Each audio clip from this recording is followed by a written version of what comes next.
How 2000 quietly ended the world. What if I told you the world ended on New Year's Eve 1999 and nobody noticed?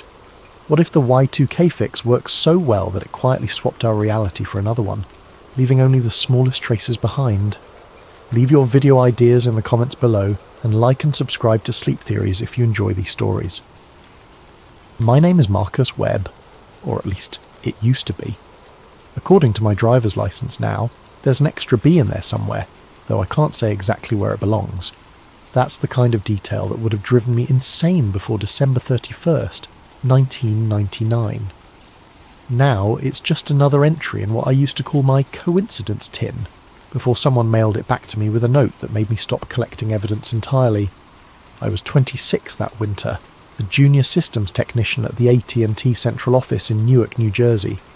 Not exactly the front lines of the information age, but close enough to matter when the clocks needed babysitting. Our facility housed a Stratum 1 network time protocol server, one of maybe 50 primary time sources in North America, fed by GPS satellites and backed up by a cesium atomic clock that cost more than my house. The setup was elegant in that brutally practical way that telecommunications infrastructure tends to be. GPS satellites broadcast precise time signals, our cesium oscillator provided local backup, and our NTP server distributed synchronized time to thousands of downstream systems across the eastern seaboard. Banks, power grids, air traffic control, they all traced their chronometers back through a hierarchy of time servers that ultimately led to places like ours. I loved the precision of it. While most people worried about their microwaves blinking 12 o'clock after power outages, I monitored time accuracy measured in nanoseconds. My workstation displayed graphs showing the tiny corrections our system made as it reconciled network time with atomic time with astronomical time. Usually the variations were so small they looked like flat lines. New Year's Eve 1999 was supposed to be the ultimate test of that precision. Everyone remembers Y2K differently now. The popular version is either complete hysteria over nothing, or a crisis averted by heroic programming efforts. Both versions miss the real story, which is that the fix worked exactly as designed, just not the way anyone expected. I drew the short straw for overnight duty that December 31st. While the rest of the world either panicked or partied, I sat in a climate-controlled room watching time itself transition from the 20th century to the 21st. My job was simple: monitor our Stratum 1 server as it rolled over from 1999 to 2000, document any anomalies, and call the escalation chain if anything looked wrong. The GPS constellation had already survived its own rollover crisis that August, when the satellite's week counters reset after 1,024 weeks of operation. That had been a minor blip. Some older receivers got confused for a few hours, but nothing catastrophic. The Y2K transition was supposed to be even smoother, since most of the critical infrastructure had been patched months earlier. I had 3 monitors running, one showing our local NTP server status, one tracking the GPS time feed, and one displaying the cesium clock output. At 23:59:50 UTC, everything looked perfect. 10 seconds later, something impossible happened. The GPS time display froze at 23:59:59. Not crashed, frozen. The timestamp stopped updating, but the signal strength remained solid. Meanwhile, our cesium clock kept ticking normally, advancing through 23:59:59 to 0, 0000 to 000001. For exactly 2 seconds, we had 3 different versions of now running simultaneously. The frozen GPS time, the advancing cesium time, and our NTP server's output, which seemed to be averaging all available sources. Then, at what should have been 0 hours, 0 minutes, and 2 seconds on January 1st, 2000, the GPS feed resumed, not gradually, instantly. The timestamp jumped from 23:59:59 to 00002 in a single refresh cycle. Our NTP server smoothly incorporated the change and continued broadcasting synchronized time to its downstream clients. The whole event lasted less than 3 seconds. According to the logs, nothing broke. No error conditions were triggered. The NTP daemon didn't even register the discrepancy as significant enough to note in its status reports. If I hadn't been watching the raw feeds, I might have missed it entirely. I took screenshots of everything. The frozen GPS display, the cesium timeline, the NTP server logs showing 2 seconds of missing data that appeared as a flat plateau on the usual sawtooth correction graph. Then I printed hard copies, because something in my gut told me digital records might not be reliable for this particular anomaly. At 0030 I called my supervisor Jim Reeves at home. "Everything nominal here," I told him. "Clean rollover, no service interruptions. We did see a brief GPS time hold around midnight UTC, but the cesium backup covered it perfectly." "How brief?" Jim asked. I could hear the skepticism in his voice. GPS systems weren't supposed to hold time like that. 2 seconds, maybe 3. Looked like the constellation might have synchronized some kind of coordinated correction. Nothing downstream noticed. "Good enough," Jim said. "Document it in the incident log as a minor GPS anomaly. Resolved automatically. We'll review the traces Monday." But Monday's review never happened. When I arrived at work on January 3rd, Jim seemed to have forgotten our conversation entirely. When I mentioned the GPS hold event, he looked at me blankly. "GPS looked fine in the overnight reports," he said. "What hold are you talking about?" I showed him my screenshots and printouts. He studied them for a long moment, then shrugged. "Weird artifact in the logging system, probably. These old displays get glitchy when they roll over large counters. Everything's working fine now, right?" Everything was working fine, but small things were wrong. The first thing I noticed was the diner across the street from our building. For 3 years, I'd bought coffee there every morning from a place called Mel's Corner Cafe. The sign still said Mel's, but now there was additional text underneath. Family restaurant since 1987. I was certain that text hadn't been there before. When I mentioned it to Tommy Nguyen, the other night shift tech, he looked at me like I was crazy. "It's the best we can do." The cesium clock sits in its locked cabinet, still keeping perfect time according to atomic decay rather than administrative convenience. Sometimes I think about opening that cabinet, checking its output against the network feeds, seeing how far we've drifted from the original timeline. But that way leads back to collection tins and evidence folders, and the gradual dissolution of consensus reality. Instead, I focus on the work, training new technicians, monitoring synchronization networks, ensuring that when the next major adjustment comes, and it will come, probably sooner than any of us would like, the infrastructure will be ready to handle it smoothly. Lake calls me every few months, usually just before a minor calibration. The conversations are brief and professional now, more like status updates between colleagues than the cryptic warnings they used to be. We've developed an efficient working relationship based on mutual understanding. I maintain operational consistency, she manages strategic timeline stability, and together we keep the world running on schedule. Last week she mentioned that they're developing new protocols for managing what she calls temporal stress fractures, places where repeated adjustments have created persistent instabilities that resist normal correction methods.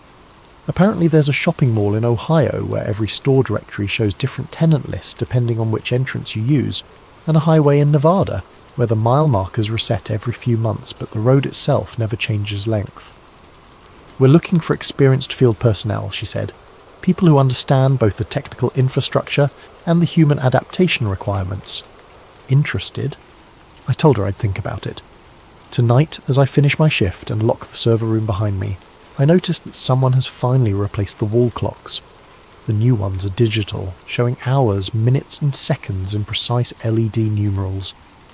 No sweeping hands, no mechanical uncertainty, just clean, unambiguous timekeeping that updates once per second in perfect synchronization with our network feeds. The young technician on the incoming shift, a recent graduate named David Kim, notices me looking at them. "Pretty nice upgrade," he says. "Much easier to read than those old analog things." "Yeah," I agree, "much easier." I don't mention that the old clocks never had second hands. He wouldn't understand. And more importantly, it doesn't matter anymore. We live in the timeline where digital wall clocks make perfect sense, where precision timing is displayed precisely, where the infrastructure tells a consistent story about how time works. Walking to my car in the pre-dawn darkness, I hear the familiar hum of the timing system settling into their new configuration, adjusting frequencies and synchronizing references across the continental network. It's a sound that most people will never notice, the quiet heartbeat of managed reality maintaining its steady rhythm. The receipt for our choice is stamped on every clock face, encoded in every timestamp, woven into the fundamental architecture of how we measure the passage of time. We traded a little bit of objective truth for a lot of functional stability, and most days I think we got the better end of the deal. But as I drive home through the empty streets of Newark, passing under signs that might or might not say exactly what they said yesterday, I sometimes wonder what Marcus Webb, without the J, without the extra letter, without the knowledge of how provisional everything really is, would think of the world we've built. He'd probably never noticed the difference. And maybe that's the point. The world didn't end on December 31st, 1999. It just swapped transmissions at highway speed so smoothly that most of the passengers never felt the shift. We're still travelling in the same direction, still reaching the same destinations, still living lives that feel authentic and meaningful. We're just doing it in a slightly different version of reality than the one we started with, maintained by a hidden infrastructure of timekeepers who make sure the clocks stay synchronized and the seams stay sealed. It's not the world we were born into, but it's the world we chose to keep. And after 9 years of living in it, I can honestly say that it's a pretty good world, stable, functional, and carefully maintained by people who understand that sometimes the most important truths are the ones nobody ever needs to know. The cesium clock in my desk drawer ticks away in perfect atomic rhythm, marking time according to the fundamental decay rate of cesium-133 atoms, rather than human administrative convenience. Someday, maybe, someone will need that reference again, but for now it's enough to know that it's there, keeping one small piece of objective time safe in a world built on consensus and compromise. Time keeps moving forward, one carefully managed second at a time, carrying all of us toward whatever future we'll choose to inhabit when the next adjustment becomes necessary. And somewhere in the background, barely audible above the hum of servers and the whisper of air conditioning, reality continues its quiet work of staying consistent with itself, one synchronized timestamp at a time. Always said that, Marcus. You walk past it every day. I know what I've seen, I said. Maybe you just never noticed. People miss obvious stuff all the time. But I was a time technician. My entire job was noticing tiny discrepancies. I didn't miss obvious stuff. Over the following weeks, more small wrongnesses accumulated. My employee ID badge, which I'd carried for 2 years, now listed my name as Marcus J. Webb instead of just Marcus Webb. I didn't have a middle name, never had, but the badge looked genuine. Same photo, same issue date, same magnetic stripe encoding. I checked my driver's license. It also showed Marcus J. Webb, with what appeared to be the original lamination and printing, but I distinctly remembered not having a middle initial on either document. Tommy insisted he'd always known me as Marcus J. What does the J stand for? I asked him. I don't know, man. You never said. Why are you being so weird about this? I started carrying a small digital camera, documenting things that seemed off. The corridor outside our server room had always been painted institutional beige, but now there was a 6-inch strip of slightly different beige paint running along the east wall, as if someone had covered over where a window or door used to be. The paint was old, not fresh, but it didn't match the surrounding wall. When I asked the building maintenance supervisor about it, he told me there had never been any windows or doors on that wall. Been the same configuration for 15 years, he said. You feeling okay, Webb? I was feeling fine. It was reality that seemed to be running a fever. 3 weeks after Y2K, an unmarked manila envelope appeared in my work mailbox. Inside was a single sheet of letterhead from something called the Temporal Continuity Office, and what looked like an internal field advisory. The memo was brief: Field Advisory TC 2000-001. Classification: Administrative Date. 2. January 2000 Subject: Successful completion of scheduled UTC alignment. All critical staff are commended for the successful implementation of a multi-source holdover during the 31st of December 1999 epoch transition. Coordinated time synchronization between astronomical, atomic and network sources was maintained within acceptable parameters. Minor calibration artifacts at edge nodes are expected and will resolve through standard stratum propagation over the coming months. Field personnel should maintain consistency in reporting and avoid speculation regarding minor administrative discrepancies. Questions regarding this advisory should be directed through normal channels. Temporal Continuity Office, US Naval Observatory. I read the memo 3 times, then researched the Naval Observatory online. They were responsible for maintaining the United States master clock, which made sense, but I couldn't find any references to a Temporal Continuity Office in any of their public organisational charts. The phrase multi-source holdover stuck with me. In network timing, holdover referred to a backup system maintaining synchronization when the primary reference failed. But what kind of holdover involved multiple sources simultaneously? And what were these minor calibration artifacts at edge nodes? I started paying closer attention to our system logs, looking for patterns.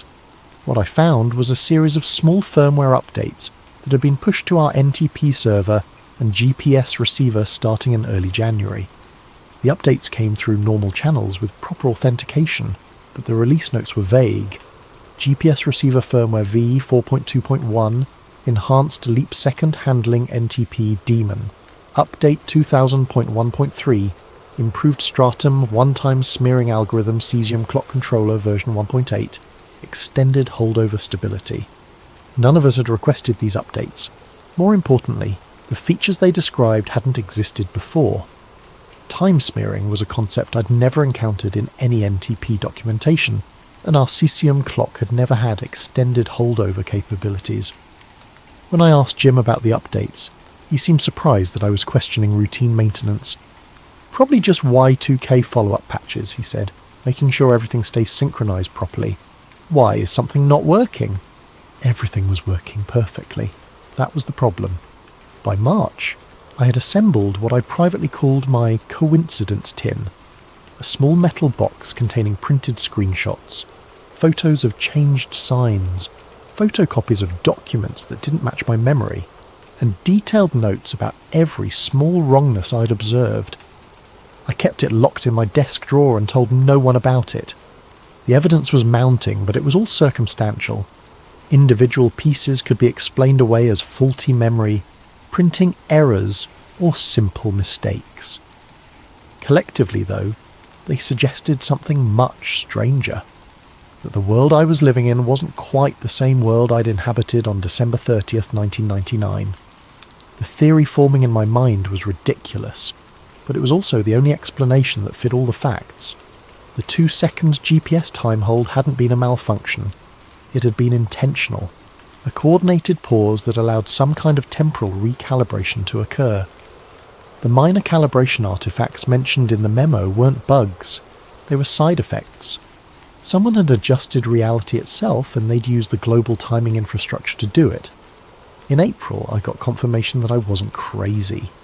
I was reviewing our March logs when I noticed something odd in the air traffic control data feeds that passed through our facility. There was a brief notation at 14:32:18 on March 15th. ATC vector hold, software update. The timestamp was followed by a 2-second gap in the feed, then normal traffic resumed. I'd worked with ATC systems before. They didn't hold vectors for software updates. When air traffic control needed to update systems, they used redundant controllers and hot swaps to avoid any interruption in service. A 2-second hold would ground every aircraft in the affected airspace. But according to the logs, no aircraft had been grounded that day. The hold had happened, yet it also hadn't happened. I called the regional ATC facility claiming I needed to verify our time synchronization data for their sector.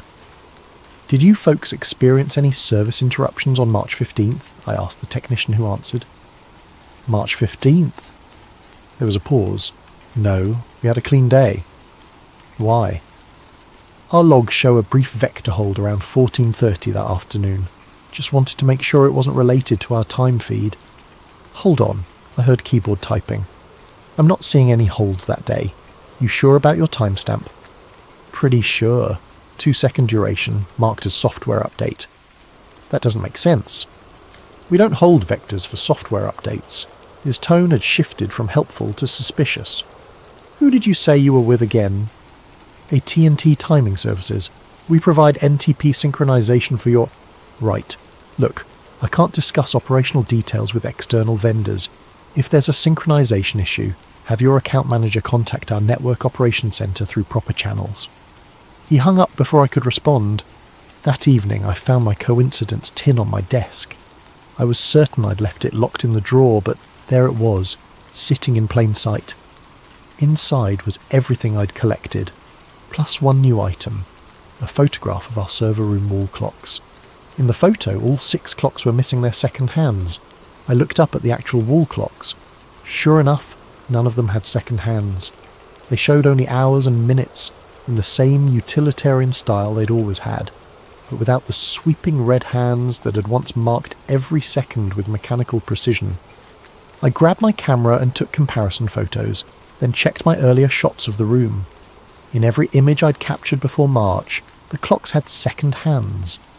In every image after March, they didn't. Attached to the new photograph was a small note typewritten on plain paper. You left out the obvious one. Someone was watching me. Someone knew about my collection and had access to my workspace. Someone who wanted me to notice the clocks but was being subtle about it. I locked the tin away and spent the rest of the night researching the US Naval Observatory online. What I found was fascinating.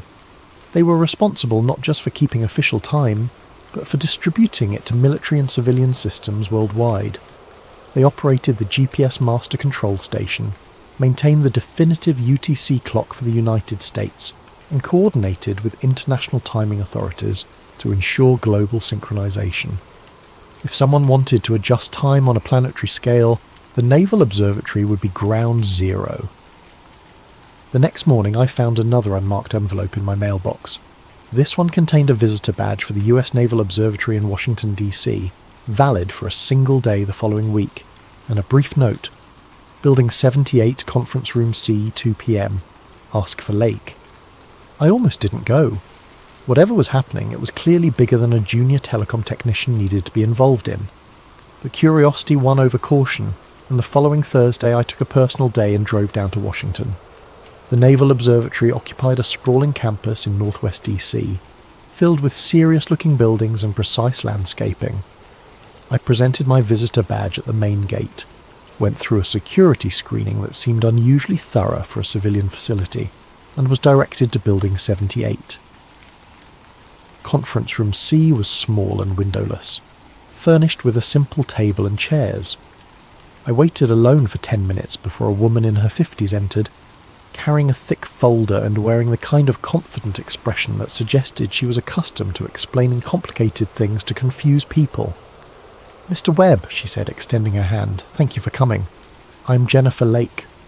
She didn't use any title, but something about her bearing suggested she was used to being in charge. She wore a simple business suit and spoke with the precise diction of someone who spent a lot of time briefing senior officials. "I understand you've been collecting interesting timing data," she said, settling into the chair across from me. "Depends what you mean by interesting." She opened her folder and spread several documents on the table. I recognised some of them immediately. My screenshots from New Year's Eve, printouts of the GPS time hold, copies of the firmware release notes. Others were new to me. Technical diagrams, satellite telemetry reports, and what looked like coordination memos between various government agencies. The GPS constellation experienced a coordinated time adjustment on December 31st, 1999, she said, matter-of-factly. 2 seconds were inserted into the global timing reference to reconcile discrepancies between astronomical time and atomic time that had accumulated over the previous decade. I stared at her. "You're telling me that was intentional?" "Completely intentional, and absolutely necessary." She pulled out a graph showing the divergence between different time standards over the 1990s. Coordinated universal time is based on atomic clocks, but it's supposed to track Earth's rotation. The problem is that Earth doesn't rotate at a perfectly consistent rate. Over time, the two references drift apart. I knew about leap seconds, the occasional 1-second adjustments that were added to UTC to keep it aligned with astronomical time, but what she was describing was something much more significant. 2 seconds is a huge correction, I said. Why not use the normal leap second process? Because the normal process was insufficient, Lake said. By late 1999, the accumulated error was approaching 3 seconds, and the International Earth Rotation Service was deadlocked on how to handle it. Some wanted to add 2 leap seconds consecutively. Others wanted to skip leap seconds entirely and let the systems drift. Neither option was acceptable. She showed me another document, a risk assessment that made my stomach drop. A 2 leap second event would have caused cascading failures in financial systems that weren't designed to handle consecutive corrections. But allowing the drift to continue would have gradually desynchronized GPS navigation, cellular networks, and power grid controllers. So you decided to handle it yourselves, I said. We decided to handle it properly. Instead of forcing every system in the world to absorb a sudden 2-second correction, we distributed the adjustment across multiple primary time sources over a brief coordination window. GPS satellites held their time broadcast while ground-based atomic clocks continued advancing. Network time protocol servers averaged the 2 references, creating a smooth transition that downstream systems barely noticed. It was elegant, I had to admit. Instead of a jarring leap that could break fragile systems, they created what amounted to a 2-second stretch in time itself, distributed so gradually that most equipment treated it as normal synchronization error. But there were side effects, I said. Lake nodded grimly. Reality has a certain inertia. When you adjust fundamental references like time, energy has to go somewhere. Usually it dissipates harmlessly through minor inconsistencies in data records, small variations in measurement standards, trivial administrative discrepancies. Usually, the January adjustment was larger than we'd ever attempted. Some of the energy manifested as more noticeable artifacts, names with extra letters, signs that read slightly differently, paint seams where building modifications were averaged across timeline variants. I felt a chill that had nothing to do with the air conditioning. Timeline variants? Think of it as data reconciliation on a cosmic scale, Lake said. When you force multiple time references to converge, sometimes you get multiple versions of events trying to exist simultaneously. Usually one version dominates and the others fade, but occasionally you get persistent inconsistencies, places where reality couldn't quite decide which version was correct. She showed me a map of North America with dozens of red dots scattered across it. Every red dot represents a location where we detected significant timeline artifacts after the January adjustment. Most were minor, street signs, building details, personal records. A few were more substantial. How substantial? There's a small town in Montana where half the residents remember the local high school mascot being the Eagles, and half remember it being the Hawks. The trophy case contains awards for both teams, with dates that overlap. The yearbook photos show both versions of the uniforms, often in the same group shots. I thought about my extra middle initial, the diner sign, the missing window that had never existed. And you just let people live with that? The alternative was a global economic collapse followed by societal breakdown, Lake said bluntly. 2 seconds doesn't sound like much, but financial trading algorithms operate on microsecond timescales. A sudden 2-second leap would have destroyed market synchronization worldwide. Air traffic control, power grid management, telecommunications routing, all of it depends on precise timing. We prevented a true catastrophe. By creating a false reality, by choosing which version of reality we wanted to keep. Her expression was completely serious. The January adjustment wasn't the first time we've had to make this choice, and it won't be the last. The Earth keeps slowing down, atomic clocks keep advancing, and every few years the discrepancy builds up enough to require intervention. She pulled out another document, this one showing projected timeline adjustments extending into the future. September 2001, March 2005, October 2008. We've identified the dates when major corrections will be necessary. Each one will be carefully planned and minimally disruptive, but they'll all leave traces. What happens to people like me? People who notice? That depends on what you do with the information. Lake leaned back in her chair, studying me carefully. Collections become narratives. Narratives add energy to the seams. The more attention you pay to timeline inconsistencies, the more unstable they become. I thought about my coincidence tin, my photographs, my careful documentation of every small wrongness. You want me to stop collecting evidence? I want you to understand that your evidence collection is making the problem worse. Every time you photograph a timeline seam, every time you document an inconsistency, you're feeding energy into the instability. Eventually that energy has to dissipate, and it usually does so by creating larger, more obvious discrepancies. She showed me a photograph that made my hands shake. It was my apartment building, but wrong. The fire escape was on the opposite side, the brick was different colours, and there were windows where walls should be. This is what your building looks like in the timeline where you never worked for AT&T, Lake said. The more you focus on timeline artifacts, the more likely you are to slip into variant realities where larger aspects of your life are different. So I should just pretend nothing happened? You should focus on consistency rather than accuracy. When you notice something that seems wrong, don't document it, adapt to it. If your name has an extra letter, use the extra letter. If a sign reads differently than you remember, accept the new reading. The goal isn't to be right, it's to avoid destabilizing the reality we've chosen to inhabit. She gathered up the documents and returned them to her folder. This briefing is a one-time courtesy, Mr. Webb. We've identified you as someone with unusual sensitivity to timeline artifacts, which means you could be either an asset or a liability. The choice is yours. And if I choose to be a liability? Lake's expression didn't change, but something cold flickered in her eyes. Then you'll discover just how far timeline variance can drift from the consensus reality. Most people who make that choice spend the rest of their lives trying to convince others that their version of events is the correct one. It's not a pleasant way to live. She stood and walked to the door, then paused. "We'll be in touch," she said. I drove back to Newark in a daze, my mind reeling from everything Lake had told me. The world I thought I knew was apparently just one of many possible versions, maintained by a secret conspiracy of timekeepers who made regular adjustments to prevent societal collapse. That night I sat in my apartment staring at my coincidence tin, trying to decide what to do. The evidence I'd collected was either proof of the most significant cover-up in human history, or documentation of my own gradual detachment from reality. Either way, Lake was right about one thing. Focusing on it was driving me towards something I might not be able to come back from. I destroyed everything. Every photograph, every printout, every careful notation. I fed it all into my fireplace and watched it burn. Then I went to work the next day and acted like nothing had happened. But I kept watching. I couldn't help myself. Over the following months, I noticed the small adjustments Lake had mentioned.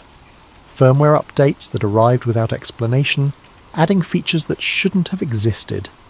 Brief system holds that didn't appear in official logs.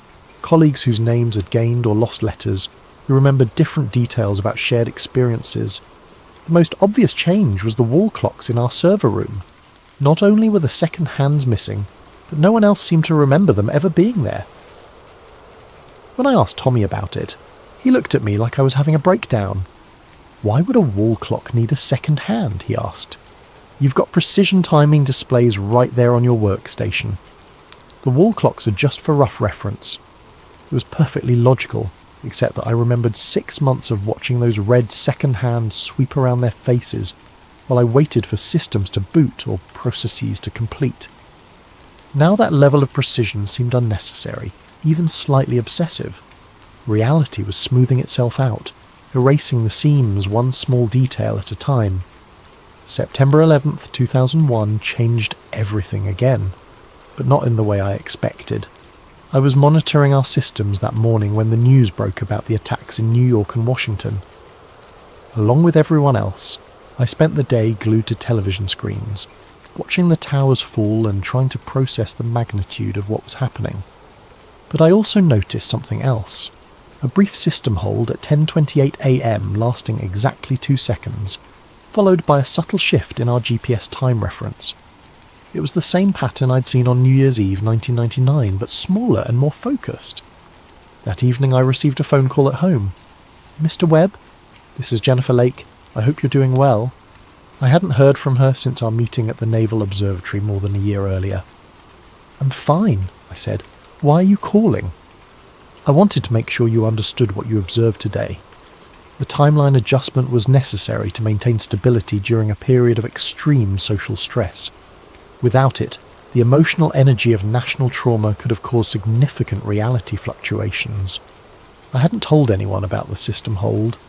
The fact that she knew I'd noticed it was unsettling. How many people died in the version of events that you prevented? I asked. There was a long pause. That's not how timeline adjustments work, Mr. Webb. We don't prevent or cause events.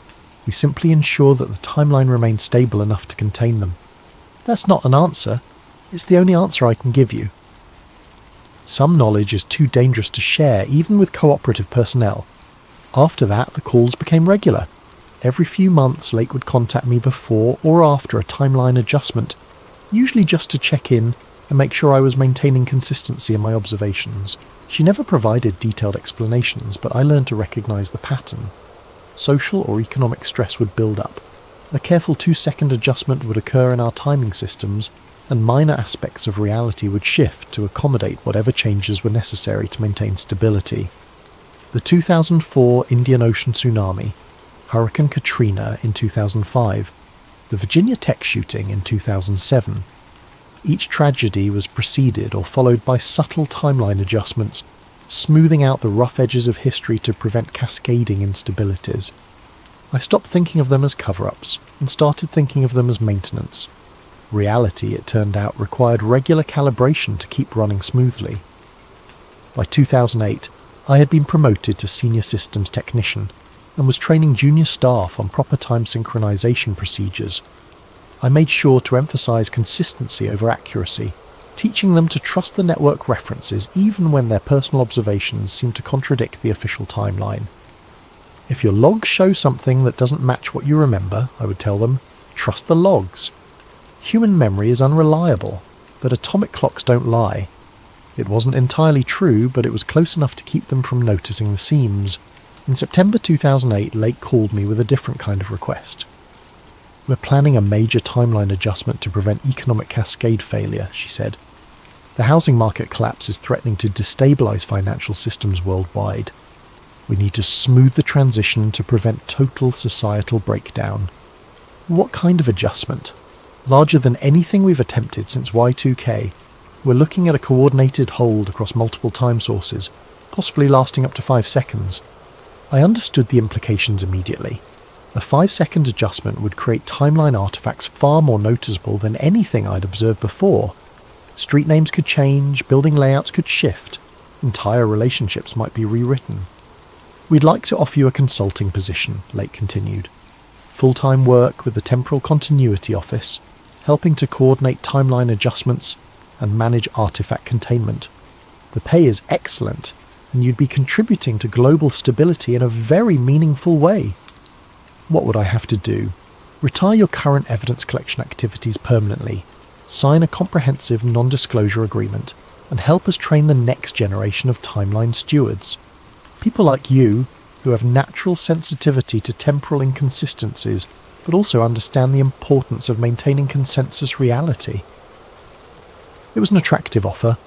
I was tired of living in the space between versions of truth, tired of noticing things I couldn't discuss, tired of being the only person who remembered that wall clocks used to have second hands. There's one condition, Lake added. The cesium clock in your facility, the one that's been serving as your personal verification standard, would need to be returned to our custody. As long as you have access to an independent time reference, you'll continue to notice discrepancies. For your own mental stability, that's not sustainable long term. I looked across the server room at the cesium clock, quietly ticking away in its climate-controlled cabinet. For almost 9 years, it had been my anchor to objective reality, the one reference I could trust when everything else seemed negotiable. How do I know you won't just adjust my memory along with everything else? Because memory adjustment is significantly more dangerous than timeline calibration, Lake said. We prefer willing cooperation to forced compliance, but the choice has to be complete, Mr. Webb. You can't keep one foot in each reality. I thought about the junior technicians I was training, the smooth efficiency of our time distribution systems, the stable world that surrounded us despite the regular maintenance required to keep it running. It was a good life, built on a foundation of small, necessary lies. When do you need an answer? The economic adjustment is scheduled for October 15th. We'll need you committed before then, one way or another. 2 weeks later, I locked the cesium clock away in a storage cabinet and stopped monitoring our raw time feeds. I signed the non-disclosure agreement, accepted the consulting position, and began teaching other timeline-sensitive individuals how to maintain consistency rather than pursue accuracy. The October adjustment went smoothly. The Lehman Brothers bankruptcy was contained, the housing market collapse was managed, and the global financial system remained stable, not unharmed, but functional. Most people experienced it as a severe recession rather than the complete civilizational breakdown that the unmanaged timeline would have produced. I noticed the artifacts, of course, street names that had changed, colleagues whose personal histories had shifted, subtle modifications to building layouts and document records. But I didn't document them, didn't photograph them, didn't add them to any collection tin. Instead, I adapted. When someone's name gained or lost a letter, I used the new spelling. When a familiar building showed different architectural details, I accepted the new configuration. When my own employment record showed assignments I didn't remember, I incorporated them into my personal narrative. It became easier with practice. The human mind is remarkably adaptable, and reality is far more flexible than most people imagine. After a few years of active consistency maintenance, the seams between timeline variants became almost invisible to me. Almost. There are still moments, usually late at night in the server room, when I catch glimpses of the infrastructure we maintain. The NTP graphs show their periodic flat plateaus where time holds still for a few seconds. Firmware updates arrive, adding features that shouldn't exist but somehow do. Wall clocks throughout the building continue to lack second hands that I'm absolutely certain used to be there.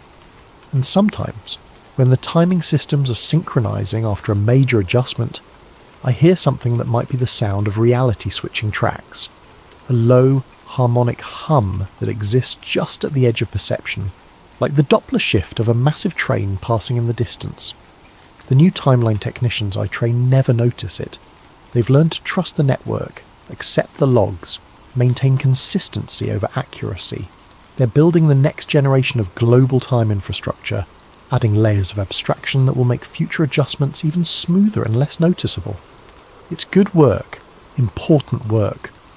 We're maintaining the technical foundation that prevents societal collapse, ensuring that the world remains stable enough for people to live normal lives without worrying about timeline inconsistencies or reality fluctuations. Most of the time, I believe that's worth the small compromises required. But late at night, alone with the quietly humming servers, I sometimes wonder about the timeline we abandoned on December 31st, 1999. The version where GPS time never froze, where wall clocks kept their second hands, where my name never had an extra letter and the diner across the street always said exactly what I remembered it saying. In that timeline, maybe the financial systems would have collapsed under the weight of an unmanaged 2-second leap. Maybe air traffic control would have failed during the correction window, causing crashes that killed hundreds of people. Maybe the power grid would have destabilized, leaving entire cities in darkness for weeks. Or maybe none of that would have happened. Maybe people would have adapted, improvised, found solutions that didn't require secretly rewriting reality every few years. Maybe that timeline would have been messier, but ultimately more honest than the carefully managed version we chose to inhabit. I'll never know. The only thing I'm certain of is that every electronic device in my pocket, every digital clock on every wall, every GPS satellite orbiting overhead carries the signature of our choice. The timestamp of our compromise ticks away in every database, every transaction log, every synchronization signal. We live in the version of the world that held. And the receipt for that fix, invisible, inaudible, but undeniably present, hums quietly in the background of everything we do, a constant reminder that reality is far more provisional than most people imagine. I signed. The stipend cleared. We crated the cesium and rolled it out under a moving blanket. By Monday the wall clocks were digital, the graphs were smooth, and my badge matched the name the network preferred. Driving home, the exit signs looked a shade unfamiliar, then familiar enough. The world didn't explode in 2000. We changed the transmission at speed and kept going. If you want the receipt for that fix, it's stamped on every timestamp.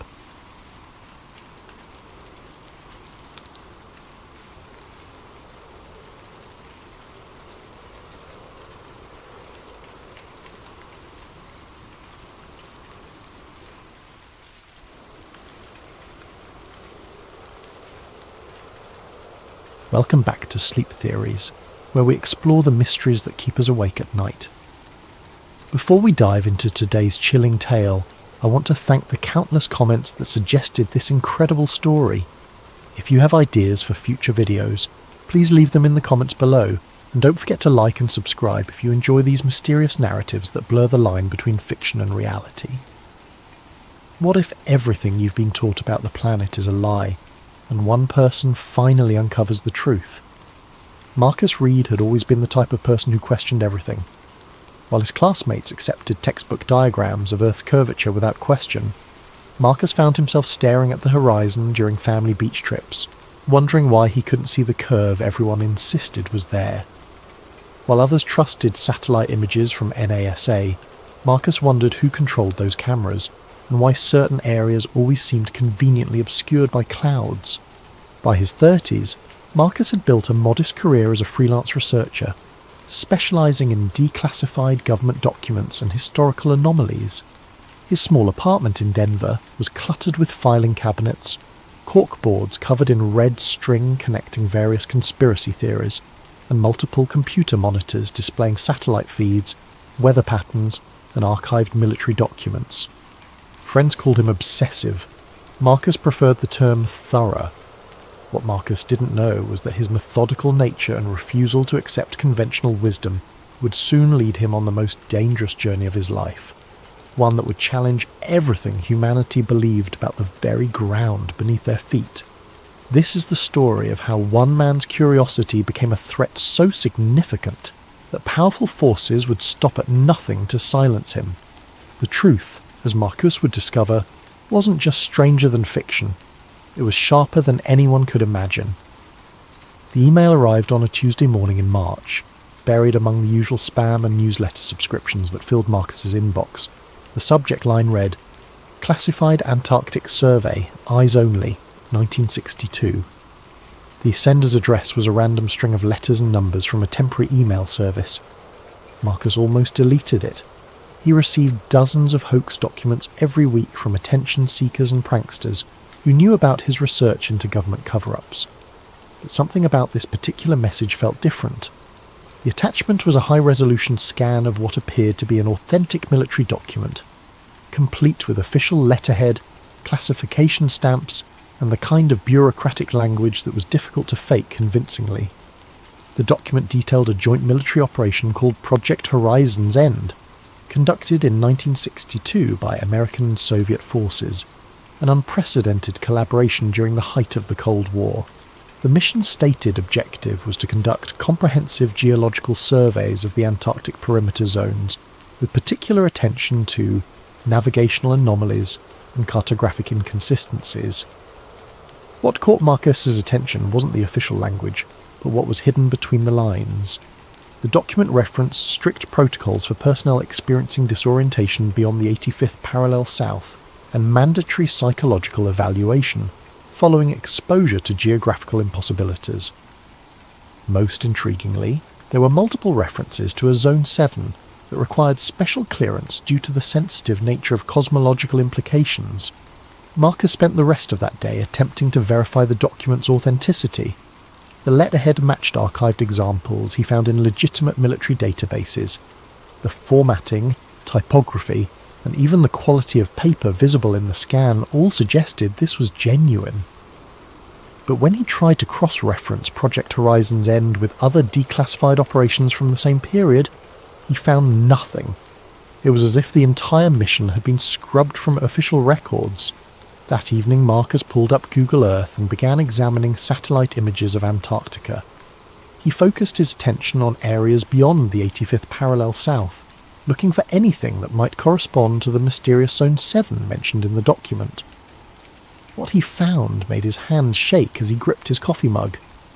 In a region of Antarctica that should have been clearly visible, there was a massive area obscured by what the satellite data labelled as persistent cloud cover. The clouds formed an almost perfect rectangle stretching for hundreds of miles. Marcus checked historical satellite data going back 15 years. The cloud cover was always there, in exactly the same position, with exactly the same shape. Clouds don't behave that way. Weather patterns shift constantly, but this anomaly remained fixed like a digital censorship bar placed over something Google didn't want people to see. Marcus leaned back in his chair, his mind racing. Throughout his years of research, he had investigated claims about flat Earth theory, typically dismissing them as pseudoscience promoted by attention seekers and conspiracy theorists. But the evidence in front of him suggested something far more disturbing than simple misinformation. What if the flat Earth theorists were wrong about the details but right about the cover-up? What if the truth about Earth's shape wasn't that it was flat, but that its actual configuration was so different from what people believed that revealing it would cause global panic?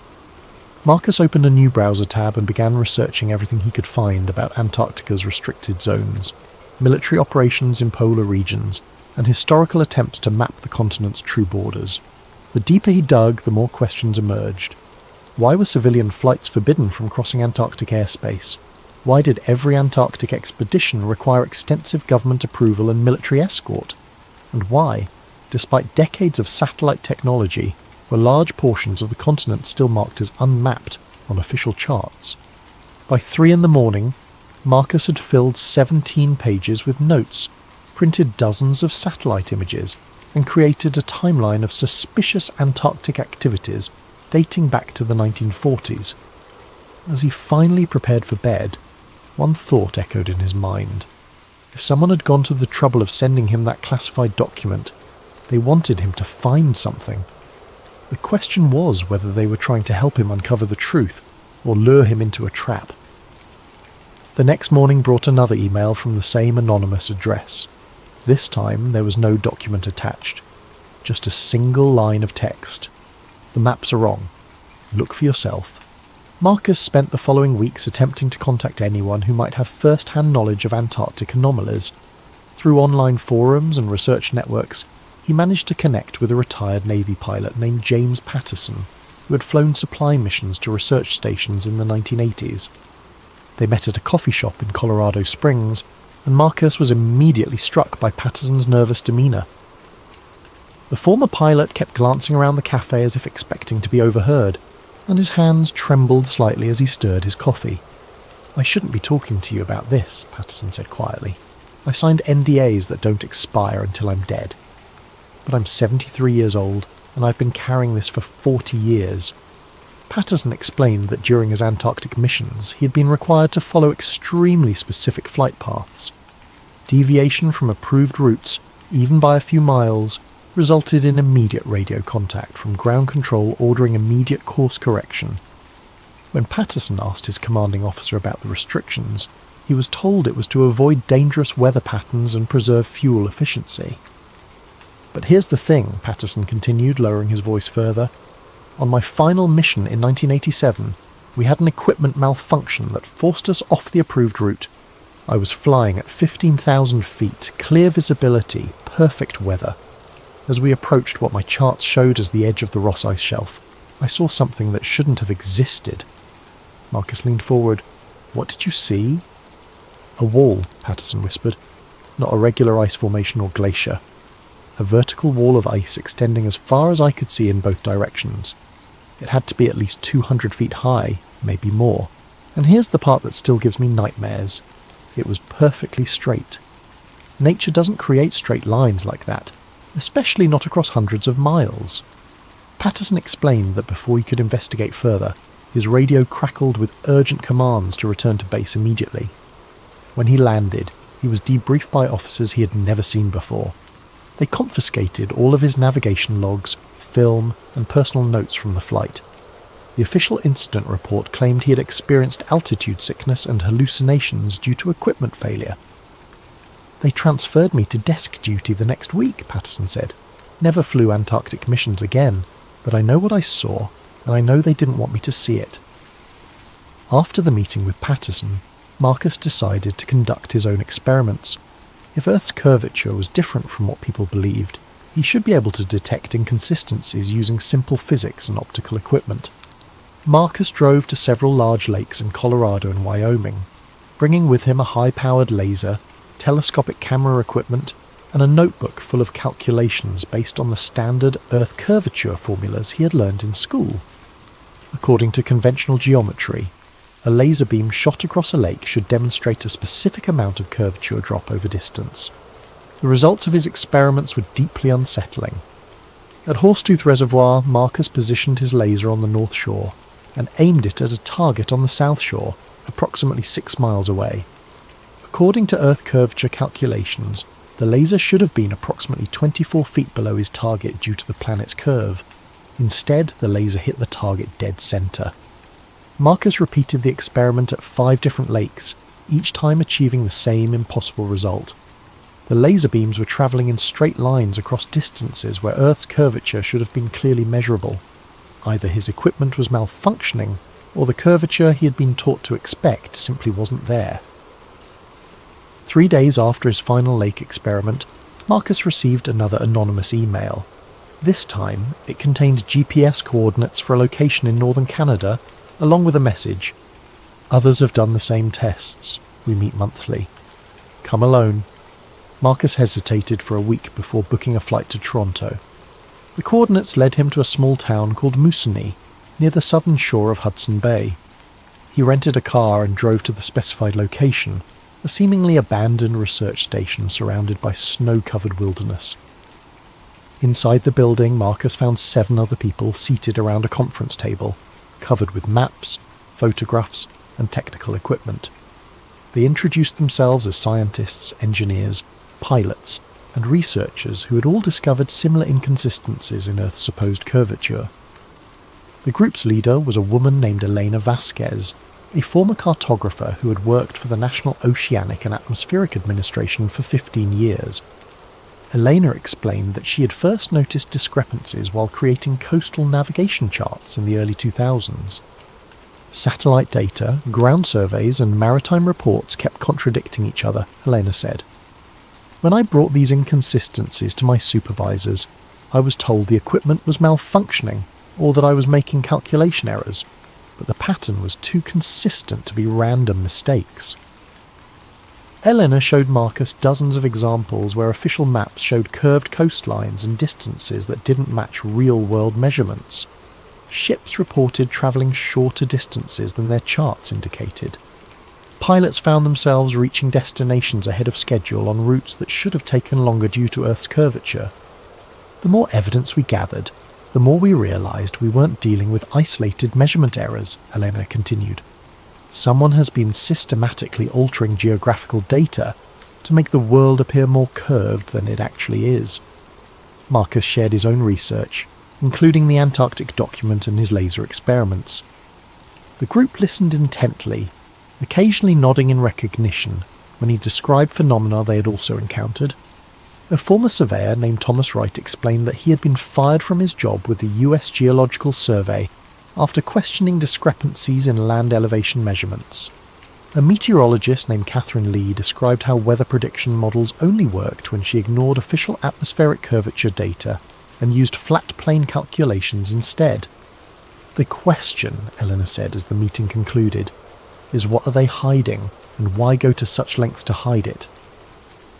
Marcus left the meeting with more questions than answers, but also with a growing certainty that he was part of something much larger than a simple geographical conspiracy.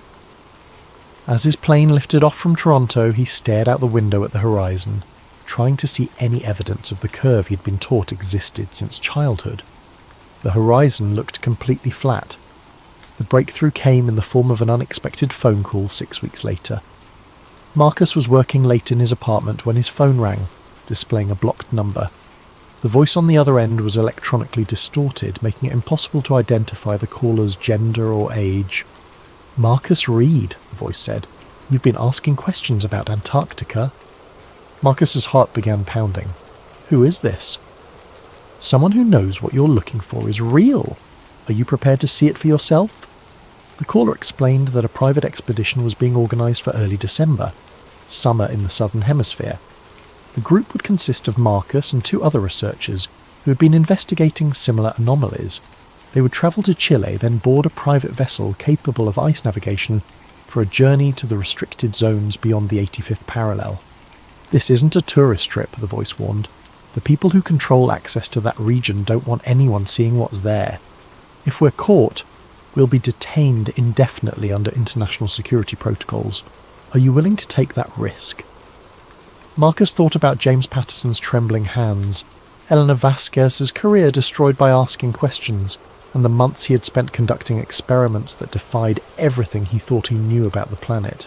"Yes," he said, "I'll go." 2 weeks later, Marcus found himself on a plane to Santiago, Chile, carrying only essential cold weather gear and hidden recording equipment. His companions for the journey were Rebecca Torres, a physicist from UC Berkeley who'd been investigating gravitational anomalies in polar regions, and David Kim, a former intelligence analyst who claimed to have discovered evidence of secret military installations in Antarctica. They met their guide, a grizzled Norwegian ship captain named Eric Larsen, at the port city of Punta Arenas. Larsen's vessel, the Aurora's Edge, was a modified icebreaker originally built for scientific research but now operating under private charter. Larsen himself was tight-lipped about who was funding their expedition, saying only that certain parties wanted them to document what they found. The journey south took 4 days through increasingly rough seas.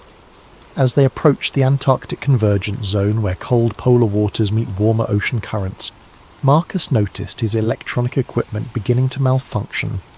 His GPS unit displayed increasingly erratic readings, showing their position jumping between locations hundreds of miles apart. His digital compass spun wildly, unable to maintain a consistent bearing. Rebecca, monitoring gravitational readings with sensitive equipment, reported similar anomalies. "The magnetic field readings don't make sense," she said, studying her instruments with growing concern. "It's as if we were approaching an area where normal physics breaks down." On their 5th day at sea, they encountered the ice wall. Marcus had thought James Patterson's description was exaggerated, perhaps distorted by memory and fear. The reality was far more shocking than anything the former pilot had described. Rising from the dark Antarctic waters like a massive concrete barrier was a wall of ice that seemed to stretch infinitely in both directions. The wall was not jagged and irregular, like natural glacial formations. It was remarkably smooth and vertical, rising at least 300 feet above the waterline. "This is impossible," David whispered, staring up at the towering ice formation. "Glaciers don't form vertical walls like this. The physics of ice formation wouldn't allow it." Captain Larsen had been unusually quiet since they first spotted the wall, but now he spoke up. "I've been making trips to Antarctic waters for 30 years, he said. "I've seen glaciers, ice sheets, and every natural formation you can imagine. This isn't natural. Someone built this." As the Aurora's Edge moved parallel to the ice wall, Marcus used his telephoto camera to document what they were seeing. The wall extended beyond the horizon in both directions, creating what appeared to be an impenetrable barrier around the entire Antarctic continent.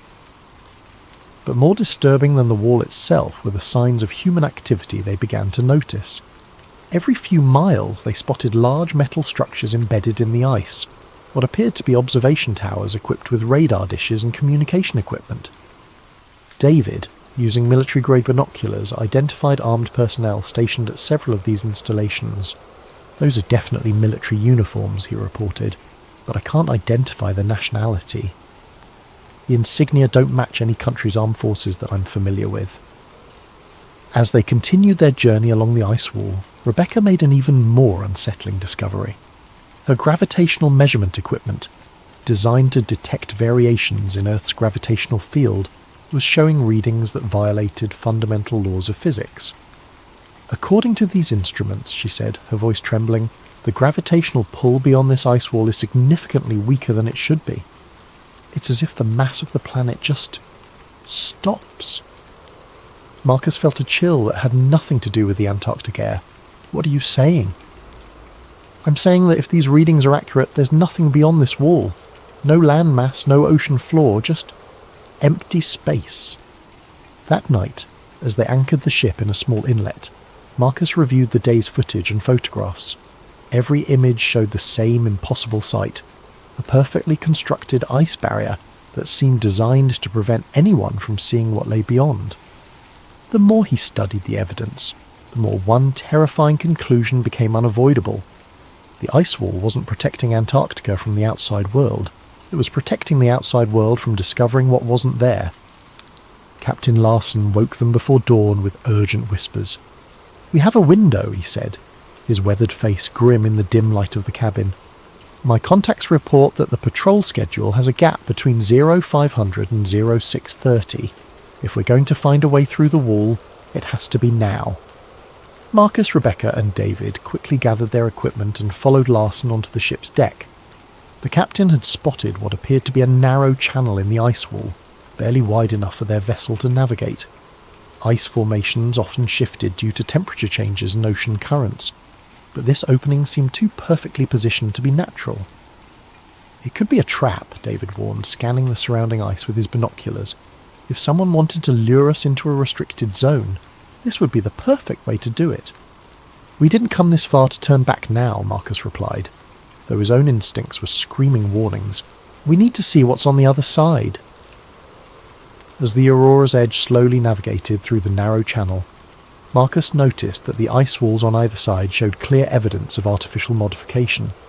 Tool marks were visible in the frozen surfaces, and the opening maintained a consistent width that would have been impossible for natural ice formation. Beyond the channel, they emerged into an area unlike anything any of them had expected to find. Instead of more ice or the Antarctic continent, they found themselves in a vast open space, surrounded by the ice wall on all sides. The area was roughly circular, perhaps 20 miles in diameter, and contained what appeared to be a massive research installation. The facility consisted of dozens of buildings, communications towers, aircraft landing strips, and what looked like mining operations. But most unsettling of all was what lay beyond the research installation, a massive opening in what should have been the ground. Marcus positioned his telephoto camera and began documenting everything they could see. The opening was perfectly circular, perhaps 2 miles in diameter, and appeared to be artificially constructed with metal reinforcements around its edges. Powerful lights illuminated the opening's perimeter, but the interior was so dark that even with Marcus's best equipment, he couldn't see the bottom. "That's not a natural geological formation," Rebecca said, studying the scene through binoculars. "Someone excavated that opening. The question is why and how deep it goes." David was monitoring radio frequencies, trying to intercept communications from the research facility. "I'm picking up transmissions in multiple languages," he reported. "English, Russian, Chinese, and what sounds like German. This isn't a single country's operation. It's international." As they watched from a distance of several miles, they could see vehicles and personnel moving around the facility. Aircraft regularly landed and took off from the airstrips, and massive cranes appeared to be lowering equipment into the circular opening. "Look at the edge of that hole," Rebecca said suddenly, pointing toward the massive excavation. "Do you see those structures?" Marcus adjusted his camera's focus and felt his stomach drop. Around the perimeter of the opening were what appeared to be massive anchoring systems, enormous metal cables and support structures that seemed designed to prevent something from falling. "It's as if they're holding the land in place," Marcus whispered, the implications hitting him like a physical blow, as if without those anchors, everything would just fall. Rebecca's gravitational equipment was providing readings that defied explanation. According to her instruments, the gravitational pull at the edge of the opening dropped to nearly zero, then reversed entirely, as if gravity was pulling upward rather than downward. "This is impossible," she said, checking and rechecking her equipment. "Gravity doesn't work this way." There's no scientific explanation for these readings. David had managed to intercept a radio transmission from the facility. The message was brief, but chilling. "Perimeter breach detected in Sector 7. Unknown vessel beyond the ice wall. Initiate containment protocol immediately." "We need to leave," Captain Larson said urgently. "Now." But as the Aurora's edge turned toward the narrow channel through which they had entered, they discovered their escape route had been blocked. A large military vessel now occupied the opening, and additional ships were approaching from multiple directions. Marcus continued photographing and filming everything they could see as the military vessels closed in. His camera captured images of personnel wearing uniforms without national insignia, sophisticated weapon systems unlike anything in conventional military arsenals, and most disturbing of all, what appeared to be aircraft using propulsion systems that produced no visible exhaust or sound. "Whatever this place is," Marcus said, still recording, "it's not just about hiding Earth's shape. They're hiding technology that's decades ahead of anything the public knows exists." As the military vessels surrounded them, Rebecca made one final observation that would haunt Marcus for the rest of his life. "The gravitational readings," she said, staring at her instruments in disbelief. "According to these measurements, we're not on Earth anymore. The gravitational signature is completely different." "What do you mean?" David asked. "I mean," Rebecca replied, her voice barely a whisper, "that either my equipment is completely malfunctioning, or we've somehow travelled to a different planet." The boarding party from the military vessels consisted of armed personnel in full combat gear, who spoke no words as they confiscated all recording equipment, detained Marcus and his companions, and placed black bags over their heads. As Marcus felt himself being transferred to one of the military ships, his last coherent thought was a terrifying realization. They hadn't discovered that Earth was flat. They had discovered something far worse, that Earth, as humanity understood it, might not exist at all. Marcus awoke in what appeared to be a medical facility, though unlike any hospital he had ever seen. The walls were pristine white, the lighting was perfectly even without visible sources, and the air carried a sterile quality that seemed artificially maintained. He was lying on an examination table, wearing a hospital gown with no memory of how he had gotten there. A woman in a white coat entered the room, carrying a tablet and wearing the kind of neutral expression Marcus associated with government officials. She appeared to be in her 40s, with prematurely grey hair and eyes that seemed to evaluate Marcus as if he were a specimen rather than a person. "Mr. Reed," she said, settling into a chair beside his bed. "I'm Agent Sarah Collins with the Antarctic Treaty Enforcement Division. You've been unconscious for 3 days following your unauthorized incursion into restricted Antarctic territory." Marcus tried to sit up but discovered his movements were sluggish and uncoordinated. "What did you do to me? Where are my companions?"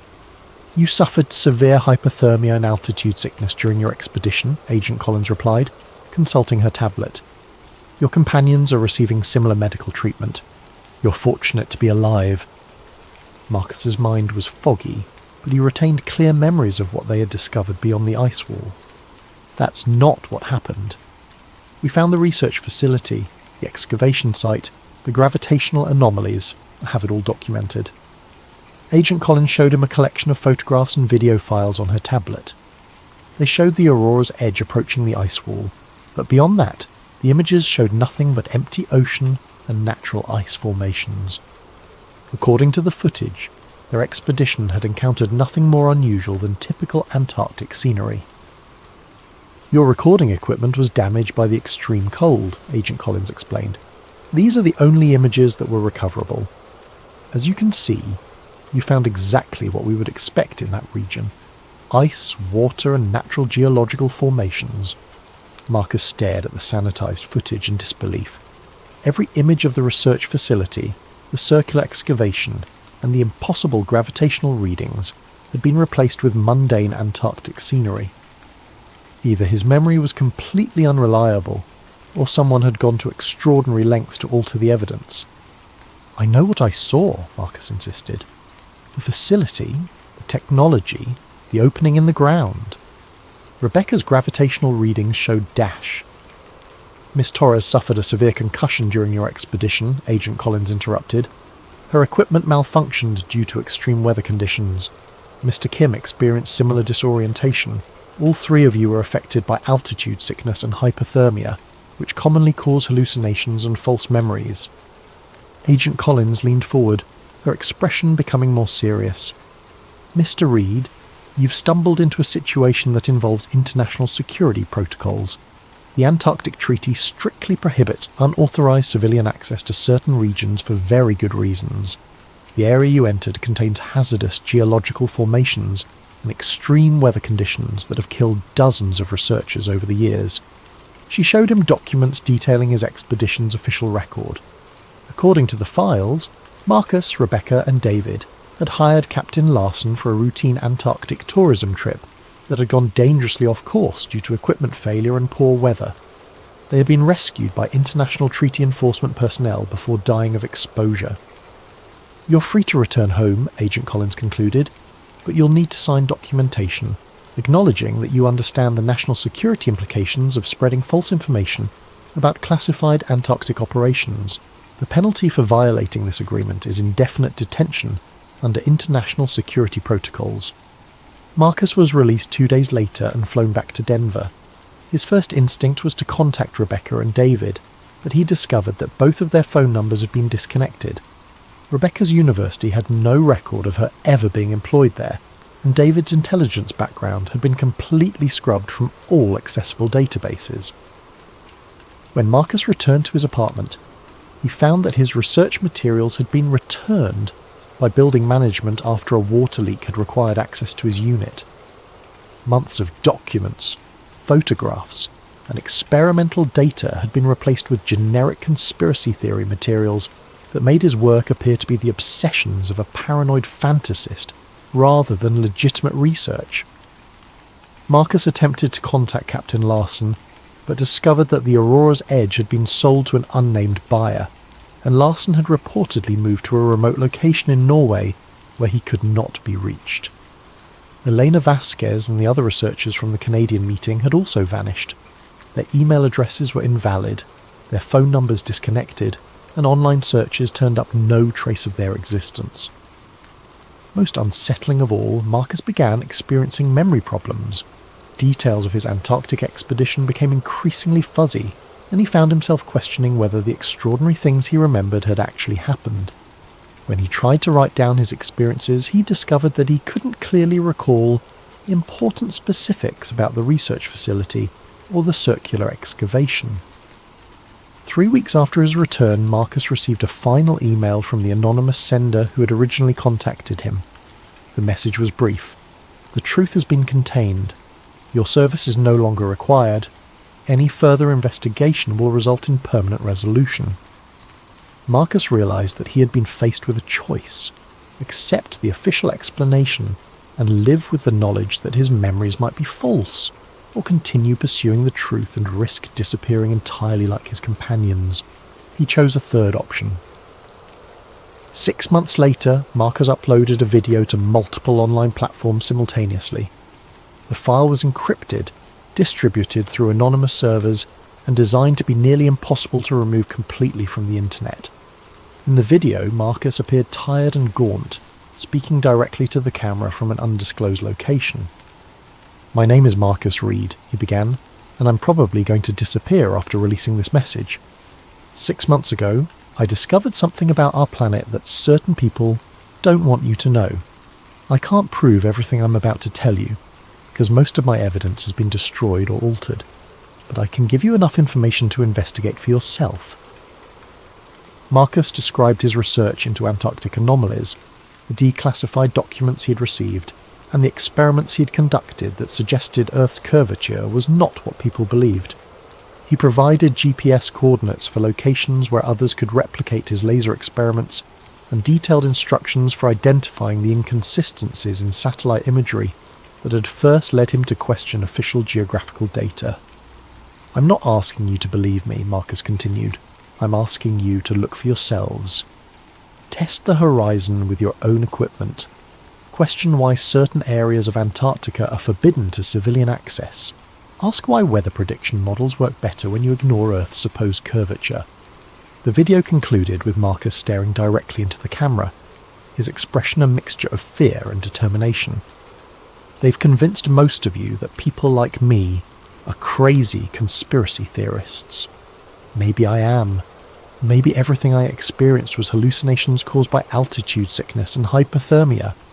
But if I'm right, then everything you've been taught about the world is a carefully constructed lie designed to prevent you from discovering a truth so shocking that it would fundamentally change human civilization.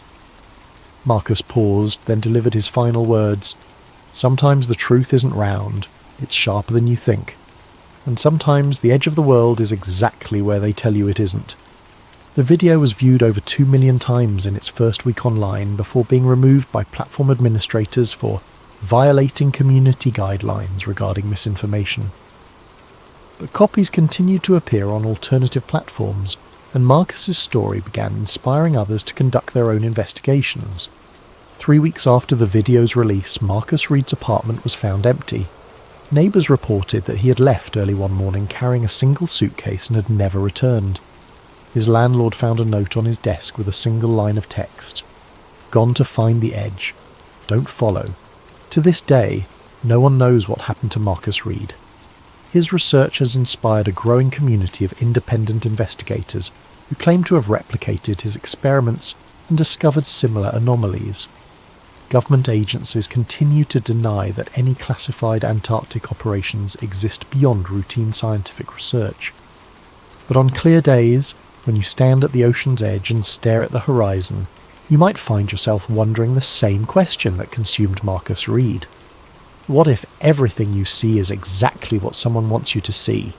And what if the truth about the world beneath your feet is sharper, stranger, and more terrifying than you ever imagined?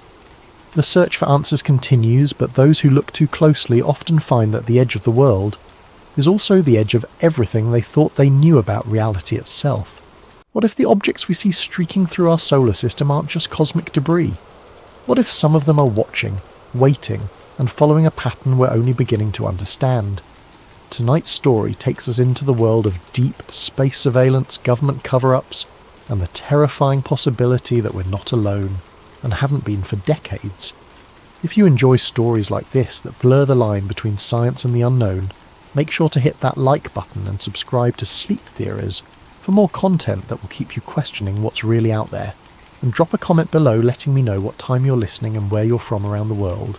I love connecting with fellow night owls and mystery seekers. Now, let's dive into the Atlas pattern. The coffee had gone cold hours ago, but I kept sipping it anyway. Room temperature caffeine was better than no caffeine, especially when you're staring at endless streams of astronomical data at 3:47 AM. My name is Marcus Webb, and I'm what you might charitably call a data analyst for the Near-Earth Object Surveillance Network, though glorified pattern-matching drone would be more accurate.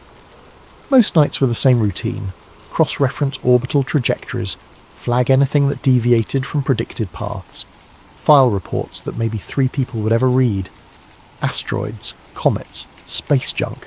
It all blurred together into points of light moving predictably through the void.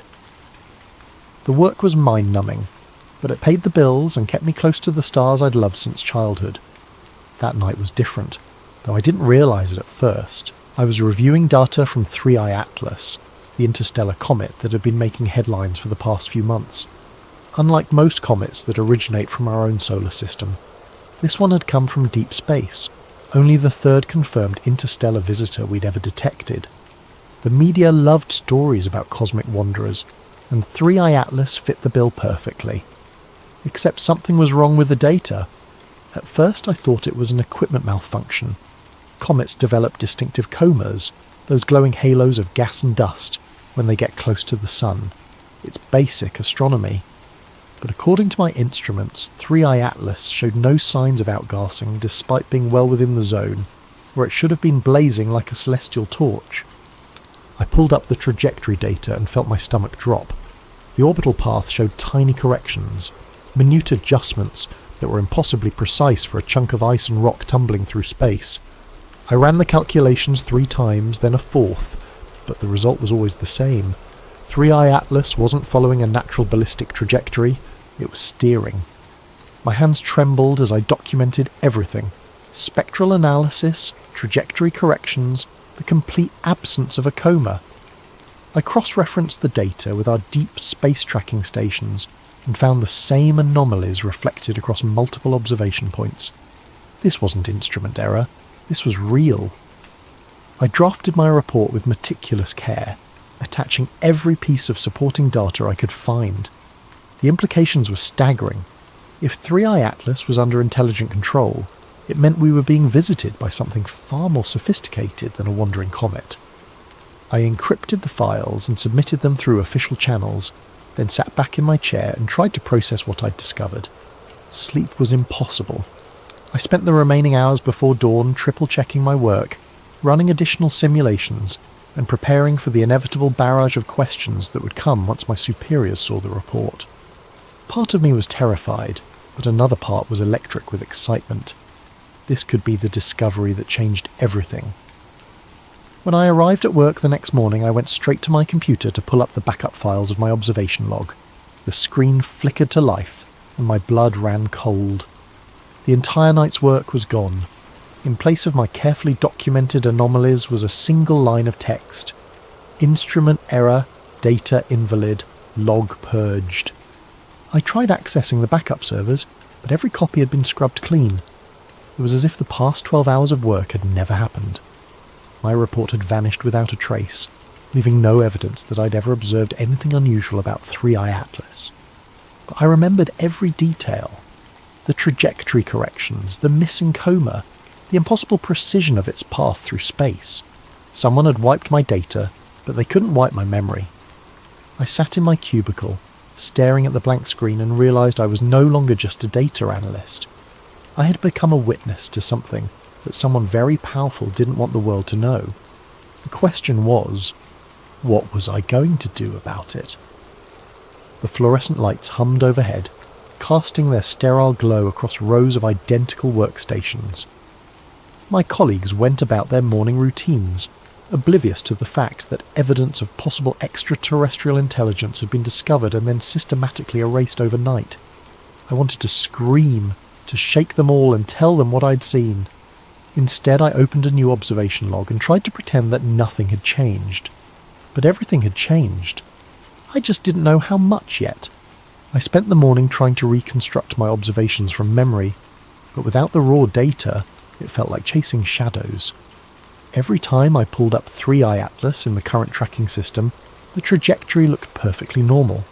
Textbook comet behaviour with no signs of the anomalies I'd documented just hours before. Around lunch, I decided to reach out to Dr.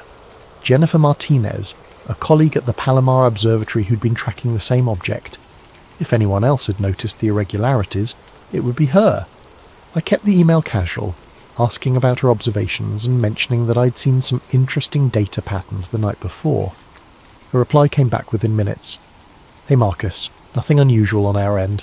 Standard comet behaviour all the way. Maybe check your instrument calibration." The dismissal stung, but I couldn't blame her. Without the data to back up my claims, I sounded like another conspiracy theorist seeing patterns in random noise. I spent the afternoon reviewing archived observations, looking for any trace of what I'd seen, but came up empty. When I got home that evening, I went straight to my home office to fire up my personal workstation. If the official channels had been compromised, maybe I could find some trace of the truth in my own files. I'd been in the habit of backing up interesting observations to my personal cloud storage, just in case. The computer took longer than usual to boot up. When the desktop finally appeared, I noticed immediately that something was wrong. Files were missing, folders had been rearranged, my backup directories were completely empty. A chill ran down my spine as I checked the access logs. According to the timestamps, my computer had been remotely accessed while I was at work. Someone had systematically gone through my personal files and deleted anything related to astronomical observations from the past month. I was reaching for my phone to call tech support when it rang. The caller ID showed an unknown number. "Hello? Marcus Webb?" The voice was calm, professional, with a slight electronic distortion that suggested it was being run through a voice changer. "Who is this?" "Someone who wants to help you avoid making a very serious mistake. You filed a report last night about anomalous observations of Object 3i Atlas. That report has been classified and removed from all systems." My mouth went dry. "I don't know what you're talking about." "Mr. Webb, we know exactly what you saw, and we know you backed up the data. We also know you've already reached out to colleagues trying to verify your observations. This is your only warning. You didn't see what you think you saw. Drop it. Listen, I don't know who you are, but we know where you live, Marcus. We know about your sister in Portland, your ex-wife in Denver, your elderly parents in Florida. We know about your mortgage, your student loans, your chronic insomnia, and your prescription for Ambien. We know everything about you, and we're asking you nicely to forget about last night. The line went dead. I sat in my darkened office, phone still pressed to my ear, trying to process what had just happened. The specificity of the threats was terrifying. They weren't bluffing. Someone had compiled a complete dossier on my life, and they were willing to use it to keep me quiet. But quiet about what? If 3i Atlas was just a comet, why go to such elaborate lengths to cover up my observations? The very existence of this conspiracy suggested that what I'd seen was real, and more significant than I'd imagined. I walked through my apartment, checking locks and drawing curtains. Every shadow seemed to harbour potential surveillance, every car passing on the street a possible threat. I'd stumbled onto something that powerful people desperately wanted hidden, and now I was in their crosshairs.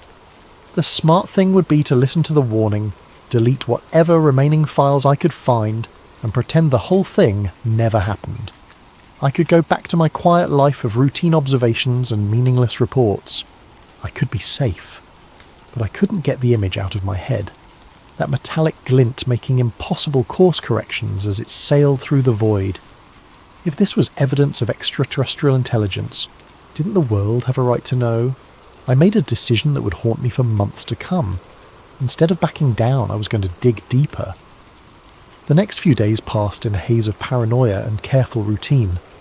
I went to work, processed data on mundane asteroids, and avoided anything remotely connected to 3i Atlas. My supervisors seemed satisfied that I'd gotten the message, but I could feel their eyes on me whenever I moved through the office. At home, I'd become obsessive about security. I disconnected my personal computer from the internet and started using an old laptop with a VPN connection from various coffee shops around the city. If someone was monitoring my activities, I was going to make it as difficult as possible. It was on Thursday night, exactly a week after my initial observations, that everything changed again.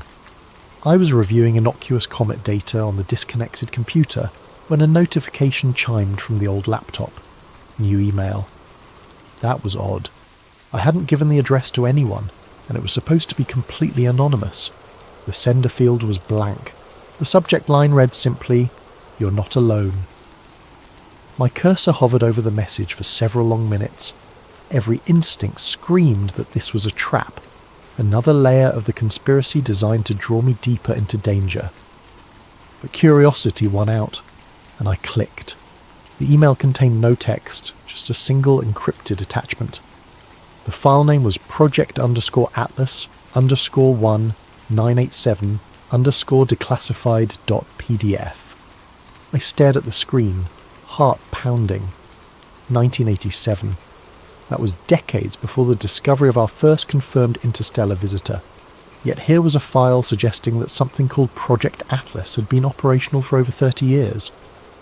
The decryption key was embedded in the file metadata, almost as if someone wanted to make sure I could access it easily. I ran the file through every security scanner I could find, but it came back clean. Finally, I opened it. What I saw made my hands shake so badly I nearly dropped the laptop. The document was a partial intelligence briefing stamped with classifications I'd never seen before. The header read, "Interstellar Object Reconnaissance Program, Project Atlas, Eyes Only." The first page contained an executive summary that made my blood run cold. Analysis of Object Designation 1, I/2017 U1, Oumuamua, confirms artificial origin and reconnaissance capabilities consistent with previous visitations dating to 1987. Object demonstrated control trajectory adjustments, non-gravitational acceleration, and structural properties incompatible with natural formation. Recommend continuation of monitoring protocols and information containment procedures. I scrolled through page after page of technical analysis, trajectory data, and spectroscopic readings that painted a picture I could barely comprehend. Oumuamua, the first officially recognised interstellar visitor, hadn't been a natural object at all. According to this document, it was some kind of reconnaissance probe, and it wasn't the first. The file included a timeline that made my stomach churn. 1987, first confirmed artificial interstellar object, designation classified. 1996, second visitor, trajectory adjusted to avoid detection. 2003, third visitor demonstrated active camouflage capabilities. 2017, Oumuamua arrival, too large to conceal from public observation. 2019, Tuai/Borisov, partial artificial characteristics detected, and at the bottom of the timeline, a chilling projection. Pattern analysis suggests visitation cycle of 6 to 7 years, with each object following optimized surveillance trajectories through inner solar system. Recommend heightened monitoring for next projected arrival, 2025 to 2026 time frame. 3i Atlas had arrived right on schedule. I spent hours poring over the technical data trying to understand the implications. These weren't random cosmic visitors. They were part of a systematic surveillance operation spanning decades. Someone, or something, had been conducting regular reconnaissance of Earth, and our governments had known about it all along. The document included references to information containment protocols and civilian observation management, which explained what had happened to my data. This wasn't just a cover-up. It was a well-established system for suppressing any evidence that leaked into public channels. But why give me this information? Who had access to such highly classified material, and why were they willing to risk everything to leak it to a low-level data analyst? I printed the entire document on the coffee shop's printer, then deleted all traces from the laptop. This was too important to trust to digital storage alone. As I walked home through the darkened streets, clutching the papers under my jacket, I couldn't shake the feeling that I was being watched. The next morning brought a fresh horror. When I arrived at work, my supervisor was waiting at my desk with a grim expression. "Marcus, we need to talk. Conference room 3 now." Inside the sterile meeting room, he laid out a series of photographs across the table. They showed me entering the coffee shop, using the laptop, printing documents, and walking home with a manila envelope under my arm. "We've been very patient with you," he said quietly, "but this ends now. Whatever game you think you're playing, it stops today." I stared at the surveillance photos, realizing just how completely I was outmatched. They'd been watching every move, documenting every attempt to investigate further. The leaked document wasn't help. It was bait, designed to draw me out and prove that I couldn't be trusted to stay quiet. "I don't know what you want me to say," I managed. "I want you to say that you understand. You're a good analyst, Marcus, but you're in way over your head. Take a vacation, 2 weeks, paid leave. Think about whether this job is really the right fit for you." The message was clear. Back off or lose everything. But as I cleaned out my desk under the watchful eyes of security, I couldn't help but smile grimly. They thought they'd caught everything, but they were wrong. Hidden in my apartment was a complete copy of the Project Atlas file, and more importantly, I now knew I wasn't the only one who'd seen through the deception.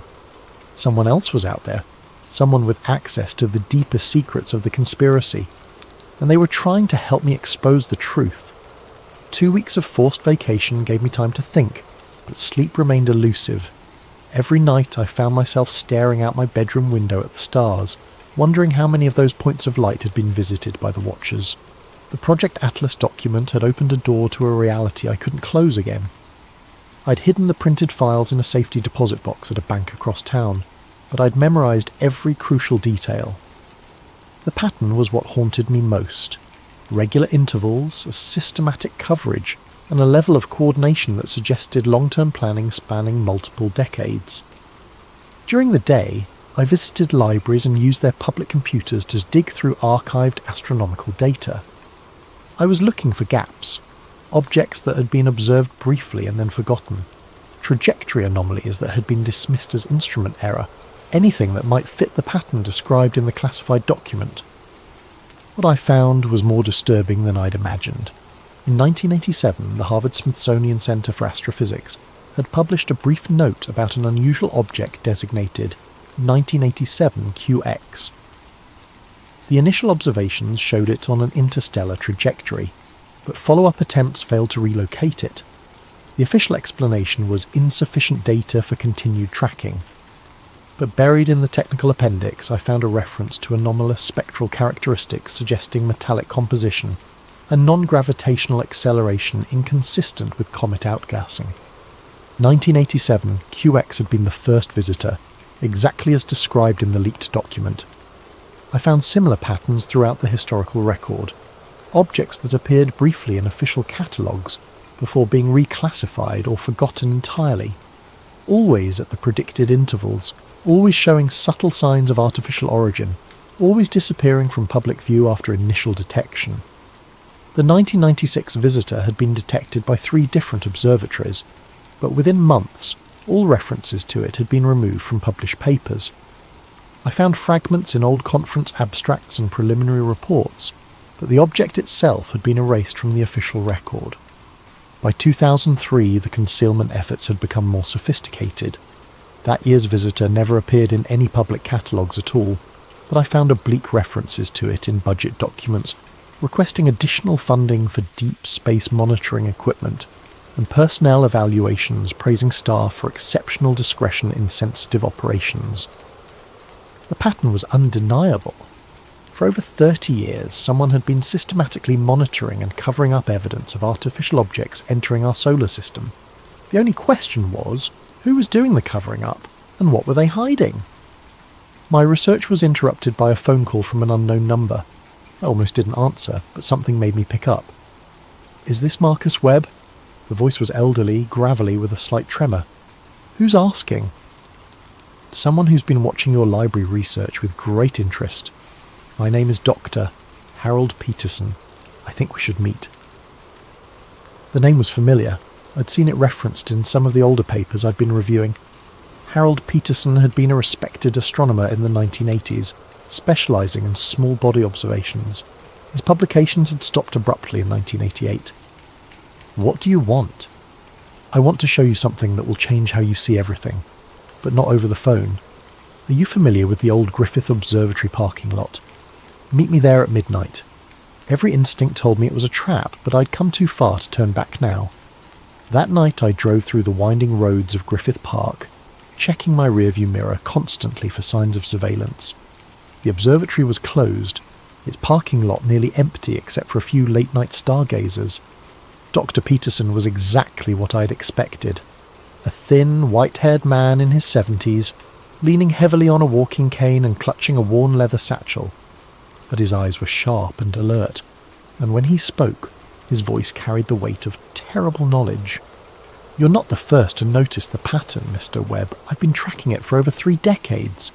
The difference is, I learned to keep my mouth shut."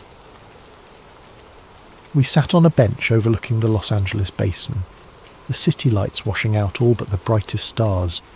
He opened the satchel and withdrew a collection of photographs, charts, and handwritten notes. 1987 was when it all started for me, he said. I was working at Palomar then, part of a team doing systematic surveys of near-Earth objects. We detected 1987 QX on a Tuesday night in October. By Friday our department had been restructured, and I'd been reassigned to different projects. He showed me photographs of the object, grainy black and white images that nonetheless clearly showed an elongated structure with sharp edges and reflective surfaces. Nothing like any natural comet I'd ever seen. They offered me a choice: sign a non-disclosure agreement and continue my career studying harmless asteroids, or maintain my academic integrity and find myself blacklisted from every observatory in the world. I chose my career and I've regretted it every day since. Why are you telling me this now? Because I'm 74 years old, mister. Webb, I have pancreatic cancer, and I'm going to be dead within 6 months. They can't threaten my career anymore, and I'm tired of carrying this secret. He handed me a manila folder filled with documentation I'd never seen before. Internal memos about visitor protocols, budget allocations for special projects, and correspondence between observatories about maintaining operational security. "There are more of us out there," he said. "Astronomers who've seen things they can't talk about, technicians who've been reassigned after asking too many questions, graduate students whose thesis projects have been mysteriously cancelled.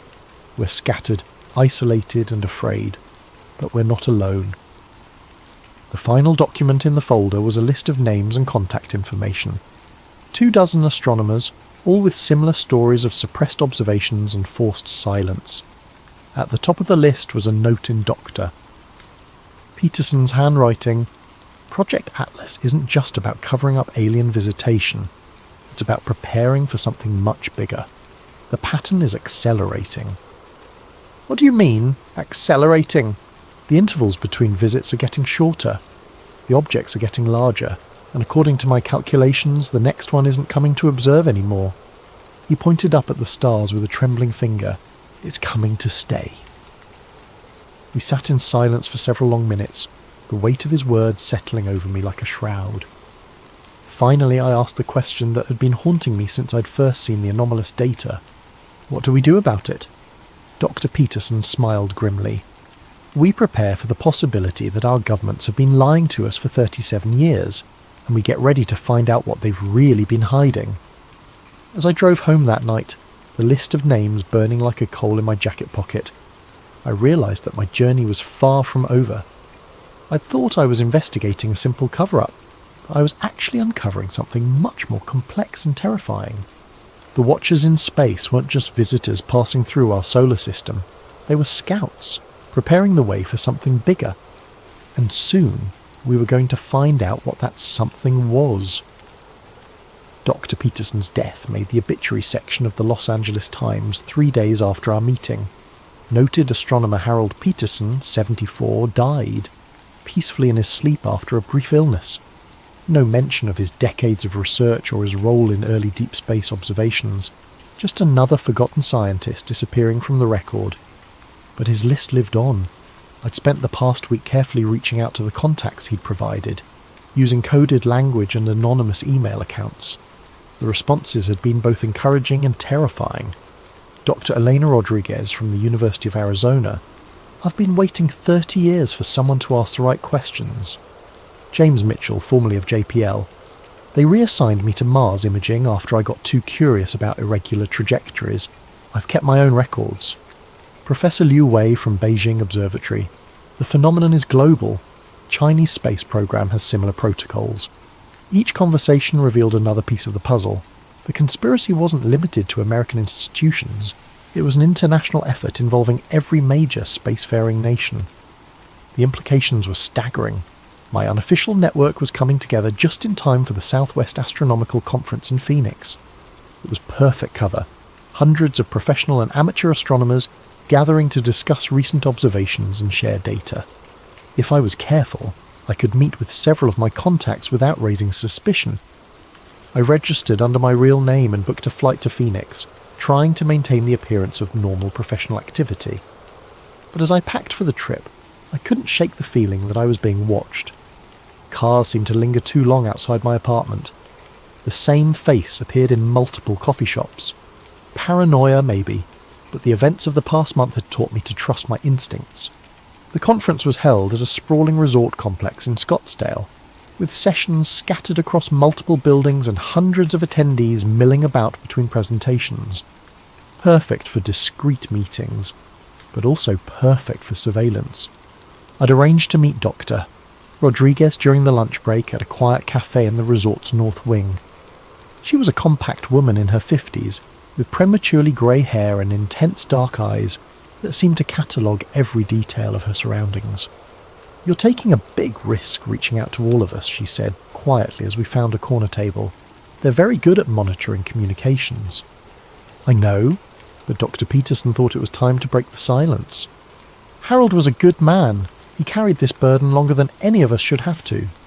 She slid a thin tablet across the table. "I've compiled everything I could recover from my observations in 1996. The trajectory data alone should be enough to prove artificial control." I downloaded the files to an encrypted drive, noting the precision of her documentation. This wasn't the work of a conspiracy theorist. This was rigorous scientific analysis that had been systematically suppressed. "There's something else," she said. "I've been in contact with colleagues in other countries. The pattern isn't random. These objects are conducting systematic reconnaissance of our entire solar system, mapping resources, defensive capabilities, population centres. For what purpose? That's what we need to find out. But I don't think we have much time left." Our meeting was interrupted by the arrival of James Mitchell, a nervous-looking man in his 60s who kept glancing over his shoulder as he approached our table. "We need to move," he said urgently. "There's a man with a camera taking pictures of everyone at this table." Black suit, earpiece, sitting by the fountain. I turned casually and spotted him immediately. Too well dressed for a conference, too alert for a tourist. Our eyes met for a split second before he looked away, but I'd seen enough to know we were blown. "How did they find us so fast?" Dr. Rodriguez whispered. "Doesn't matter," Mitchell replied. "What matters is getting out of here before they decide we're too dangerous to monitor passively." We separated and left through different exits, but the damage was done. My cover was blown, and now they knew I was actively building a network of suppressed witnesses. As I walked back to my hotel room, I could feel eyes on me from multiple directions. That evening I attended a presentation on deep space observation techniques, trying to maintain the appearance of normal conference activity. But my mind was racing, processing everything I'd learned and trying to anticipate their next move. The answer came sooner than expected. When I returned to my room at 11 p.m, the door was slightly ajar. I pushed it open slowly, reaching for the light switch, and froze. My room had been systematically searched. Every piece of luggage had been opened, every pocket turned inside out. My laptop was missing, along with the encrypted drives containing the leaked documents. But they'd left something behind. A single photograph on the bed. It showed me sitting at the cafe with Dr. Rodriguez and Mitchell, all three of us clearly identifiable. Written across the bottom in red ink, "Last warning." I grabbed my passport and the few items they'd left behind and got out of there immediately. The hotel lobby was filled with conference attendees, but I could spot at least 3 people who didn't belong, too alert, too focused on me specifically. I made it to my rental car and drove straight to the airport, abandoning my scheduled return flight for the first available departure to anywhere. As the plane lifted off, I watched Phoenix's lights disappear below and tried to process how completely my life had changed. I was no longer an investigator uncovering a conspiracy. I was a fugitive being actively pursued by forces with unlimited resources and no apparent limits on their willingness to use them. But I'd also gained something invaluable, proof that I wasn't alone and confirmation that the pattern was real. Whatever was coming, there were others who'd been preparing for it, and together we might stand a chance of exposing the truth.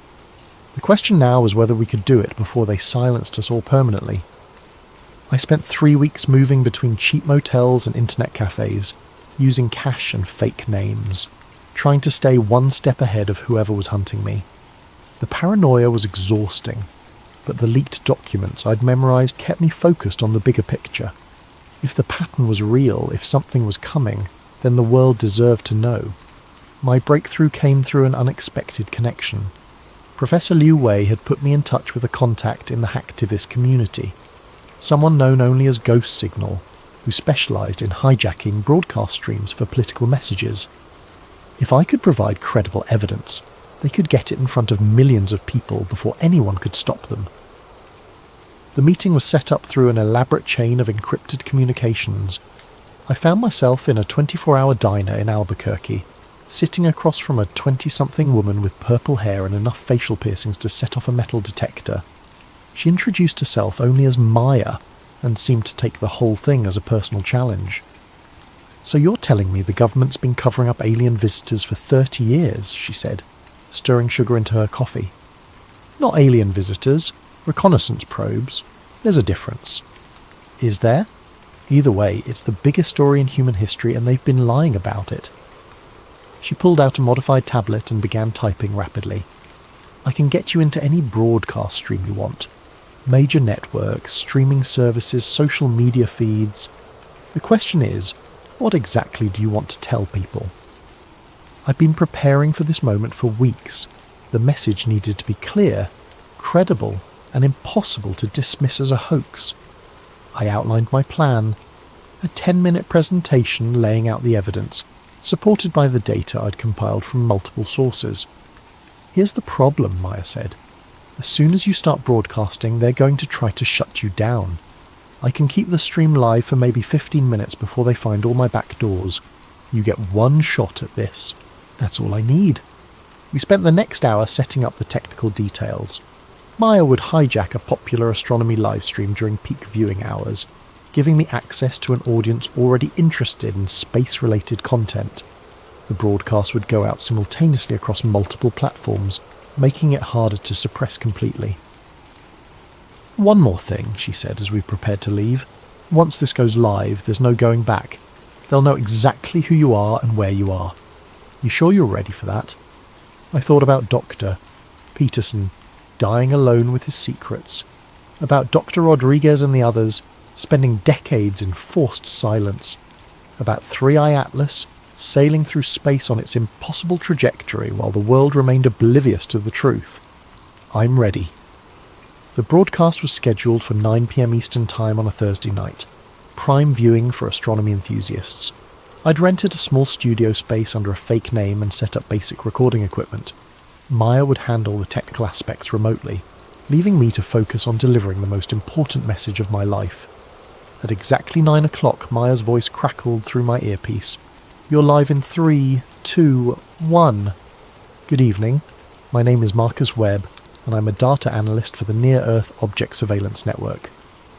What I'm about to tell you will challenge everything you think you know about our place in the universe. I started with 3i Atlas, describing my initial observations and the systematic erasure of evidence. Then I expanded to the broader pattern, using charts and graphs to illustrate the regular intervals and artificial characteristics of the interstellar visitors. These objects aren't random cosmic debris, I continued, holding up copies of the leaked documents. They're part of a systematic reconnaissance program that has been monitoring Earth for over 3 decades. Our governments know this, and they've been actively covering it up. The chat feed exploded with comments, skepticism mixed with fascination as viewers tried to process what they were hearing. Some demanded additional proof, others shared their own unexplained observations, and a few confirmed that similar anomalies had been reported in other countries. The pattern is accelerating, I said, moving to my final slides. The intervals between visits are getting shorter, and according to my analysis, the next object, designated 4I/ATLAS, isn't coming to observe. It's coming to establish a permanent presence. I displayed the trajectory calculations that showed the next visitor would arrive within 18 months, on a path that would bring it into a stable orbit around Earth rather than passing through the solar system. Based on the data I've compiled from multiple sources, 4I/ATLAS will arrive in approximately 543 days. Unlike its predecessors, this object will not be leaving. It will take up position in our local space, and we need to be prepared for what that means. The chat feed was going crazy now, with thousands of viewers sharing the stream and demanding answers. Several amateur astronomers confirmed they could verify parts of my data with their own observations. The message was spreading faster than I dared hope. That's when Maya's voice crackled urgently in my earpiece. We've got company. Black SUVs surrounding the building, and my feeds are being traced. Wrap it up now. If you're watching this, please share it with everyone you know, I said quickly. The truth has been hidden for too long. In less than 2 years, we're going to find out what 37 years of reconnaissance has been preparing for. Don't let them keep you in the dark anymore. The feed went black just as I heard heavy footsteps in the corridor outside. I grabbed my notes and headed for the fire exit, but it was too late. 3 men in dark suits were already coming through the door, moving with the efficiency of people who'd done this many times before. Mr. Webb, you need to come with us. I thought about running, but there was nowhere to go. I'd accomplished what I'd set out to do. The message was out there, spreading across the internet faster than they could contain it. Even if they silenced me now, the truth was already in motion. Did I get your attention? I asked. The lead agent smiled coldly. You have no idea what you've just done. As they led me out in handcuffs, I caught a glimpse of my reflection in a storefront window. I looked exhausted, paranoid. probably more than a little crazy, but I also looked free. For the first time in months, I wasn't carrying the burden of the secret alone. The truth was finally out there, and now the world would have to decide what to do with it. I spent the next 72 hours in a windowless room that officially didn't exist, being questioned by people who officially weren't there. They didn't identify themselves, didn't read me my rights, and didn't seem particularly interested in following any legal procedures I was familiar with. The questions were always the same. Who had given me the classified documents? How many copies existed? Who else was involved in my conspiracy to disseminate false information? I stuck to the same answers. I'd acted alone, based on my own observations and publicly available data. They showed me printouts of the social media explosion that had followed my broadcast. Number sign Atlas pattern was trending worldwide, with millions of shares and thousands of amateur astronomers attempting to verify my claims. The initial wave of skepticism was giving way to grudging acceptance, as independent observers confirmed the trajectory anomalies I'd described. "You've caused quite a stir," said the lead interrogator, a woman in her 40s with steel-grey hair and eyes like winter. 12 countries have filed formal diplomatic protests. 3 observatories have been forced to release previously classified data. The president is demanding answers. "Good," I said. "Maybe now we can have an honest conversation about what's really happening." "You have no idea what you've done. Do you think we've been keeping this secret for fun? Do you think there isn't a reason for the careful management of this information?" For the first time I detected something other than cold professionalism in her voice. There was fear there, carefully controlled but unmistakable. "Then tell me the reason," I said. She was quiet for a long moment, studying my face as if trying to decide something important. Finally she spoke. "The reason is panic, mister." Webb. "The reason is the complete collapse of social order when 6 billion people realise they're not alone in the universe and that their governments have been lying to them for decades. The reason is mass hysteria, economic collapse and the end of civilization as we know it. People have a right to know. People have a right to survive. And sometimes those two rights are incompatible." She pulled out a tablet and showed me a series of news reports from the past few days. Stock markets crashing as investors fled anything connected to space technology. Religious leaders declaring the end times. Protest movements demanding government transparency. Military bases around the world placed on high alert. "This is just the beginning," she said.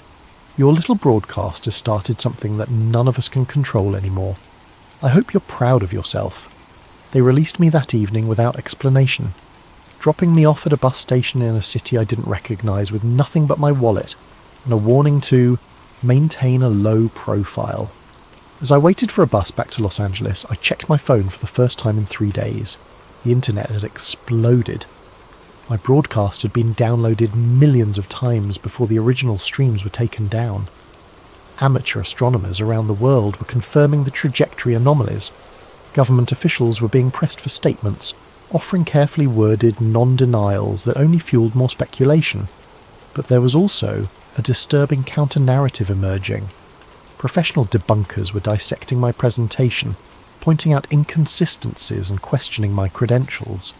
News outlets were running pieces about dangerous conspiracy theories and the psychology of false pattern recognition.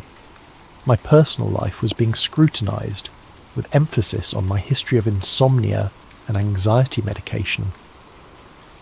By the time I made it back to Los Angeles, the story was already shifting. The initial excitement was fading, replaced by sophisticated disinformation campaigns that made my claims seem increasingly implausible. Fake documents were circulating that contradicted my evidence. Expert witnesses were appearing on news programs to explain how natural phenomena could account for the observed anomalies. The cover-up was adapting, evolving to contain the damage I'd caused. I found my apartment exactly as I'd left it, but something felt different. The locks hadn't been changed. Nothing appeared to be missing, but there was a subtle wrongness that I couldn't quite identify. It wasn't until I checked my computer that I understood. Every file related to my investigation was gone, replaced by different versions that told a completely different story. The trajectory data now showed normal comet behaviour. The leaked documents appeared to be obvious forgeries. My own research notes had been altered to make me look delusional. They weren't just discrediting my story, they were gaslighting me on a personal level, making me question my own memories and observations. But they'd made one mistake. Hidden in a safety deposit box across town were the original printed documents Dr. Peterson had given me, physical proof that couldn't be digitally altered. As long as those papers existed, I had evidence that the conspiracy was real. I spent my first night back trying to contact the other members of my informal network, but most of their numbers had been disconnected. Dr. Rodriguez's university claimed she'd taken an extended sabbatical. James Mitchell's former colleagues insisted he'd moved overseas without leaving a forwarding address. Only Maya responded to my encrypted messages, and her news wasn't encouraging. "They've been thorough," she typed. "Every copy of the broadcast has been scrubbed from major platforms. The mirrors I set up have been taken down. Even the cached versions are disappearing from search engines. What about the amateur confirmations? Being systematically debunked. They've got teams of experts explaining away every anomaly, providing alternative interpretations for every piece of evidence. It's like watching history being rewritten in real time." I stared at my screen, feeling the weight of defeat settling over me. I'd sacrificed everything to get the truth out, and they were erasing it as efficiently as they'd erase my original data files. "There's something else," Maya continued. "I've been monitoring the official astronomy networks. They're planning something big. A coordinated announcement about 3i Atlas that's going to put this whole thing to bed once and for all." The announcement came 2 days later, during a press conference at NASA headquarters. A panel of distinguished astronomers and agency officials presented their definitive analysis of 3i Atlas, complete with detailed explanations for every anomaly I'd observed. The trajectory corrections were caused by asymmetric outgassing from previously undetected volatile compounds. The lack of a visible coma was due to unusual mineral composition that sublimated in the infrared spectrum. The precise course changes were actually random fluctuations that appeared purposeful when viewed through the lens of conspiracy thinking. They even had a new name for the phenomenon: false pattern syndrome, a psychological condition where observers perceived intentional design in random data. I was cited as a textbook example, a well-meaning analyst whose mental health issues had led him to see aliens where none existed. The presentation was flawless, authoritative, and completely convincing. Within hours, the remaining support for my claims evaporated. Social media moved on to other conspiracies. The news cycle found new crises to exploit. 3i Atlas was officially just another comet, and I was officially just another delusional conspiracy theorist. But as I watched the press conference from my apartment, clutching Dr. Peterson's documents and remembering the fear in my interrogator's eyes, I knew they hadn't really won. They'd controlled the narrative, managed the public reaction, and preserved the status quo. But they couldn't change the truth. In less than 500 days, 4i/ATLAS would arrive, and all their careful lies would be exposed. The only question was whether anyone would be watching when it happened. Welcome to another spine-chilling tale from Sleep Theories. Before we dive into tonight's story about streets that vanish and realities that shift, I want to give a special thanks to Meditate, Create and Valensrocks for suggesting this incredible concept. Your ideas fuel these stories, so please keep those video suggestions coming in the comments below. And if you enjoy these mysterious tales that blur the line between nightmare and reality, make sure to hit that like button and subscribe to Sleep Theories for more stories that will keep you awake long into the night. Now, settle in and prepare yourself for a journey into a world where familiar places become foreign, where your own memories might be the only proof of what once was real. The city looks different at 3 in the morning. Streetlights cast long shadows between buildings, and the usual chaos of traffic gives way to an almost sacred quiet. I've been driving rideshare for 4 years now, working the night shift because the money's better, and honestly I prefer the solitude. There's something honest about the night. People are either going somewhere important or running from something they'd rather forget. My phone buzzed with a new ride request just as I finished dropping off a group of college kids downtown. The pickup was on Maple Avenue, and the destination showed as 1247 Warren Street. I knew the area well. had driven through it hundreds of times. Warren Street ran parallel to the university district, lined with old brownstones that had been converted into apartments for students and young professionals. The passenger was already waiting outside when I pulled up. Middle-aged woman with greying hair clutching a small overnight bag. She looked tired in that bone-deep way that comes from more than just staying up late. "You're going to Warren Street," I confirmed as she settled into the back seat. "Yes, 1247. Thank you for coming so quickly." Her voice carried a slight accent I couldn't place. I've been visiting my sister there for years, but tonight, I'm not sure why, but I kept getting turned around trying to find it myself. I pulled away from the curb and headed toward the familiar route. The GPS showed a straight shot, down Maple, left on University, then right onto Warren Street. Simple enough. I'd probably driven that exact route 50 times this year alone. "How long has your sister lived there?" I asked, making conversation to fill the comfortable silence. "Oh, about 15 years now. Same apartment the whole time. She's always joking about how she'll never move because she finally memorized her address." The woman laughed softly. "Though between you and me, the neighbourhood has changed quite a bit. Not necessarily for the worse, just different." We made the left onto University Avenue, passing the late-night coffee shop that catered to cramming students and the 24-hour laundromat where I'd seen the same homeless man sleeping in the doorway for the past 2 years. Everything looked normal, exactly as it should. Then I made the right turn where Warren Street should have been. The street sign read Miller Avenue in crisp official lettering. Not a makeshift replacement or a temporary sign. This looked like it had been there for decades. The metal showed the right amount of weathering, the same faded green paint as all the other street signs in the district. I slowed the car, checking my GPS. The blue line still showed us travelling on Warren Street, but the street sign clearly said Miller Avenue. I glanced in my rearview mirror at my passenger, who was looking out the window with a puzzled expression. "This is strange," she murmured.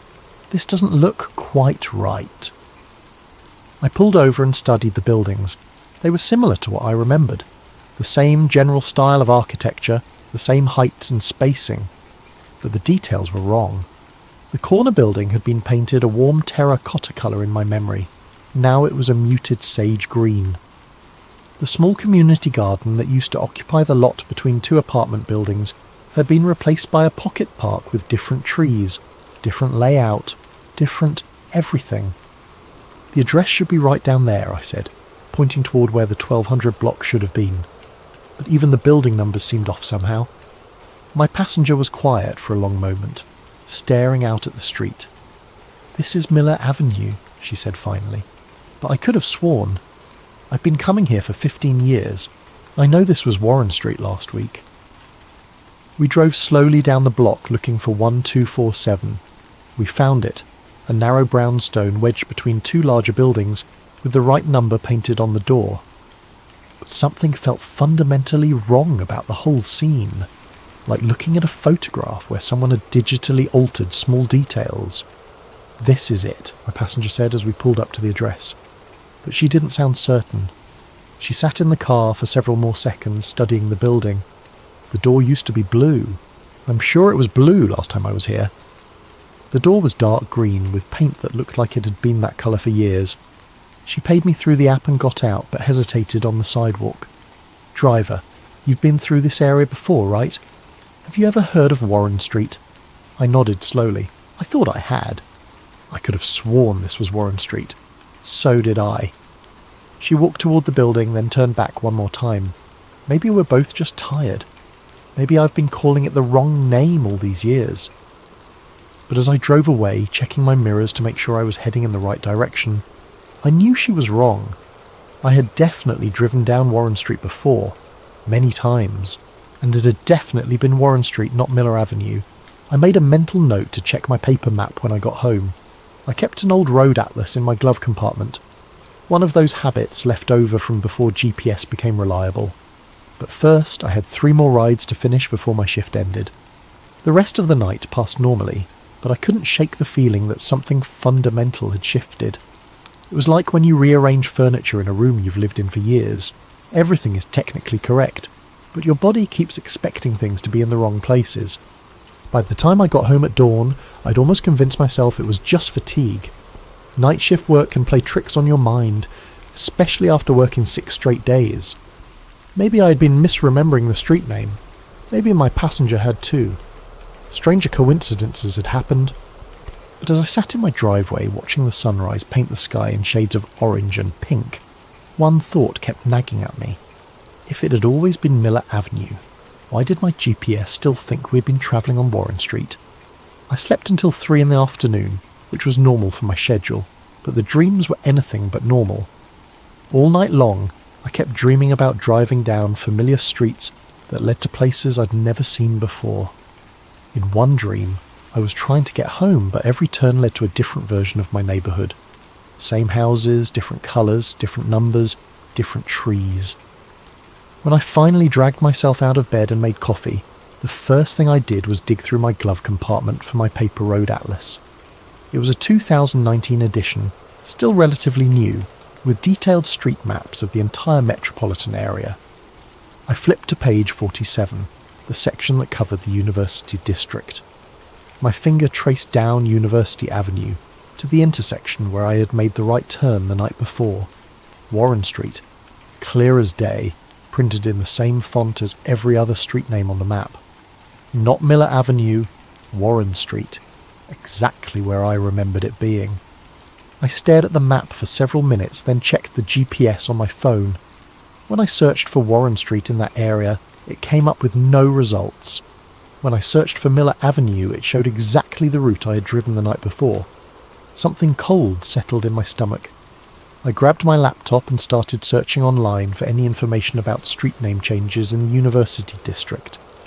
The city's official records showed that Miller Avenue had been established in 1987 and had never been renamed. There was no mention of Warren Street anywhere in the municipal database. On impulse, I created a post on the city's community forum. Does anyone remember Warren Street in the University District? It used to run parallel to the campus, between University Avenue and Oak Street. Now it's called Miller Avenue, and I can't find any record of when the name was changed. I included a photo of my paper map showing Warren Street clearly labelled. The first few responses came within an hour. Yeah, I remember Warren Street. I used to live there in 2018. When did they change it? Warren Street? My ex-boyfriend lived on that street. I always thought it was a weird coincidence because his last name was Warren. I delivered pizza in that area for 3 years. Definitely remember Warren Street. Strange that there's no record of the name change. But then other responses started coming in. Are you guys serious? That's been Miller Avenue for as long as I can remember, and I've lived here for 30 years. This is obviously fake. Why would you create a fake street name and Photoshop it onto a map? Miller Avenue was named after the Miller family who donated the land to the city in 1887. It's never been called anything else. The thread quickly devolved into arguments between people who insisted they remembered Warren Street and people who were equally certain it had always been Miller Avenue. By evening, the tone had turned ugly, with accusations of lying and attention-seeking behaviour. I went to bed that night feeling unsettled but oddly vindicated. At least I wasn't the only one who remembered Warren Street. Maybe there was a reasonable explanation. Perhaps the city had renamed it recently and hadn't updated all their records yet. When I woke up the next afternoon, I checked the forum thread immediately. The post was gone. Not deleted, with a note saying it had been removed for violating community guidelines. Completely gone, as if it had never existed. My post history showed no record of ever creating it. More disturbing, when I checked my paper map again, page 47 now showed Miller Avenue where Warren Street had been printed the day before. The font was identical to all the other street names, and the paper showed no signs of alteration. It looked exactly like it had been printed that way originally. I sat at my kitchen table staring at the map, trying to convince myself that I had misremembered what I had seen. But I distinctly recalled running my finger along the printed words Warren Street, less than 24 hours earlier. I grabbed my phone and tried searching online for any cached versions of my forum post, any screenshots, any evidence that it had ever existed. I found nothing. That night, instead of starting my usual rideshare shift, I drove back to Miller Avenue. I parked across the street from where I had dropped off my passenger and studied the buildings more carefully. The corner building was definitely sage green, and the paint job looked professional and weathered, but something about the colour seemed wrong to my eyes, like seeing a familiar person wearing an outfit that doesn't quite suit them. The pocket park was well established, with mature trees and worn paths that suggested it had been there for years. I walked through the small park looking for any signs of recent construction or landscaping changes. The trees were all at least 10 years old, maybe more. The memorial plaque near the entrance was dated 2009, dedicating the space to the Miller Avenue Community Garden Preservation Society. But I could swear I remembered a different garden in this exact spot. A smaller space with raised vegetable beds and a chain-link fence, not this manicured little park with its neat flower borders and decorative benches. As I stood there in the evening light, a woman walked by walking her dog. She was middle-aged, looked like she lived in the neighbourhood. "Excuse me," I called out. "I'm sorry to bother you, but I'm trying to settle a bet with a friend. Do you happen to know if this street used to be called something else?" She stopped and looked at me suspiciously. "Miller Avenue?" "No, it's always been Miller Avenue. My grandmother lived on this street in the 1940s. Family's been here for generations." "What about this park? Has it always been here?" Now she looked at me like I might be mentally unstable. "The Miller Community Park? Of course it's always been here. Are you from the area?" "I thought I was," I said. "Thanks anyway." As I walked back to my car, I noticed something that made me freeze in place. Across the street, leaning against a lamppost, was a man in a dark jacket who seemed to be watching me. When I looked directly at him, he turned away and started walking in the opposite direction. Maybe it was paranoia, but something about his posture had suggested he'd been observing me for a while. I got in my car and drove home, checking my rearview mirror more frequently than usual. I didn't see the man again, but I couldn't shake the feeling that my questions about Warren Street had attracted unwanted attention. That night I started keeping a notebook by my bed.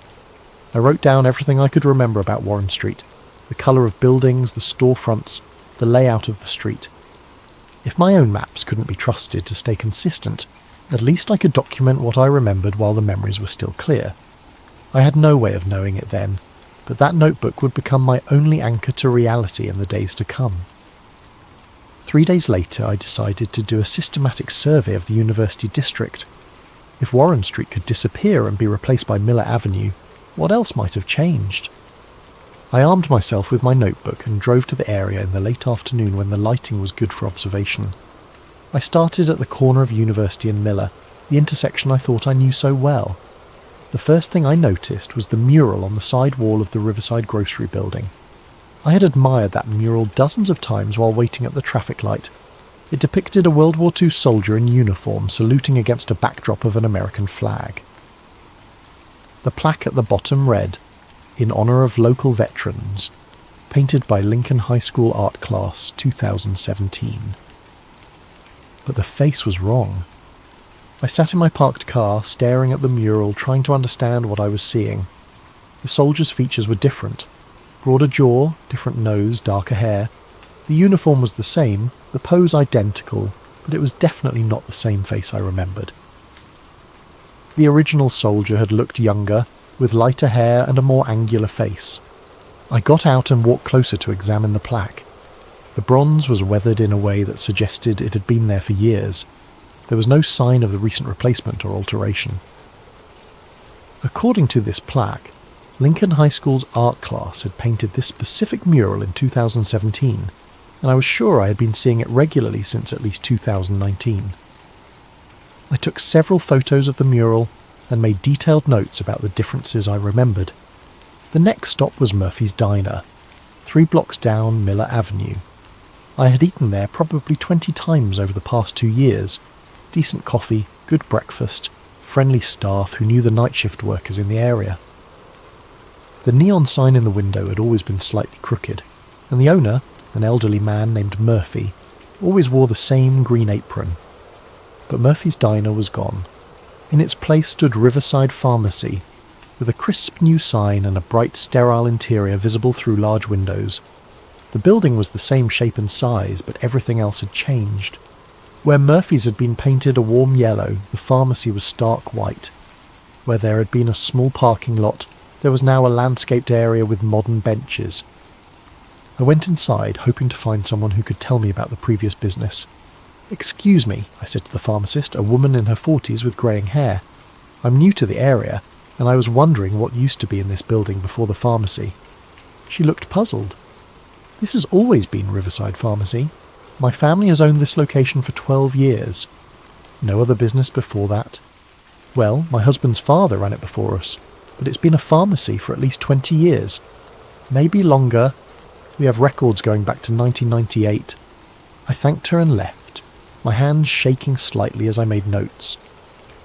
In my notebook, I wrote down everything I could remember about Murphy's Diner. The layout, the menu, the colour of the booths, the way Murphy always hummed while he cooked. The pattern continued throughout the afternoon. The barbershop I remembered had been replaced by a coffee shop that looked like it had been there for years. A vacant lot where I was sure there had been a small apartment building now contained a well-established community garden with mature plants. Most disturbing, the people I talked to didn't just disagree with my memories. They seemed genuinely confused by my questions, as if I was asking about places that had never existed. By late afternoon, I had documented 7 significant discrepancies between what I remembered and what currently existed. In each case, the current version looked authentic and established. Not like recent changes or replacements. I decided to try a different approach. There was a used bookstore on Oak Street that specialised in local history and ephemera. If changes had been made to the neighbourhood, there might be some record of what had been there before. Paperback Paradise was exactly as I remembered it. Dusty, cramped, with towers of books reaching toward the ceiling, and narrow aisles that barely allowed one person to pass. The owner, an elderly woman named Mrs. Henderson, was sorting through a box of old magazines behind the counter. "I'm looking for anything about the University District," I told her. "Old photos, newspapers, anything that might show what the neighbourhood looked like in the past few years. Any particular time period? Actually, I'm most interested in very recent history, like 2019 to now. I'm trying to track some changes in the area." She directed me to a section near the back where she kept local newspapers and university publications. I spent an hour going through issues of the student newspaper, looking for any mention of Murphy's Diner, Warren Street, or the other places I remembered. In a stack of community newsletters from 2020, I found something that made my pulse quicken. There was a small classified ad that read, "Murphy's Diner closing after 15 years. Thanks to all our loyal customers. Final day, March 15th, 2020. I stared at the ad, reading it over and over. Here was proof that Murphy's Diner had existed, that I wasn't imagining things. I looked around for Mrs. Henderson to ask about purchasing the newsletter, but she'd stepped away from the counter. While I waited for her to return, I continued searching through the papers. In a university newsletter from 2019, I found a small article about a community art project that mentioned the Warren Street Mural Renovation Project. The article was brief, but it clearly referred to Warren Street as a real place. I gathered both publications and brought them to the counter, but Mrs. Henderson was still nowhere to be seen. After waiting for several minutes, I heard voices coming from the back room, Mrs. Henderson talking to someone in low, urgent tones. "I'll be right with you," she called out. But something about her tone had changed. When she emerged from the back room a few minutes later, she looked flustered and avoided making eye contact.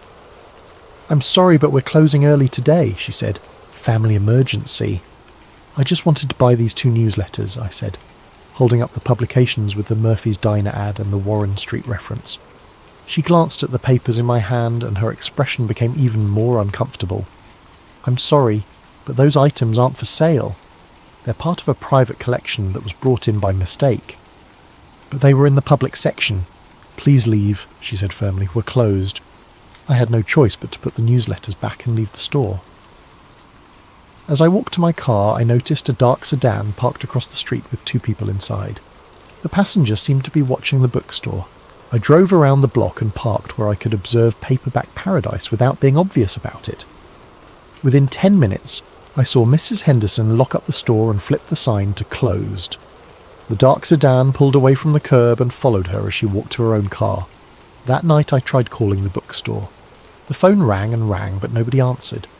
When I drove by the next afternoon, there was a sign in the window, "Closed due to illness, reopening date TBD." I never saw those newsletters again. And when the store reopened 2 weeks later, Mrs. Henderson claimed to have no memory of our conversation about local history publications. But I had seen them.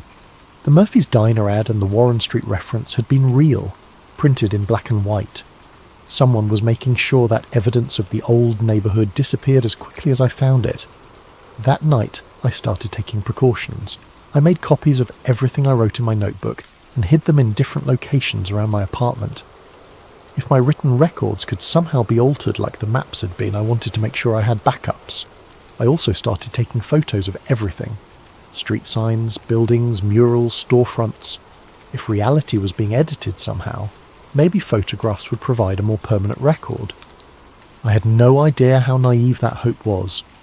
After the incident at Paperback Paradise, I realised I needed to be more careful about how I investigated the changes in the neighbourhood. If someone was monitoring people who asked too many questions about Warren Street, I couldn't just walk around interviewing random strangers. Instead, I decided to focus my search online. The internet was vast and decentralised. Surely it would be harder to scrub every reference to places and events that had apparently been erased from physical reality. I started with basic searches: Warren Street University District, Murphy's Diner, street name changes. Most of the results were irrelevant, but I found a few forum posts and social media comments that seemed promising. However, when I tried to access them, I kept getting "page not found" errors, or finding that the posts had been deleted. It was frustrating, but I kept trying different search terms and looking deeper into cached results. After several hours of this tedious work, I found something interesting. Buried in the comments section of a paranormal blog was a cryptic post from someone with the username Reality Archivist. For those experiencing geographical discontinuities, timeline displacement, or collective memory revision events, there is a place to document and discuss these phenomena safely. Search for Forgotten Archive on Tor. Use standard precautions. I had heard of Tor, the anonymizing browser used to access hidden parts of the internet. I had never needed it before, but the idea of geographical discontinuities was too close to my own experience to ignore. It took me a few hours to figure out how to install and configure Tor properly, and another hour to find the Forgotten Archive forum. When I finally accessed it, I found a simple, text-based discussion board with several dozen active threads. The forum's description read, "A space for documenting and discussing places, events, and people that no longer exist. Share your memories, compare experiences, and preserve what has been forgotten. Anonymity required. Verification encouraged." I spent the next several hours reading through posts, and what I found there was both reassuring and terrifying. There were dozens of people from around the world reporting experiences similar to mine. A woman in Portland described how her neighbourhood pizza place had been replaced by a bank, with everyone insisting the bank had always been there. A man in Chicago wrote about a park that had somehow become a shopping centre overnight, complete with businesses that had apparently been operating there for years. But the post that really caught my attention was from someone called Phase Walker. Phoenix residents, has anyone noticed changes in the Midtown district? Specifically, I'm looking for anyone who remembers Central Avenue, between 7th and 15th Streets, being completely different last month. Buildings are the same height and general style, but wrong colours, wrong businesses, wrong details. Also, does anyone remember the Morrison building having a different architectural style? The post had been made 3 weeks earlier and had several responses. People confirmed similar experiences in Phoenix, but what was most interesting were the details Phase Walker provided in follow-up comments. The changes happened all at once, sometime between Tuesday night and Wednesday morning. I noticed a bright flash in the sky around 3:30 a.m. Tuesday, followed by a low rumbling sound. By Wednesday, the entire 6-block area had these subtle but consistent differences.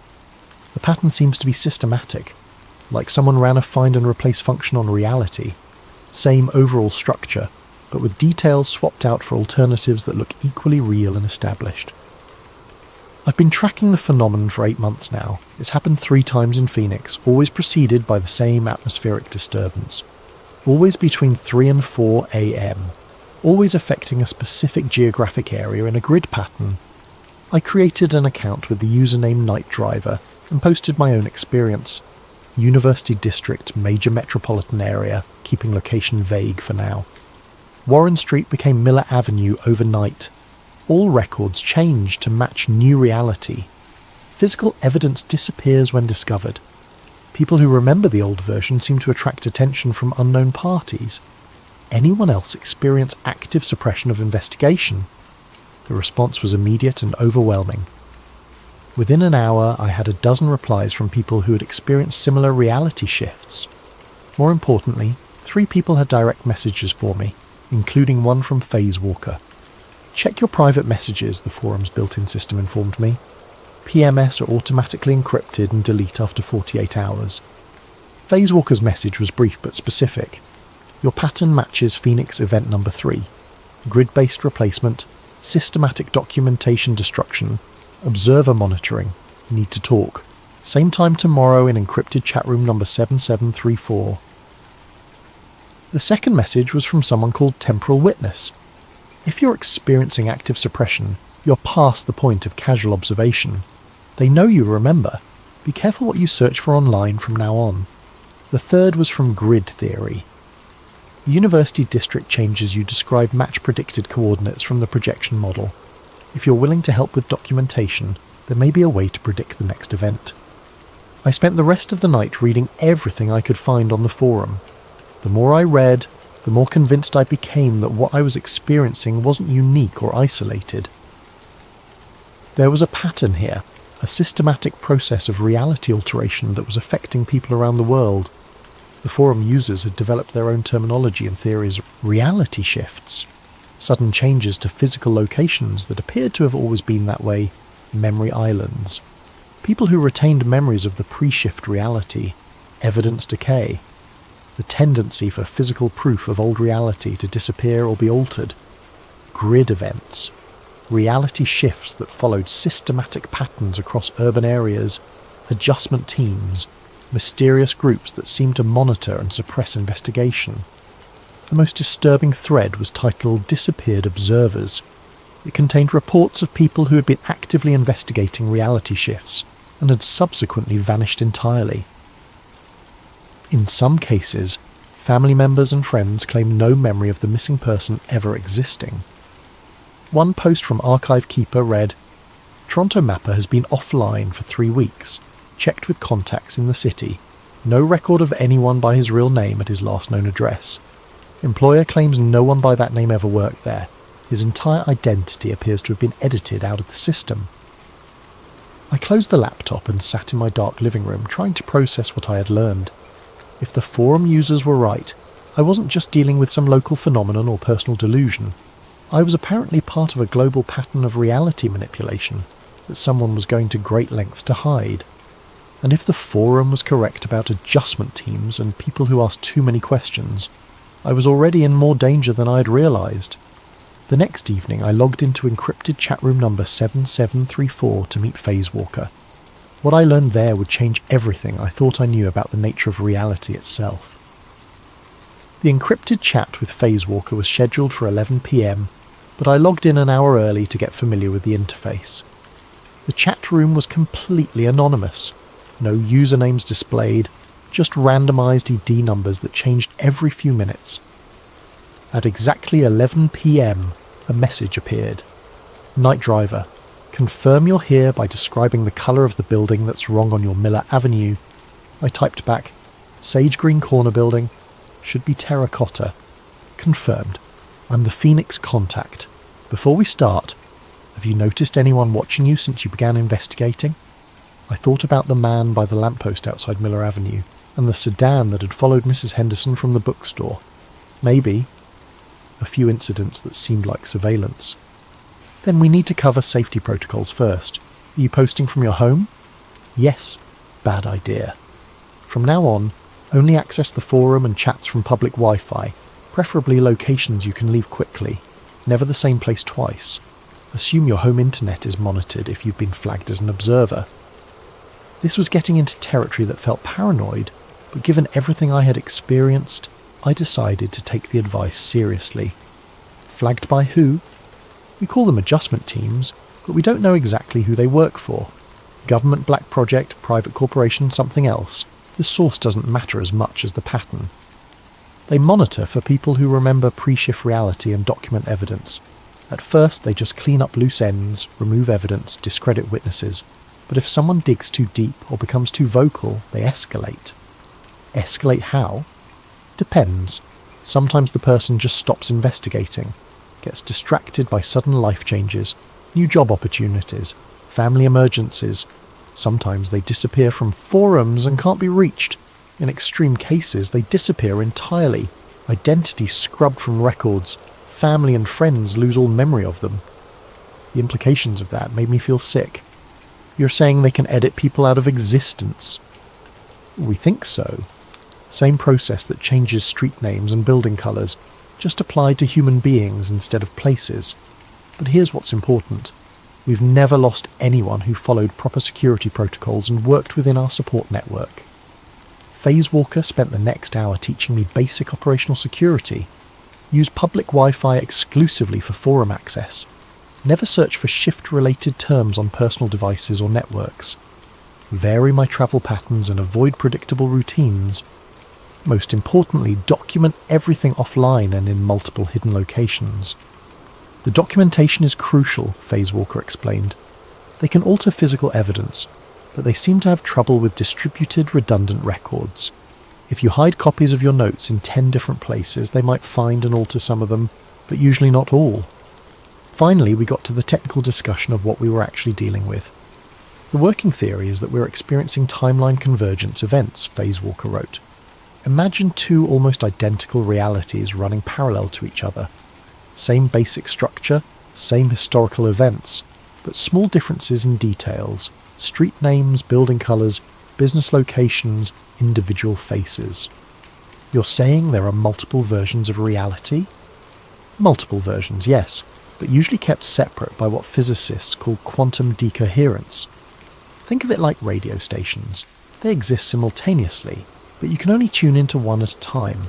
Something is causing these reality streams to merge, with one version overwriting the other.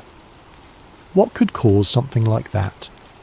High-energy particle experiments, electromagnetic anomalies, possibly even certain astronomical events. The forum has been tracking correlations between shifts and activities at research facilities, but the data is incomplete. Phase Walker sent me a file containing maps and timelines of documented reality shifts from around the world. The patterns were striking, events clustered around major universities and research facilities, with timing that suggested coordination or a spreading effect. Phoenix has a major particle physics lab 30 miles south of the city, Phase Walker noted. Every shift event here has occurred within 72 hours of high-energy experiments. Your university district, any major research facilities nearby? I thought about it. The university had a physics department, but I didn't know about major experimental work. However, about 20 miles northwest of the city was Brookhaven Research Institute, a private facility that did contract work for the government. Possibly, I'll need to research it. Be careful how you research it. Don't use normal search engines or library computers. The adjustment teams monitor for certain types of inquiries. We agreed to meet again in 3 days, same time, same protocol. Phase Walker gave me a list of specific things to document. Any unusual atmospheric phenomena, timing of changes, geographic patterns, and especially any signs of surveillance. One more thing, Phase Walker added before signing off. If you see a bright flash in the sky followed by low-frequency rumbling, that's the signature of an active shift event. You'll have maybe 6 hours before the changes lock in. That's your window to document everything you can about the pre-shift reality. The next day, I implemented the new security protocols. I found a different coffee shop with public Wi-Fi and spent an hour researching Brookhaven Research Institute. What I found was concerning. Brookhaven specialised in advanced particle physics research with applications for national security. Their website was deliberately vague, but academic papers referenced work on quantum field manipulation and dimensional interface studies. Most significantly, their experimental schedule showed high-energy runs every Tuesday and Friday night between 2 and 5 a.m. Warren Street had become Miller Avenue on a Wednesday morning. The last high-energy run at Brookhaven had been Tuesday night, 2 to 5 a.m. I started paying attention to details I'd previously ignored. On Friday afternoon, I positioned myself in the Miller Avenue area with my notebook and camera, planning to monitor the area through the night. At 11 p.m. I noticed the first watcher. He was sitting in a car parked at the far end of the street, positioned to have a clear view of the entire block. Middle-aged, wearing dark clothes, professional demeanour. He wasn't trying to hide his presence, but he wasn't obvious about surveillance either. At midnight, a second watcher appeared on foot, casually strolling through the area but lingering near streetlights and stopping frequently to check his phone. At 1 a.m, a van with tinted windows parked near the corner intersection. By 2 a.m, there were at least 5 people in the area who seemed to be conducting some kind of coordinated observation. They weren't focused on me specifically. They seemed to be monitoring the entire neighbourhood. At 3:17 a.m, I saw the flash. It started as a bright point of light in the northwestern sky, roughly in the direction of Brookhaven Research Institute. The light expanded rapidly, not like an explosion, but more like a ripple spreading across the sky. For about 3 seconds, the entire northwestern horizon was illuminated with an eerie blue-white glow. Then came the sound, a deep thrumming rumble that seemed to come from underground rather than the sky. It was felt as much as heard, a vibration that made car alarms start going off throughout the neighbourhood. The watchers immediately became more active. I saw them talking into radios and checking devices that looked more sophisticated than cell phones. The van started its engine. I spent the next hour documenting everything I could see in the area, taking photos and writing detailed descriptions. At first, nothing seemed different, but around 5 a.m, I noticed subtle changes beginning to appear. The streetlight on the corner flickered and went out. When it came back on a few minutes later, it was a different style, same height and position, but with a more modern LED fixture instead of the old sodium vapour lamp. The stop sign at the intersection looked slightly different. The red was a shade deeper, and the reflective strips were positioned differently. Most unsettling, when I looked back at photos I'd taken just 2 hours earlier, some of them showed these new versions instead of what I remembered photographing. By dawn, the watchers had disappeared. I drove home, my hands shaking as I realised I had just witnessed a reality shift in progress. That afternoon, I returned to Miller Avenue to document the full extent of the changes. The differences were subtle but consistent. Paint colours slightly different, business signs in new fonts, even the memorial plaque in the park had been altered. The dedication date was now 2011 instead of 2009, and it honoured the Miller Avenue Heritage Preservation Society instead of the Community Garden Group. Most disturbing of all, when I tried to access the photos I had taken during the night, half of them had been automatically corrected by my phone software to match the new reality. My camera had somehow been convinced that it had always photographed the updated version of the neighbourhood, but my handwritten notes remained unchanged. Whatever technology was altering physical evidence couldn't seem to affect ink on paper, at least not immediately. I spent the rest of the week implementing additional security measures and preparing for my next meeting with Phase Walker. I made multiple copies of my notes and hid them in different locations around the city. I bought a second phone that I kept turned off except for emergencies. Most importantly, I started paying attention to my daily routine and varying it randomly. It was a good thing I did. On Wednesday morning, I noticed a car that had been parked outside my apartment building for 3 days straight. Different cars, different people, but always someone maintaining visual surveillance of the building entrance. On Thursday, I received a phone call from someone claiming to be conducting a survey about community memory and local history. The questions were oddly specific about Warren Street and recent changes in the university district. On Friday, I found that my apartment had been searched while I was out. Nothing was missing, but small things had been moved. Books in slightly different positions, papers shuffled, furniture shifted by inches. It was done professionally by someone who wanted me to know they had been there without making it obvious to anyone else. The message was clear. They knew who I was, where I lived, and what I was investigating. That night I packed a bag and left my apartment. I didn't know if or when I would be able to return safely. I spent the next week staying in cheap motels and internet cafes, using different locations each day to access the Forgotten Archive forum. The pattern of surveillance had made it clear that my investigation had moved beyond casual interest. I was now actively being monitored by whoever was behind the reality shifts. Phasewalker had warned me this might happen.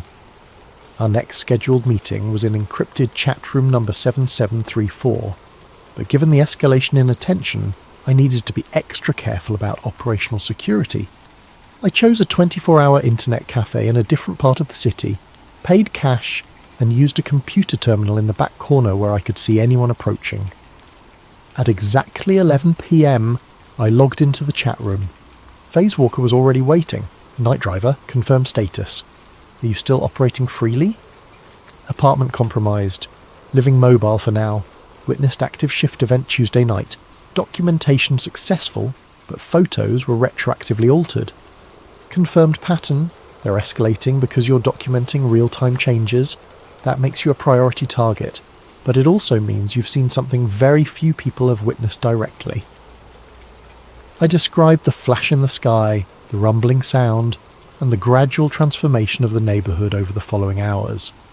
Phasewalker seemed particularly interested in the timing and the electromagnetic effects. The 6-hour lag between the flash and full manifestation is consistent with other observations, Phasewalker typed. We think that's how long it takes for the quantum decoherence field to fully stabilise. During those 6 hours, reality is basically in flux. Some people see the old version, some see the new, some see both overlapping. What about the retroactive changes to photographs? Quantum field effects can alter magnetic storage and digital memory. That's why we rely on handwritten documentation, and physical photographs when possible. The analogue formats seem more resistant to alteration. Phasewalker sent me a file that made my skin crawl. It was a detailed map of my city with a grid overlay, marking predicted locations for future reality shifts. We've been tracking the pattern for 8 months now, Phasewalker explained. The shifts aren't random. They follow a systematic grid pattern radiating outward from specific central points, usually research facilities or locations with unusual electromagnetic properties. The map showed Brookhaven Research Institute at the centre of concentric circles, with predicted shift zones marked at regular intervals. The university district where I had witnessed the Warren Street change was in the second ring. According to the projection, the next affected area would be the downtown financial district, approximately 3 miles southeast of Brookhaven. When? I typed. If the pattern holds, next Tuesday night. The high-energy experiments at Brookhaven run on a regular schedule, and each cycle seems to push the effect field a little further outward. I studied the map more carefully. The grid was precise, almost mechanical in its layout. Each shift zone was approximately the same size, roughly 6 city blocks in a square pattern. Within each zone, the changes appeared to follow consistent rules. Same basic infrastructure, but with details altered in systematic ways. This looks like a spreading wave pattern, I observed. Exactly. Like ripples in a pond, but moving through dimensional space instead of water. Each experimental cycle at Brookhaven creates another pulse, and each pulse pushes the effect boundary a little further out. Phasewalker sent me additional files, documentation from other cities where similar patterns had been observed. Phoenix, Seattle, Austin, Atlanta, all had research facilities at the centre of expanding grids of reality shifts. Is this coordinated? Are all these facilities working together? We don't know. Could be coordinated, could be that multiple groups are working on similar technology and creating interference patterns.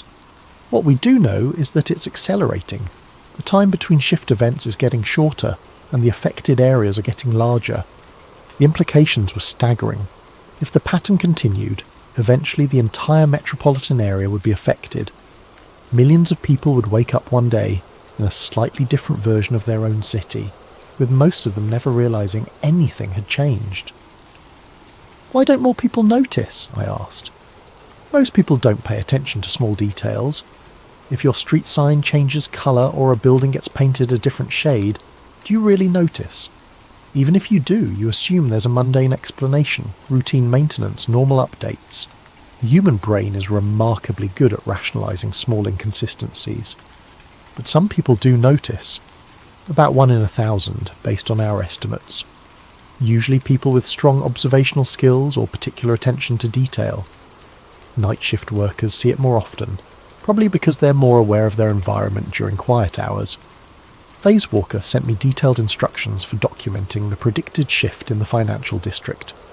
The key was to be in position before the experimental window, document the pre-shift state thoroughly, then track changes in real time during the 6-hour transformation period. "This is dangerous," Phase Walker warned. "If you're caught in an active shift zone during the transition, there can be complications." What kind of complications? People have reported disorientation, memory confusion, in extreme cases temporary existence in both realities simultaneously. One observer in Seattle claimed to spend 3 hours in a version of the city where she had never been born. She could see her apartment, but strangers were living there, and no one recognized her name. I closed my eyes, trying to imagine what that would feel like, being erased from your own life, even temporarily. "There's something else," Phase Walker continued. "The Forum has been tracking missing persons reports in areas that have experienced multiple shift events.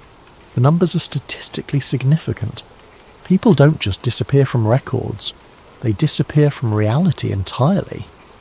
"How many people?" Hard to get exact numbers because of the nature of the disappearances, but we estimate between 50 and 100 people nationwide over the past year. All of them were either active observers or people who had been asking questions about reality shifts. I thought about the disappeared observers thread on the forum and the reports of people who had simply stopped existing. If Phase Walker was right, I was not just investigating a strange phenomenon, I was documenting what amounted to a systematic alteration of reality that was claiming human casualties. "Why are you telling me this? Wouldn't it be safer for me to just stop investigating?" Because stopping doesn't seem to protect people once they've been flagged, and because we need documentation of real-time shifts if we're ever going to understand how to stop this process. Stop it? You think it can be stopped? We have to believe it can be, because if it can't, eventually there won't be anyone left who remembers what the world was supposed to look like.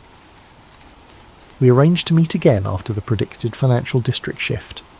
Phase Walker would monitor from Phoenix while I documented locally, and we would compare observations to refine the prediction model. Before signing off, Phase Walker gave me one final piece of advice. If you're going to do this, you need to accept that you might not be able to return to your normal life. Once you've seen reality change in real time, once you've documented evidence of systematic alteration, you become part of a very small group of people who know what's really happening. That knowledge comes with a price. I logged off and sat in the internet cafe for a long time, staring at the map of predicted shift zones. My apartment was in the 5th ring out from Brookhaven. If the pattern continued, my own neighbourhood would be affected within a few months. I could try to return to my normal life, pretend I'd never noticed anything unusual, hope that ignorance would protect me. But I had already seen too much, asked too many questions, attracted too much attention, and somewhere in the back of my mind a terrible thought was forming. What if this had happened before? What if the reality I thought of as normal was actually the result of previous shift events, and I was just now becoming aware of an ongoing process that had been altering the world for years? What if the life I remembered was already gone, and I was just a memory island floating in someone else's version of reality? The financial district shift was scheduled for Tuesday night, but on Monday afternoon I received an encrypted message through the forum's private messaging system. It wasn't from Phase Walker. The sender was identified as Dr_Cassandra_Mills, with a verification code I didn't recognise. "Night Driver, I know you don't know me, but I've been following your documentation work through mutual contacts. I have information about the source of the reality shifts that could help your investigation. If you're willing to meet in person, I can explain what's really happening and why. I understand the risks of face-to-face contact, but some things can't be communicated safely through digital channels." The message included detailed instructions for a meeting location, a 24-hour diner in an industrial area about 15 miles from downtown, and specific security protocols. The sender claimed to be a former researcher at Brookhaven Institute who had left the project after discovering the true scope of what they were attempting. Every instinct told me this was dangerous. Phase Walker had warned me about trusting unknown contacts, and meeting someone in person violated every security protocol I had learned. But the possibility of getting inside information about Brookhaven was too valuable to ignore. I spent Monday night researching the meeting location and planning multiple escape routes. The diner was isolated but had good visibility in all directions. There were several ways to approach and leave the area without being trapped. Most importantly, it was far enough from Brookhaven that it shouldn't be affected by Tuesday night's predicted shift event. At 2 a.m. Tuesday morning, I drove to the meeting location. The diner was exactly as described. A classic 1950s-style establishment that looked like it catered to truck drivers and late-shift workers. I arrived 30 minutes early and positioned myself at a corner booth where I could watch both the entrance and the parking lot. At exactly 2:30 a.m, a woman in her 40s entered the diner. She was tall, with greying brown hair and the kind of intense, intelligent eyes that suggested an academic background. She looked around the restaurant carefully before approaching my table. "You must be the rideshare driver," she said quietly. "I'm Cassandra Mills. Thank you for coming." She sat across from me and immediately began speaking in low, urgent tones. "I need to start by telling you that everything you've observed is real, but it's not what you think it is. The reality shifts aren't accidental side effects of particle physics experiments. They're the entire point of the project." "What do you mean?" "Brookhaven Institute isn't conducting pure research. They're working on a contract for a consortium of government agencies and private organisations. The goal is to develop technology for what they call reality optimization." The phrase sent a chill down my spine. Reality optimization? Think of it as editing history on a small scale. Imagine being able to change inconvenient facts, remove evidence of mistakes, alter public memory of events. The applications for intelligence agencies and corporations are obvious. She pulled out a tablet and showed me documents that looked like technical specifications and project timelines. I couldn't verify their authenticity, but the level of detail was impressive. "The technology works by manipulating quantum decoherence fields," she explained. "In simple terms, we're forcing reality to choose between multiple possible versions of the same location or event. The version that gets selected depends on parameters we input into the quantum field generator. You're saying this is deliberate? Someone is choosing what changes." "Exactly.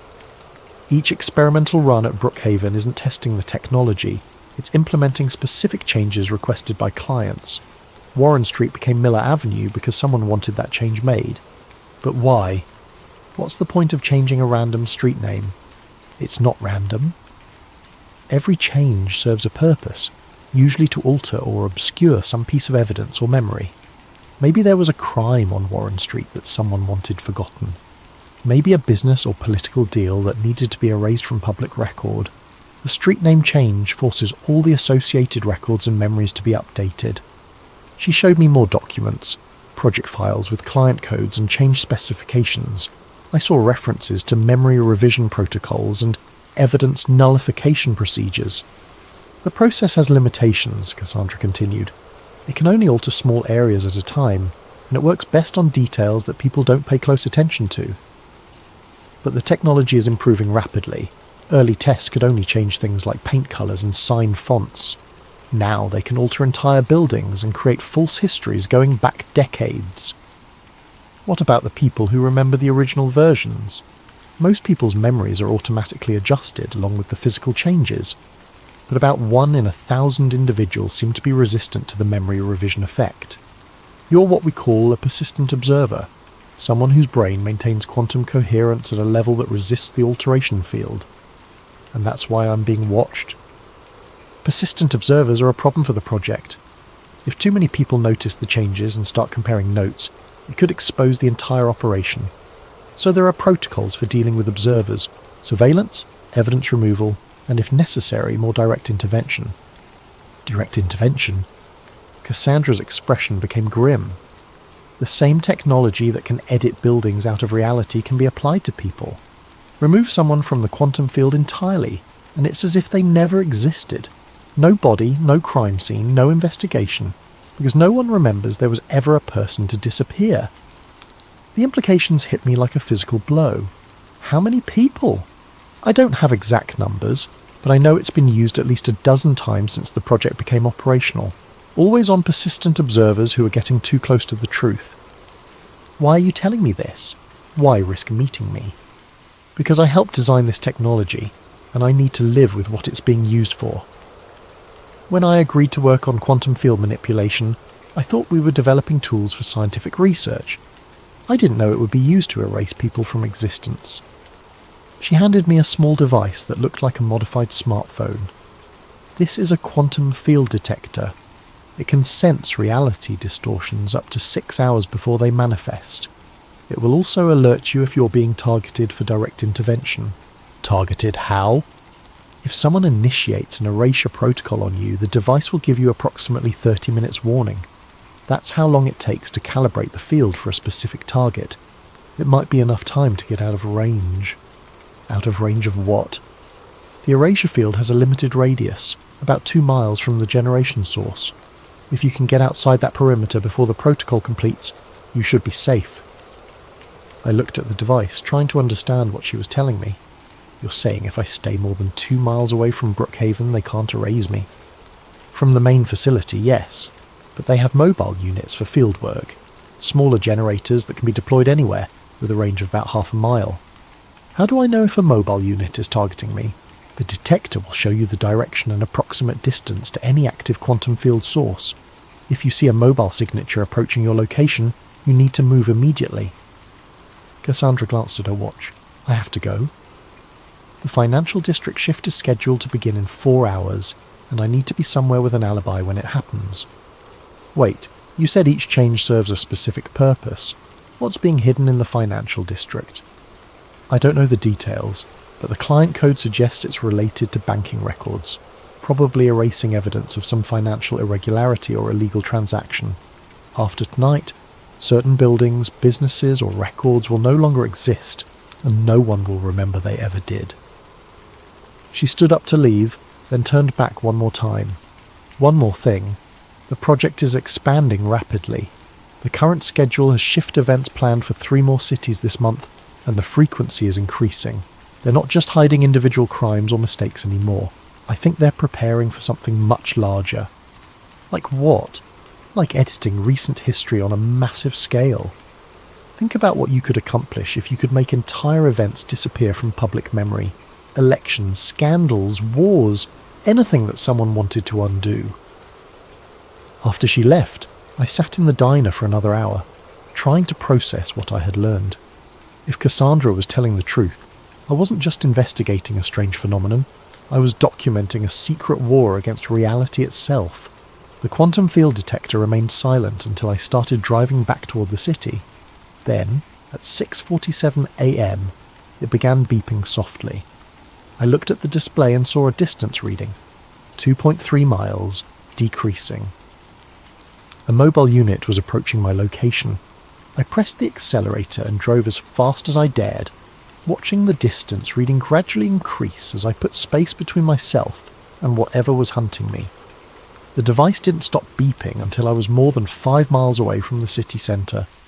For the first time since this all began, I understood exactly how much danger I was in.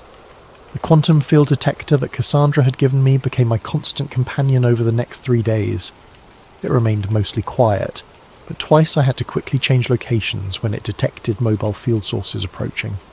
The cat and mouse game was exhausting, but it also gave me valuable information about how the erasure teams operated. They seemed to work in predictable patterns, sweeping through areas where I had been seen, checking locations where I might seek shelter. More importantly, they appeared to have limitations. The mobile units couldn't maintain their quantum fields indefinitely, and they needed several hours to recharge between deployment attempts. I used this window to document the financial district shift from a safe distance. Just as Phase Walker had predicted, the event occurred at 3:33 a.m. on Tuesday night. I watched from a parking garage 4 miles away as the familiar blue-white flash illuminated the sky, followed by the deep rumbling that seemed to come from underground. Over the next 6 hours, I used telephoto lenses to observe the gradual transformation of the downtown area.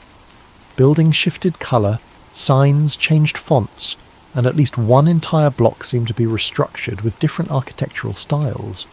By dawn, the financial district looked subtly but comprehensively different. More disturbing, when I checked news websites and social media the next day, I found reports of a minor earthquake that had supposedly occurred at the same time as the flash. Seismologists were quoted as saying it was a rare but harmless tectonic adjustment. The official narrative was already being established to explain away what people had observed. On Thursday afternoon, the quantum field detector started behaving erratically. Instead of the steady readings I had grown accustomed to, it began showing multiple field sources scattered throughout the city. The display looked like a radar screen during a storm, dozens of mobile signals moving in coordinated patterns. I realised they weren't hunting me individually anymore. They were conducting a systematic sweep of the entire metropolitan area. That evening I received one final message through the forum's encrypted system. It was from Phase Walker. Major escalation detected in multiple cities. Grid pattern acceleration confirmed, then moving to Phase 2. Final convergence predicted for your location. Saturday night, 3:33 a.m. This is not a normal shift event. Recommend immediate evacuation beyond 50-mile radius. I tried to respond, but the forum was no longer accessible. When I attempted to reach any of the Forgotten Archive servers, I received only error messages. It was as if the entire network had been taken offline. The quantum field detector showed the reason why. Field sources were now active at locations throughout the city, including several positions that surrounded the internet cafe, where I was trying to access the forum. They weren't just hunting persistent observers anymore, they were systematically suppressing all communication channels that could be used to coordinate resistance. I spent Thursday night driving aimlessly through the outer suburbs, staying ahead of the mobile units while trying to understand what final convergence might mean. The detector showed an increasingly dense network of field sources, all of them moving in perfect coordination towards some kind of centralized pattern. By Friday morning I understood what they were planning. Instead of the usual isolated shift affecting a few city blocks, they were preparing to alter the entire metropolitan area simultaneously. Every mobile unit, every field generator, every piece of quantum manipulation technology they had was being positioned for a coordinated reality revision on a scale I had never imagined possible. But what were they trying to hide that would require editing an entire city? The answer came to me while I was studying a map of the field source positions. The pattern wasn't random. The mobile units were positioned at specific locations throughout the city, locations that corresponded to government buildings, research facilities, major corporate headquarters, and media centres. They weren't hiding evidence of individual crimes. They were preparing to erase something that had left traces throughout the entire power structure of the city. Something big enough that removing all evidence of it required changing the reality of 3 million people simultaneously. Friday night, I positioned myself on a hilltop 20 miles outside the city limits, well beyond the range of any quantum field technology I knew about. The detector showed the massive build-up of field sources throughout the metropolitan area, all synchronized for simultaneous activation. At exactly 3:33 a.m. on Saturday, the sky above the city exploded with light. It wasn't the localized flash I had seen during previous shift events. The entire horizon lit up with brilliant blue-white radiance that lasted for nearly 30 seconds. The rumbling that followed was so intense I could feel it through the ground, even at my distance. Then, as I watched through binoculars, the city began to change. Not gradually as I had observed before, but rapidly and comprehensively. Buildings flickered between different versions of themselves. Entire blocks shifted layout and architectural style. The skyline itself was being rewritten in real time, but something went wrong. About 10 minutes into the process, the light began to flicker irregularly. The smooth transformation became chaotic, with buildings and streets oscillating between multiple possible versions. The quantum field detector was screaming with alarms as it registered massive instabilities in the reality distortion grid. Through my binoculars, I could see people in the streets, wandering in obvious confusion. Some appeared to be experiencing multiple overlapping realities simultaneously, stopping and starting as they navigated spaces that were changing around them faster than their minds could process. At 4:15 a.m. there was a final blinding flash, followed by complete darkness. When my vision cleared, the city looked normal again, but not the same normal I remembered. The skyline was subtly different. Buildings I had known for years were gone, replaced by structures in completely different architectural styles. The highway system had been rerouted. Even the geographical features looked wrong. Hills in different positions, the river following a slightly altered course. I tried to use my phone to call anyone, to see if they remembered the old version of the city. But when I checked my contacts list, it was empty. When I tried to dial my sister's number from memory, the recording said it had never been assigned. Worse, when I checked my driver's license, my own name was spelled differently. Not dramatically, just one letter changed, but enough to make me question my own identity. I drove back toward what used to be my neighbourhood, but the streets were laid out differently. Where my apartment building should have been, there was a small park with a memorial plaque dated 1987, dedicating the space to those lost in the Great Reconstruction. I found a motel and spent the next several hours trying to access any information about what the city had been like before the final convergence. Every internet search, every historical record, every photograph showed the new version, as if it had always existed. The quantum field detector had gone silent. When I examined it more closely, I realised it was no longer functional. The massive field convergence had apparently burned out its sensors. On Sunday morning, I drove to where Brookhaven Research Institute should have been. I found an empty field with a historical marker indicating that the land had been preserved as a natural habitat since 1962. There was no sign that any research facility had ever existed there. I tried calling the number Cassandra had given me for emergency contact. The line was disconnected. When I searched for any record of Dr. Cassandra Mills, I found nothing. No employment history, no academic publications, no evidence that she had ever existed. By Sunday evening, I realised the terrible scope of what had happened. They hadn't just hidden evidence of some scandal or crime. They had rewritten the entire history of the city, creating a version of reality where their project had never existed at all. It's been 6 months since the final convergence, and I've learned to navigate this version of the city that wears my home's face but doesn't quite fit. The streets have familiar names but wrong layouts. The landmarks exist in different locations. The people I thought I knew have different histories, different personalities, sometimes different faces entirely. I tried to return to work, but the rideshare company has no record of my employment. My bank account exists, but with a different balance and a transaction history I don't recognise. My apartment building exists, but strangers live in what used to be my unit, and the landlord insists no one by my name has ever rented there. I found a few other persistent observers, people who, like me, retained memories of the pre-convergence reality. We meet occasionally in carefully chosen locations, sharing stories and comparing notes about what used to be. But we're careful. Even in this edited reality, we suspect that asking too many questions about the old world might still attract unwanted attention. The Forgotten Archive forum is gone completely, not just offline, but removed from internet history as if it never existed. The search terms that used to lead to discussions of reality shifts now produce only academic papers about memory disorders and psychological delusions. I've tried to document what I remember of the original reality, writing everything down in multiple notebooks that I hide in different locations. But sometimes, when I check on them, I find that my own handwriting has changed subtly.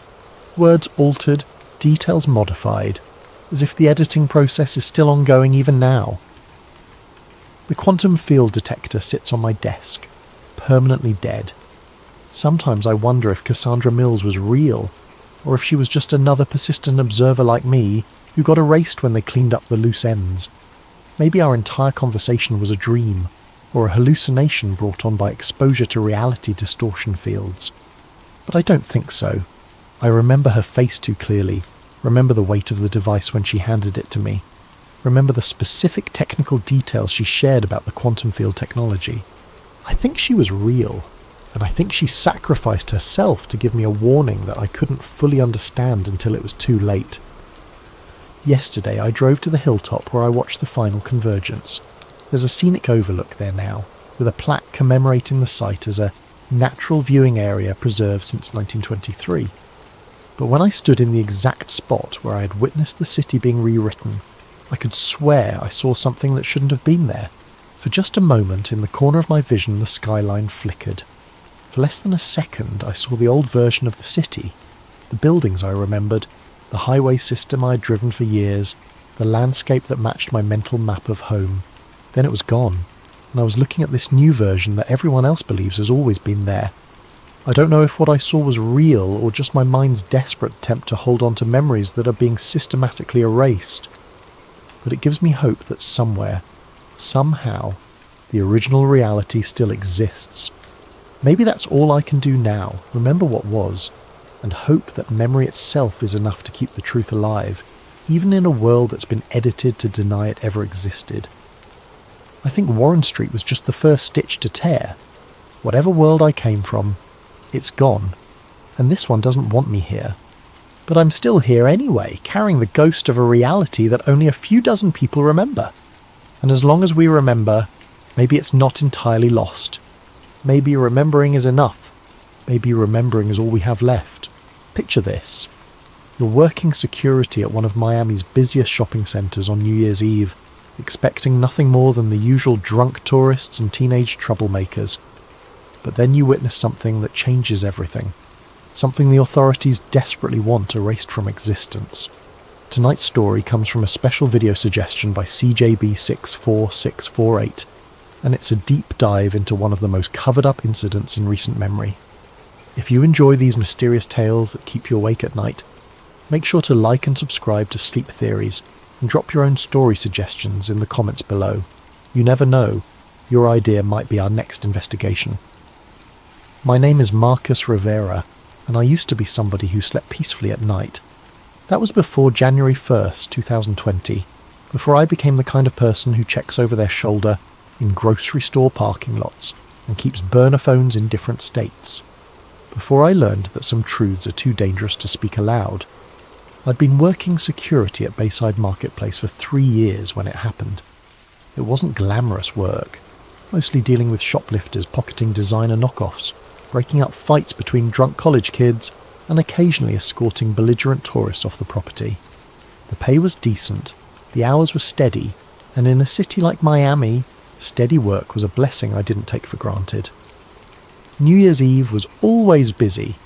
The marketplace transformed into a pulsing carnival of music, fireworks, and celebration.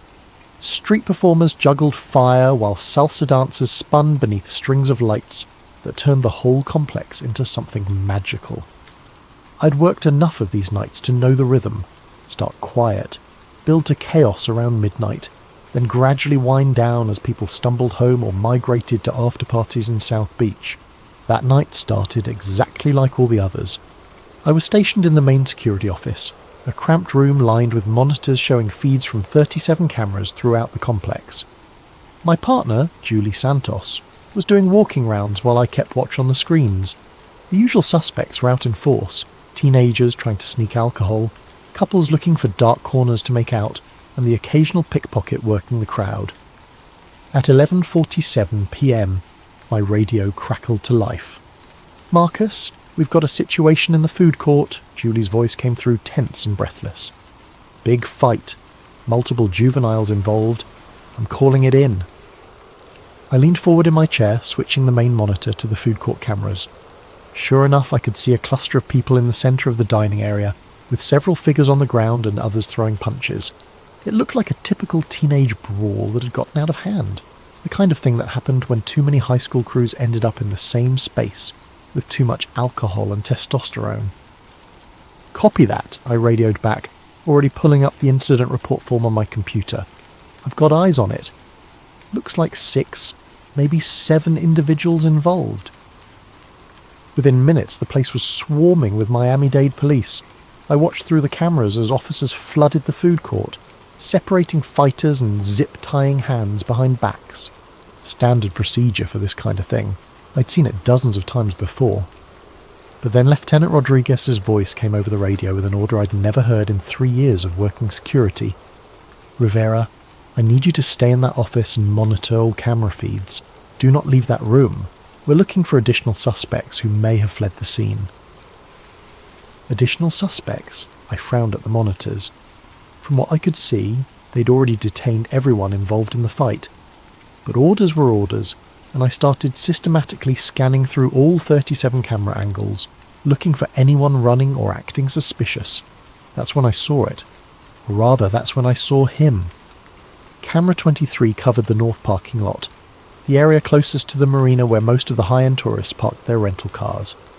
It was usually one of the quieter feeds.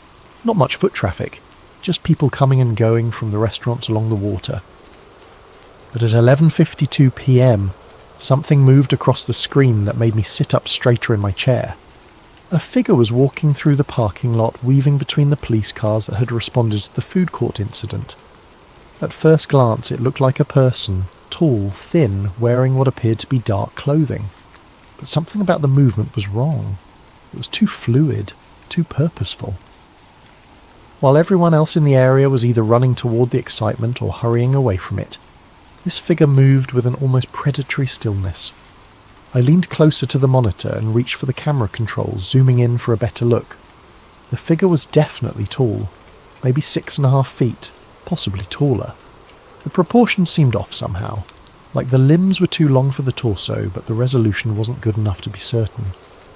As I adjusted the focus, trying to get a clearer image, the figure suddenly stopped walking and turned directly toward the camera. That's when I got my first real look at the face, or what should have been a face.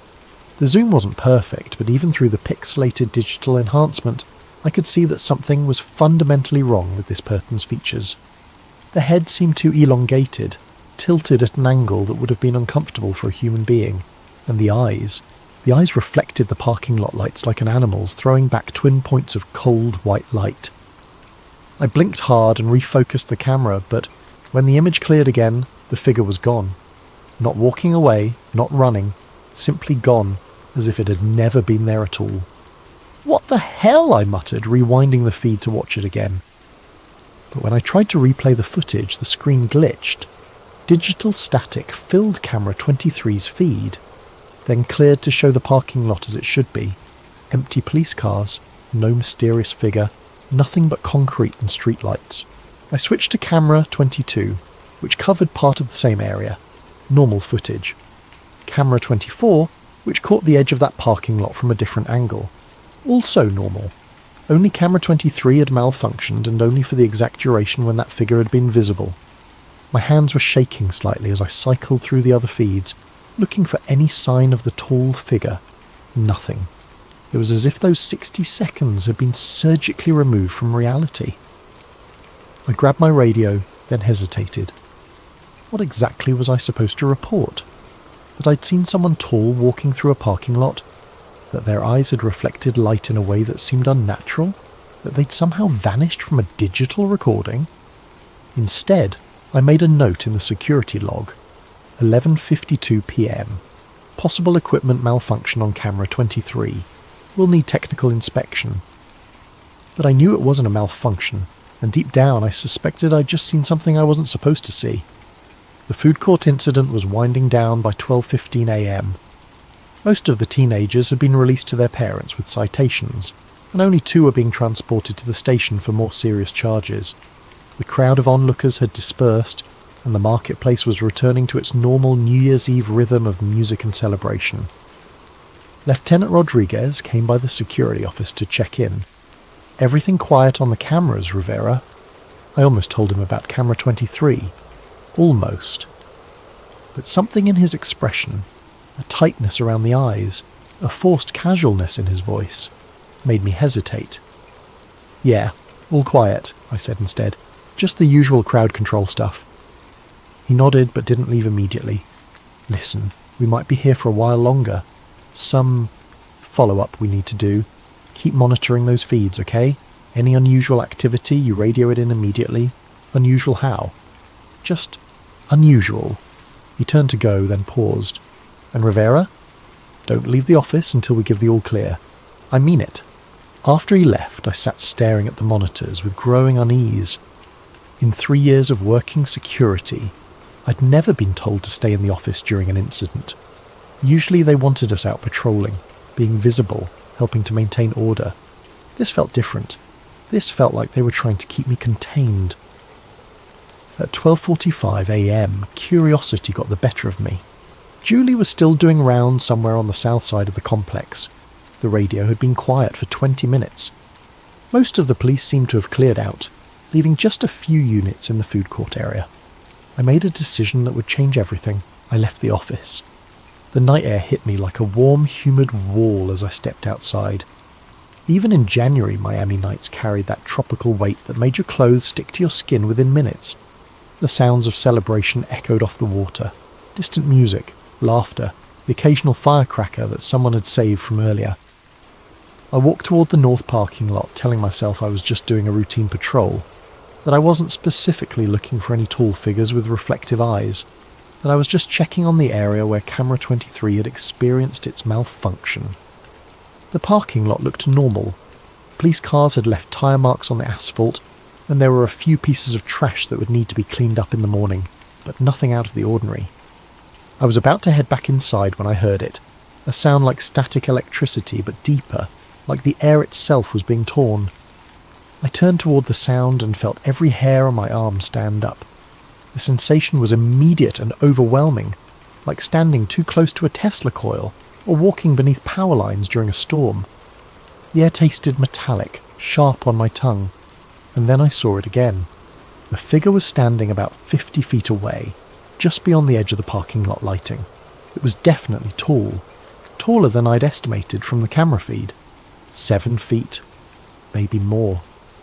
The proportions that had seemed off on the monitor were even more disturbing in person. The limbs were too long, the torso too narrow, and the head was wrong in ways that my brain struggled to process.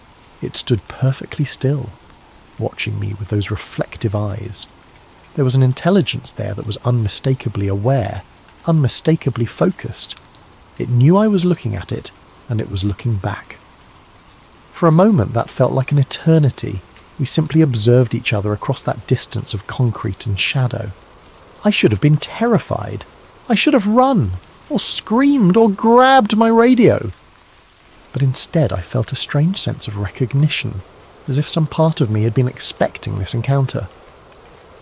The figure tilted its head, too far to one side at an angle that would have snapped a human neck, and I heard that static sound again, stronger this time. The streetlights around me flickered. Then, without any visible movement, without taking a step or turning around, the figure simply wasn't there anymore. The absence was so complete that for a moment I wondered if I'd imagined the whole thing. But the hair on my arms was still standing up, and the taste of copper lingered in my mouth. I stood in that parking lot for another 10 minutes, waiting for it to return, but the night had gone back to normal. The air temperature returned to its typical subtropical warmth. The streetlights stopped flickering, and the only sounds were the distant echoes of New Year's Eve festivities. When I finally walked back to the security office, my legs were unsteady and my hands wouldn't stop shaking. I was barely back in my chair when the radio exploded with activity. All units. We have a code 7 in the north parking area. SWAT is en route. I repeat, SWAT is en route to Bayside Marketplace. Code 7. In 3 years of security work, I'd never heard that designation used. I grabbed the radio handbook from the desk drawer and flipped through the pages of police codes. Code 1 through Code 6 were all there. Everything from routine traffic stops to armed suspects. But there was no Code 7 listed. Through the security office windows, I could see flashing lights converging on the marketplace from multiple directions. More police cars than I'd ever seen for a single incident, plus several unmarked black vehicles that definitely weren't standard Miami-Dade units. Rivera. Lieutenant Rodriguez's voice came through my radio, sharp and urgent. "I need you out of that office." Now. "Sir? I thought you wanted me monitoring the cameras." "Plans have changed. Exit the building immediately and report to the main parking area. Do not return to the security office under any circumstances." I looked at the monitors one more time, scanning for any sign of the tall figure. All cameras showed normal activity. Police cars, officers moving with purpose, nothing unusual. Camera 23 was working perfectly again. As I stood up to leave, I noticed something I'd missed before. The timestamp on camera 23's feed was wrong. While all the other monitors showed the correct time, 1:23 a.m., camera 23's timestamp was stuck at 11:51 p.m. 11:51. 1 minute before I'd first seen the figure, I grabbed a pen and quickly wrote down the discrepancy on a piece of paper, shoving it into my pocket as I headed for the door. Outside, the scene was unlike anything I'd experienced in my years working security. The entire north end of the marketplace had been cordoned off with police tape, and officers in full tactical gear were sweeping through the area with equipment I didn't recognise. Some of it looked like standard metal detectors, but other devices appeared more sophisticated. Handheld screens that glowed with complex readouts, instruments that emitted soft beeping sounds as they moved. More concerning were the men in plain clothes. They weren't Miami-Dade police, that much was obvious. They wore identical dark suits despite the humid night, and they moved with the kind of coordinated efficiency that spoke of federal training. One of them was directing the SWAT team's sweep patterns while speaking quietly into a radio that looked far more advanced than anything in our security arsenal. I found Lieutenant Rodriguez near the entrance to the marketplace, but when I approached him, his expression was grim. "Rivera, I need you to go home. Your shift is over." "Sir, we're scheduled until 6 a.m. "Not tonight. Consider this paid leave. Don't come back until you hear from us." Before I could ask any more questions, he was walking away, leaving me standing alone while tactical teams swarmed the area where I'd seen the figure just an hour earlier. As I walked to my car, I passed close enough to one of the SWAT officers to overhear part of his radio conversation. "Target is no longer in the immediate area. Expanding search perimeter to include marina and surrounding blocks. Be advised, we're dealing with a mobile situation. Containment protocols are in effect until further notice. Target not suspect, not individual. Target?" I drove home with more questions than answers, but I had the sinking feeling that asking those questions was going to get me into more trouble than I was prepared for. The next morning I called the security office to check in, and was told that all camera footage from New Year's Eve had been accidentally corrupted during a system update. 3 years of reliable digital storage, and the one night when I needed to review the feeds, everything had been wiped clean. I should have kept my mouth shut. Looking back, that's the decision that would have saved my job, my friendships, and quite possibly my life. But I'd seen something that defied explanation, and the official response was a cover-up so obvious it was almost insulting. The first person I told was Julie. We met for coffee 3 days after the incident, at a little Cuban place on Calle Ocho that we'd been to dozens of times before. Julie had been working security even longer than me, and if anyone would understand the strangeness of what had happened, it would be her. "The whole thing was weird, Marcus," she agreed, stirring sugar into her cortadito. "I've never seen that much police response for a food court fight, and the way they cleared us out afterward, it felt like they were trying to hide something." I leaned forward across the small table. "Julie, I think I saw what they were trying to hide." I told her everything. The figure on camera 23, the way it had vanished from the digital feed, the encounter in the parking lot, the reflective eyes and impossible proportions. I described the static electricity feeling, the way the streetlights had flickered, the sudden absence that had felt like a hole torn in reality itself. Julie listened without interrupting, her expression growing more sceptical with each detail. "Marcus," she said when I finished, "you know how that sounds, right?" "I know exactly how it sounds. But I also know what I saw. You were working a 12-hour shift on New Year's Eve. You'd been staring at security monitors for hours. Sometimes our eyes play tricks on us, especially when we're tired and stressed. It was the response I'd expected, but it still stung. The camera malfunction wasn't in my head, Julie. The timestamp error wasn't fatigue. Something happened that night, and they're covering it up." She reached across the table and squeezed my hand. "Even if something strange did happen, what are you planning to do about it? File a report? Call the newspapers? They'd laugh you out of the building." But I was already past that point. The need to understand what I'd witnessed had become an obsession that was keeping me awake at night.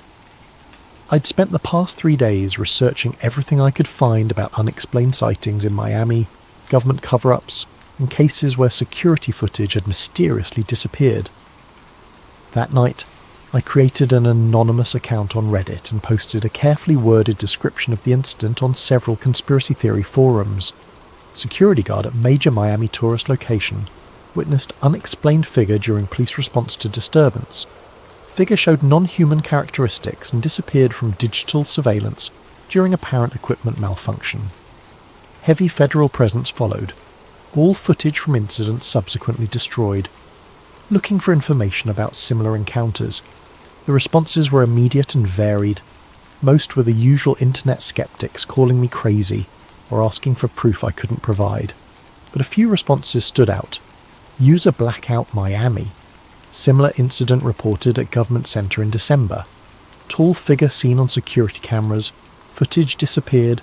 Witnesses transferred or fired. User eyes on the skies. Check out Project Blue Book files from the 1960s. Miami has a history of unexplained encounters that get buried. User whistleblower warn. Delete this post immediately. They monitor these forums. You're already on their radar. I didn't delete the post. Instead, I started documenting everything I could remember about the incident, writing detailed accounts of the encounter and saving them in multiple locations. I scanned the handwritten note about the timestamp error and uploaded it to several cloud storage accounts. Within 48 hours, every single one of my posts had been removed by forum moderators, citing unverified claims and potential misinformation. That's when I realised I was dealing with something much bigger than a simple cover-up. On Monday morning, I reported to work as usual, expecting to return to normal security duties. Instead, I was called into the Human Resources office before my shift even started. Margaret Chen, the HR manager, was sitting behind her desk with a file folder and an expression that told me this wasn't going to be a pleasant conversation. Marcus, we need to discuss a serious violation of company policy that occurred during your shift on New Year's Eve. My stomach dropped. What kind of violation? According to Lieutenant Rodriguez's report, you abandoned your assigned post despite direct orders to remain in the security office. You also failed to report unusual activity that may have been relevant to an ongoing police investigation. I stared at her in disbelief. I was told to leave the office. Rodriguez himself ordered me to... That's not what his report says. According to the official record, you left your post without authorization and failed to cooperate with law enforcement during a critical incident. She slid a piece of paper across the desk. This is your termination notice, effective immediately. Security will escort you from the building, and you're prohibited from returning to Bayside Marketplace property. I tried to argue, to explain what had really happened, but Margaret was already standing up, signalling that the conversation was over. I'd strongly advise you to avoid discussing the details of your employment here with anyone, she said, as two security guards appeared in the doorway. Your final paycheck will be mailed to your address on file. As I was escorted out of the building where I'd worked for 3 years, I caught a glimpse of my replacement already sitting in the security office, monitoring the same 37 cameras that had shown me something I wasn't supposed to see. That afternoon, I called Julie to tell her what had happened. Her phone went straight to voicemail. When I tried her again the next day, I got a message saying the number was no longer in service. I never spoke to Julie Santos again. Losing my job should have been a wake-up call. A rational person would have taken the hint, moved on, and found new employment without asking too many questions about why their previous position had ended so abruptly. I was not a rational person. Instead of backing down, I doubled down on my investigation. If they were willing to fire me to keep me quiet, then whatever I'd witnessed was even more significant than I'd initially believed.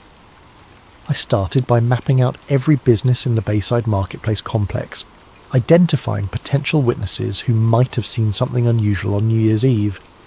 Most of the shops and restaurants would have been closed by the time of the incident, but there were a few 24-hour establishments that would have had staff present. My first stop was Marina Cafe, a small coffee shop that stayed open late to serve the restaurant workers getting off their shifts. The night manager, a woman named Rosa Gutierrez, remembered the police activity but initially claimed she hadn't seen anything unusual. Just a lot of cops, she said, wiping down tables with nervous energy, more than I'd ever seen for a teenage fight. Made me wonder if something bigger was going on. I pressed gently, explaining that I'd been working security that night and was trying to understand the full scope of what had happened. After some hesitation, Rosa looked around to make sure we were alone in the cafe. There was something else, she said quietly. Around midnight, just before all the police arrived, I heard this sound. Like a growl, but deeper. It made the windows vibrate. A growl? Not from a person, not from any animal I've ever heard. It came from outside, somewhere near the marina. Lasted maybe 10 seconds, then stopped. I looked out the window but didn't see anything. Scared the hell out of me, though. She paused, then added, "And the weird thing is, all the seagulls disappeared. You know how they usually hang around the docks all night looking for scraps? After that sound, I didn't see a single bird for the rest of my shift, like they all just left." My second significant lead came from Miguel Santos, who worked the night shift at the marina's boat rental office. Miguel was more reluctant to talk, but when I mentioned that I'd been fired for asking questions about that night, his attitude changed. "They got to you too, huh?" he said, glancing around nervously. "Same thing happened to my cousin. He was working valet parking that night, saw something he wasn't supposed to see. Next day, fired for performance issues. 20-year employee with a spotless record. What did he see? Something by the loading docks. Said it looked like a person at first, but when he got closer, he realised it was all wrong. Too tall, moving in a way that made his skin crawl. When he tried to report it, his supervisor told him to forget about it and sent him home early." Miguel pulled out his phone and showed me a grainy photo. He managed to snap this before his phone mysteriously reset itself. The image was blurry and poorly lit, but I could make out a tall, dark shape near one of the loading dock areas. The proportions looked wrong, elongated and angular in a way that suggested it wasn't human. "Can you send me this photo?" "Already tried. Every time I attempt to forward it or upload it anywhere, the file gets corrupted. My cousin's the only one who has the original, and his phone won't connect to any networks anymore. Just displays an error message whenever he tries to access cellular or Wi-Fi." The pattern was becoming clear. Multiple witnesses, all experiencing technological problems when they tried to document or share what they'd seen, all facing professional consequences for asking questions. But the most significant breakthrough came from an unexpected source. I was having lunch at a small Dominican restaurant in Little Havana when I overheard two men at the next table discussing something in hushed tones. One of them mentioned Bayside Marketplace and New Year's Eve, which immediately caught my attention. "Never seen anything like it in 20 years on the force," one was saying. "When those federal boys showed up, they took control of everything, told us to forget what we'd seen, and threatened our pensions if we talked." I turned slightly to get a better look at the speakers. Both appeared to be in their 50s, with the bearing of former law enforcement. The one doing most of the talking was a large man with greying hair and tired eyes. After they finished eating, I followed them out to the parking lot and approached carefully. "Excuse me," I said. "I couldn't help overhearing you mention Bayside Marketplace. Were you there on New Year's Eve?" The man who'd been talking immediately tensed up. "Who's asking?" Someone who was there too. Someone who got fired for asking the wrong questions. Something in my tone must have convinced him that I wasn't a threat, because his posture relaxed slightly. "You're the security guard. Rivera, right?" I nodded, surprised that he knew my name. "I'm Detective Frank Morrison." Was Detective Morrison anyway. Retired early after that night. He gestured to his companion. "This is Detective Luis Vargas, also retired. What did you see out there?" Morrison looked around the parking lot, checking for any observers, then made a decision. "Not here. Too exposed. You want answers? Meet us at the Whale Harbour tonight at 8. Come alone." The Whale Harbour was a dive bar in Key Biscayne, the kind of place where off-duty cops went to drink and complain about their jobs. When I arrived at 8, Morrison and Vargas were already there, sitting in a corner booth with a clear view of the entrance. "Before we start," Morrison said as I sat down, "you need to understand that everything we're about to tell you is off the record. We've got families, pensions, and a lot to lose. But what happened that night, it's been eating at us for months." He took a long drink from his beer, then began to speak. "We were called in as backup for the food court incident. Standard crowd control stuff, nothing unusual. But about 20 minutes in, we got new orders. Federal agents had arrived and were taking over the scene. They wanted us to establish a perimeter around the entire north end of the complex. Federal agents from which agency? That's the thing. They never identified themselves. No badges, no credentials shown to us. Just orders passed down from the lieutenant that we were to cooperate fully and ask no questions. Vargas leaned forward. About an hour in, they brought in some kind of specialised equipment. Not standard law enforcement gear. These devices were scanning for something, and when they found it, the whole operation changed. Changed how? They called for a containment unit, Morrison said. Black trucks, unmarked vehicles, personnel in hazmat-style suits. They cordoned off a section of the parking lot and brought in what looked like a mobile laboratory. Did you see what they were containing? Morrison and Vargas exchanged glances. We saw them load something into one of the trucks, Vargas said slowly. Something large, covered in a metallic tarp. But before they sealed the container, the tarp shifted. He paused, seeming to gather courage to continue. I got a glimpse of what was underneath. It was... I don't know what it was. Not human. Not any kind of animal I've ever seen. It was tall, probably 7 feet or more, with limbs that bent in ways that didn't make sense. And the skin... The skin looked wrong, Morrison finished. Like it was reflecting light from underneath. Almost metallic, but organic at the same time. Was it alive? I don't know. It wasn't moving. But there was something about it that felt... aware. Like even unconscious or sedated, it was still somehow present.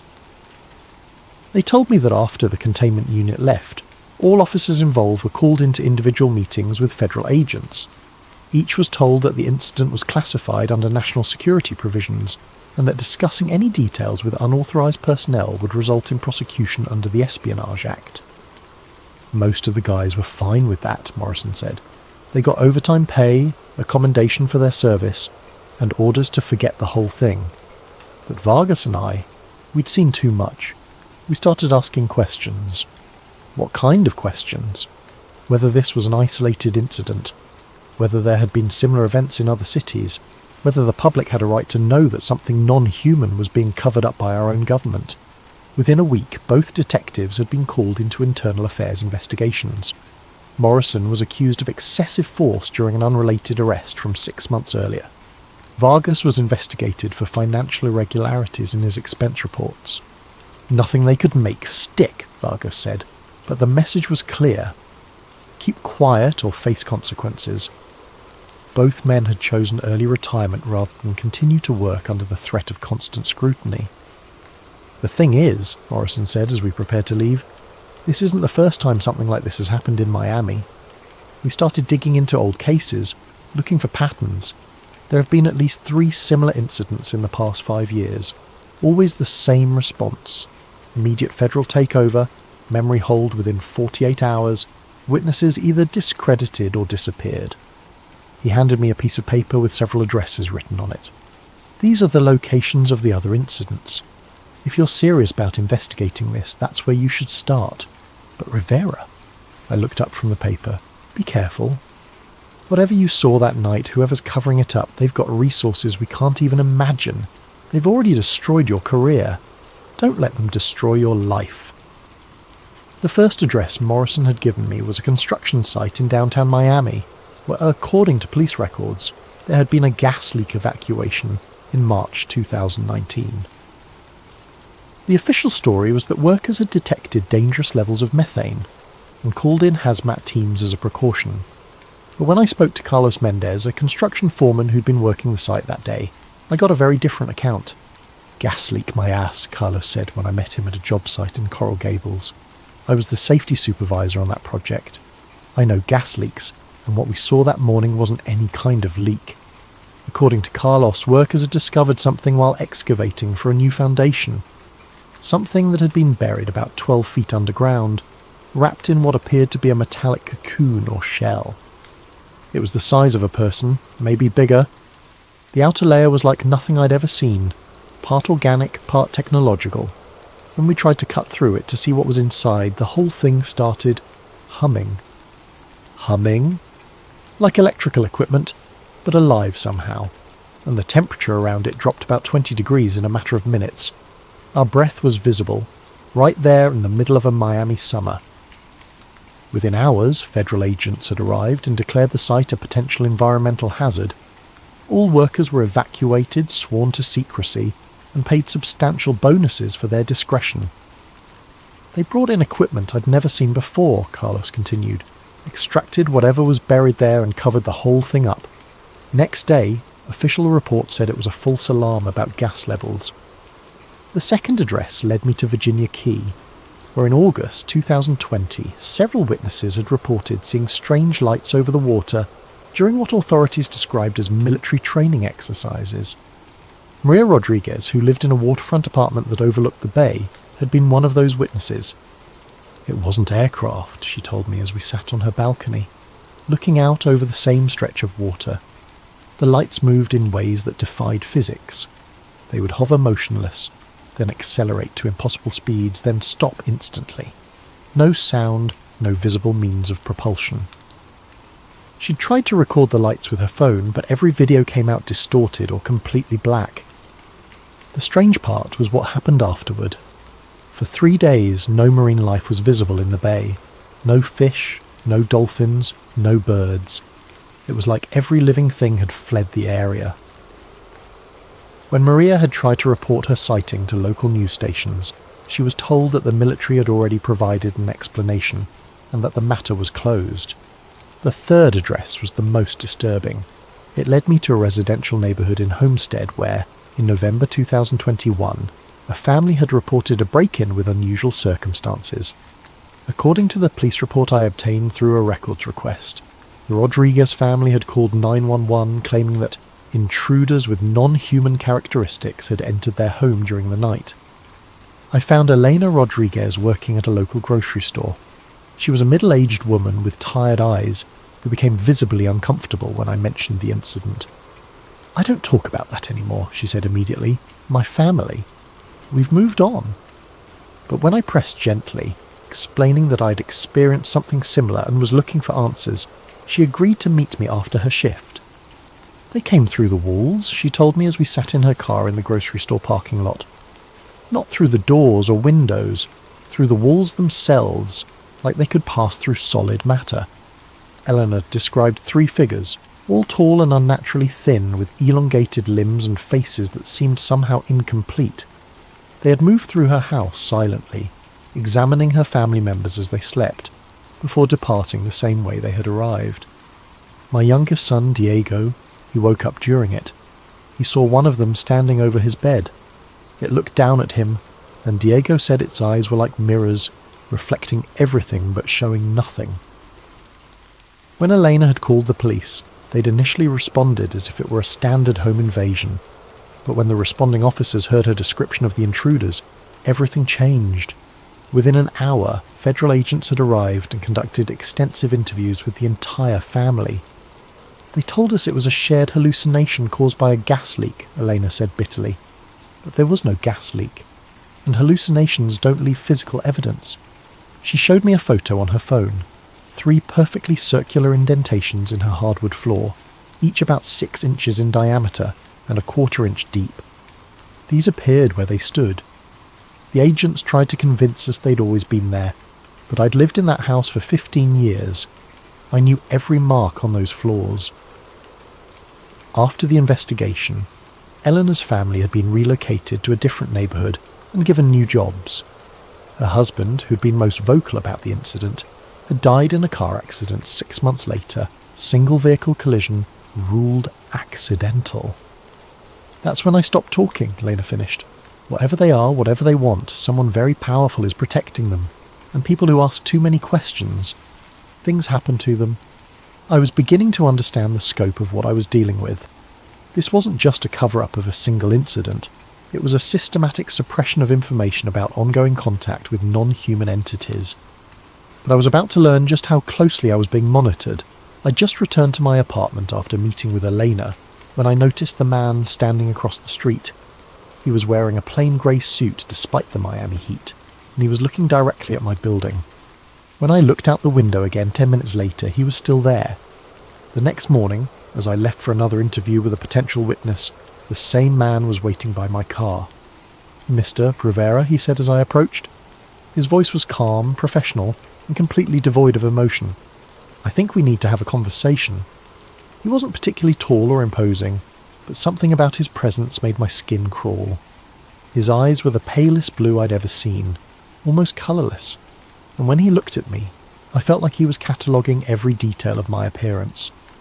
"Who are you?" "Someone who's been watching your recent activities with great interest. Your investigation into events at Bayside Marketplace, your conversations with former police officers, your meetings with the Rodriguez family." The fact that he knew about Elena immediately told me how thoroughly I was being monitored. "I'm just looking for answers," I said. "No, Mr. Rivera. You're looking for trouble, and you're very close to finding more than you can handle." He reached into his jacket and pulled out a manila envelope, handing it to me. "These are photographs taken outside your apartment building over the past week. Notice anything interesting?" I opened the envelope with shaking hands. Inside were a dozen surveillance photos showing me entering and leaving my building, walking to my car, meeting with various people. But it wasn't the photos themselves that made my blood run cold. It was the timestamp on each image. They had been taken from angles that should have been impossible, high above street level, as if the photographer had been floating in mid-air. And in several of the photos I could see partial reflections in windows and car mirrors that showed the photographer's position. The camera had been at least 30 feet off the ground. "We know everything you've been doing, everyone you've spoken to, every document you've accessed. You think you're investigating us, but we've been studying you since the moment you left that security office." He paused, letting that sink in. "You saw something you weren't supposed to see. That was an accident, an unfortunate coincidence. But instead of accepting the logical explanation and moving on with your life, you've chosen to pursue answers that could endanger national security." National security? What kind of national security requires covering up contact with non-human entities? The man's expression didn't change, but something flickered behind those pale eyes. The kind that prevents mass panic, economic collapse, and the breakdown of social order. Do you really think the public is ready to learn that they're not alone in the universe? That beings with technology beyond our understanding have been operating on Earth for decades? So you admit it. These things, whatever they are, they're real. I admit nothing. But I'm offering you a choice, Mr. Rivera. Walk away now, and you can return to your normal life. We can arrange new employment, perhaps relocate you to a different city if you prefer. All we ask is your silence. And if I refuse, then you'll discover that there are worse things than being fired from a security job." He turned to go, then paused. "You have 48 hours to decide. After that, the offer expires and other measures will be considered necessary." That night I found my car window smashed and my apartment door slightly ajar. Nothing was missing, but every electronic device I owned had been mysteriously reset to factory settings. My computer's hard drive had been wiped, my phone had been remotely erased, and even my digital camera's memory card was blank. The message was clear. They could reach me anywhere, any time, and they had technology that made conventional security meaningless. But instead of intimidating me into silence, the threat only reinforced my determination to find the truth. I spent the next day acquiring new equipment and creating backup plans that I hoped would be hardest to detect. Burner phones paid for with cash, anonymous email accounts accessed from public computers, physical documents stored in multiple locations. If they wanted to play surveillance games, I was going to make them work for it. My breakthrough came from an unexpected source, Detective Morrison. He called me on one of my new phones with information that changed everything. "Rivera, I've been doing some digging since our conversation. Found someone you need to meet. Former federal agent who worked these kinds of cases before he had a crisis of conscience." The meeting was arranged for a small cafe in Coral Gables. I arrived early and chose a table with clear sightlines to all entrances, paranoid now about being followed or monitored. The man who approached my table looked like he hadn't slept in weeks. He was thin, pale, with the kind of nervous energy that came from constantly looking over his shoulder. "You're Rivera," he said without preamble as he sat down. "I'm Agent Thompson. Former Agent Thompson, I should say. Morrison said you worked these cases." For 12 years I was part of a classified program that dealt with what we called anomalous contact events. What you witnessed at Bayside was just the latest in a long series of incidents that have been occurring with increasing frequency. Thompson looked around the cafe nervously before continuing. The entities you saw, we call them visitors, have been making contact for decades. Not invasion-style contact, more like observation. Study? They seem to be monitoring human development, occasionally taking samples or specimens. Specimens? Missing persons cases that never get solved. People who vanish without a trace, often from areas where visitor activity has been detected. The official position is that there's no connection, but the patterns are unmistakable. He pulled out a thick folder and slid it across the table. These are copies of classified reports from similar incidents across the country. Miami has had more visitor activity than almost anywhere else, probably because of its location and population density. I opened the folder and found myself looking at government documents marked with classification levels I'd never seen before. Incident reports, witness statements, technical analyses of recovered materials. Why are you showing me this? Because the program is changing direction. For years the policy was containment and secrecy.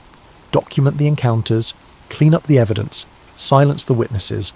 But recently there's been a shift toward active cooperation. Cooperation?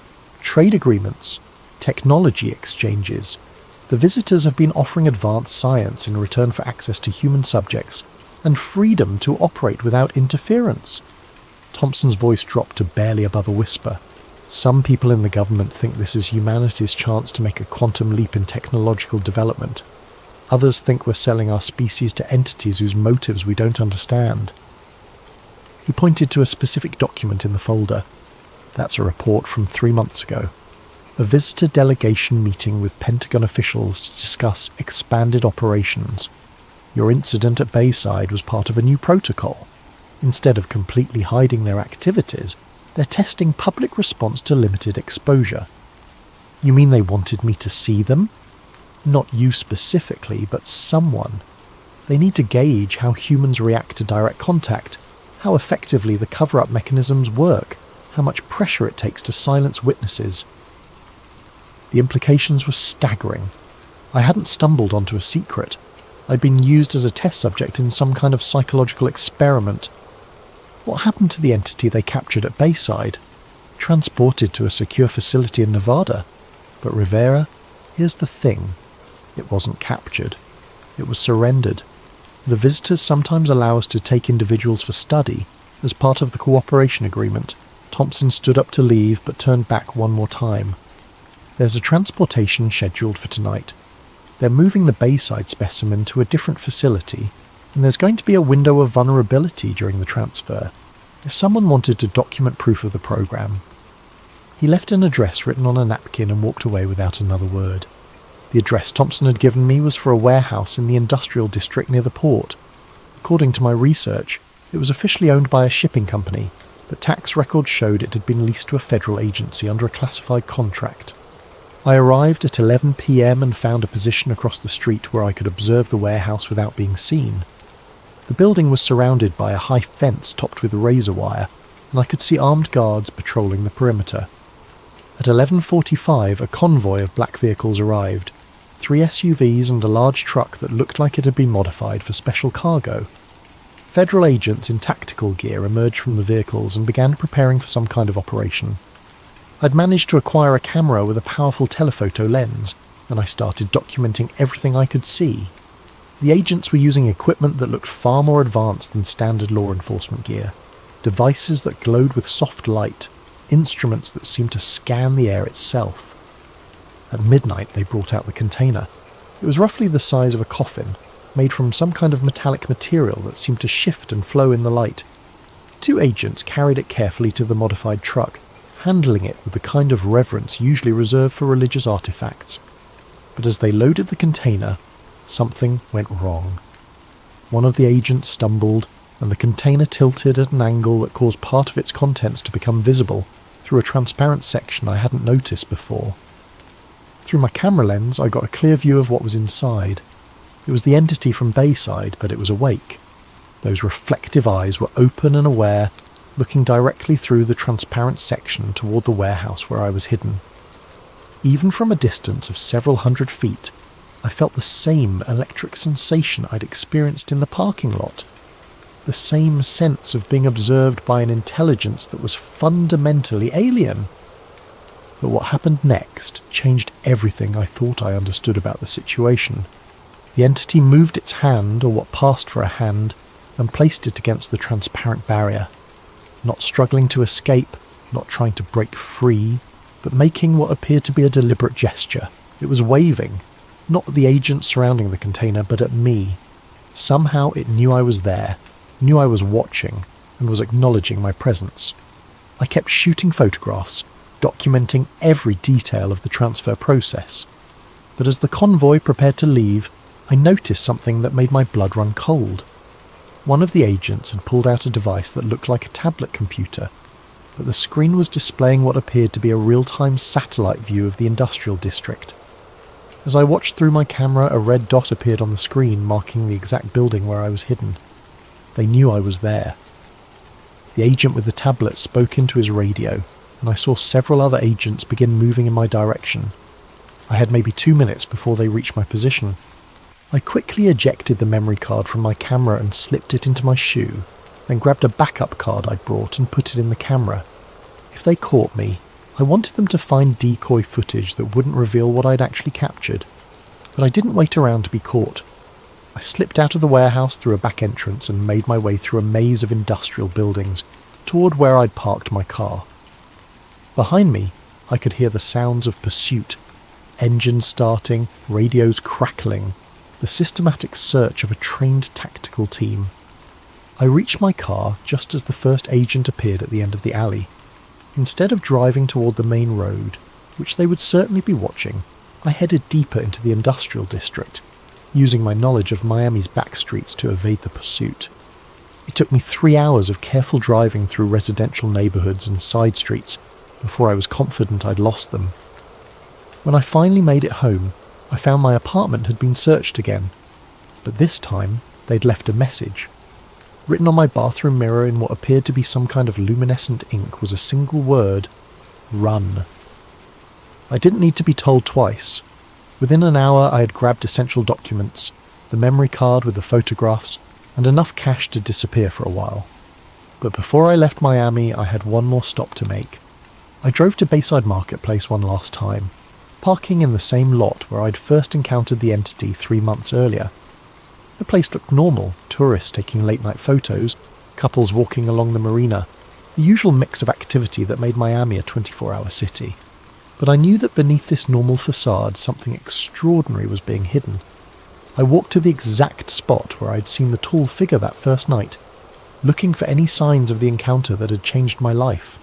The concrete looked the same, the lighting was unchanged, but I noticed something I'd missed before. There were small circular marks in the pavement, the same type of indentations Elena Rodriguez had shown me in her house. 3 perfect circles, each about 6 inches in diameter, arranged in a triangle pattern. They weren't damage from construction or wear patterns from foot traffic. They were too precise, too intentional. They looked like landing marks. As I knelt to examine them more closely, I heard a familiar sound, that electric static that seemed to come from the air itself. I stood up slowly and found myself face to face with the same entity I'd encountered months before. It was standing about 10 feet away, perfectly still, watching me with those reflective eyes. But this time, I wasn't afraid. After everything I'd learned, everything I'd discovered about the cover-up and the cooperation agreements, I realised that this wasn't a predator or an invader. It was a researcher, and I was part of its study. We regarded each other in silence for several long moments. Then, impossibly, it spoke. The voice didn't come through the air. It appeared directly in my mind, like a thought that wasn't my own. You have seen, you have documented, you have chosen to pursue truth despite consequences. Why? I asked. Not sure if I was speaking aloud or thinking the question. Your species stands at a threshold. Some among you are ready for broader contact. Others resist change. We study both responses. The government knows about you. They're working with you. Some among your leaders seek cooperation, others seek control. The outcome is not yet determined. What do you want from us? To understand, to evaluate, to determine if your species can join the broader community of intelligence. And if we can't? The entity tilted its head at that impossible angle, considering the question. Then you will remain isolated until you are ready, or until you are no longer capable of choice. The implications of that statement sent a chill through me, but before I could ask for clarification, the entity was speaking again. You have served your purpose, Marcus Rivera. Your reactions, your investigations, your resistance to suppression, all have provided valuable data. I was an experiment. You were a volunteer.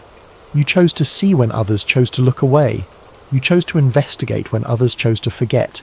You chose truth when others chose comfort. What happens now? Now you choose again. Accept silence and return to your previous existence, or continue seeking truth and accept the consequences. The entity reached into what appeared to be a pocket in its dark clothing and pulled out a small metallic device about the size of a smartphone. This contains evidence of our presence that cannot be erased or corrupted by your government's technology. Use it wisely. It placed the device on the ground between us, then stepped backward. We will be watching, Marcus Rivera. Your choices will influence how we proceed with your species. And then, just as it had before, the entity simply wasn't there anymore. I stood alone in the Bayside parking lot holding an alien device that contained proof of everything I'd suspected. That was 6 months ago. I'm writing this from a small motel room in Colorado, the latest stop in a journey that has taken me across the country, as I stay ahead of the federal agents who are still hunting for me. The device the entity gave me has proven to be everything it promised, irrefutable evidence of non-human intelligence operating on Earth. I've uploaded copies of the files to dozens of secure servers, sent copies to journalists and researchers around the world, and created enough redundancy to ensure that the truth can't be completely suppressed. The response has been exactly what you'd expect. Most mainstream media outlets have ignored the evidence or dismissed it as elaborate hoaxes. Government officials have denied everything while simultaneously launching investigations into national security breaches. The usual debunkers have produced increasingly elaborate explanations for why, obviously alien technology must be some kind of military prototype. But some people are listening. Some people are investigating. Some people are asking the right questions. I've been contacted by witnesses from dozens of other incidents. Construction workers who found buried artifacts, military personnel who encountered craft that defied physics, scientists who were ordered to destroy research that proved too inconvenient. We're building a network of people who refuse to accept the official silence. People who believe that humanity deserves to know the truth about our place in the universe. The federal agents are still hunting for me. I change locations every few days, use only cash, avoid any kind of electronic communication that can be traced. But I'm not running scared anymore. I'm running strategic. Every day I stay free as another day to gather more evidence, to contact more witnesses, to build a case that even the most sophisticated cover-up can't suppress. Because I understand now that this isn't just about what I saw at Bayside Marketplace. It's about the future of human civilization. About whether we'll be allowed to make informed choices about contact with non-human intelligence, or whether those choices will be made for us by a small group of government officials and corporate interests. The entities, the visitors, whatever we choose to call them, are real. They're here, they're studying us, and they're waiting to see what kind of species we really are. Some in our government have chosen cooperation and secrecy. They've decided that humanity isn't ready for the truth, that panic and social collapse would be inevitable if people knew we weren't alone. I believe they're wrong. I believe that people deserve to know that we have the right to participate in decisions about our own future. That truth, however disturbing, is better than comfortable lies. So I'm going to keep running, keep investigating, keep documenting. I'm going to find every witness, gather every piece of evidence, and build a case so comprehensive that even the most sophisticated disinformation campaign can't discredit it. They took my job, my friends, my normal life, but they can't take what I saw that night at Bayside.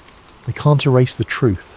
And as long as I'm alive and free, I'm going to make sure that truth eventually reaches the people who deserve to know it. The hunt continues.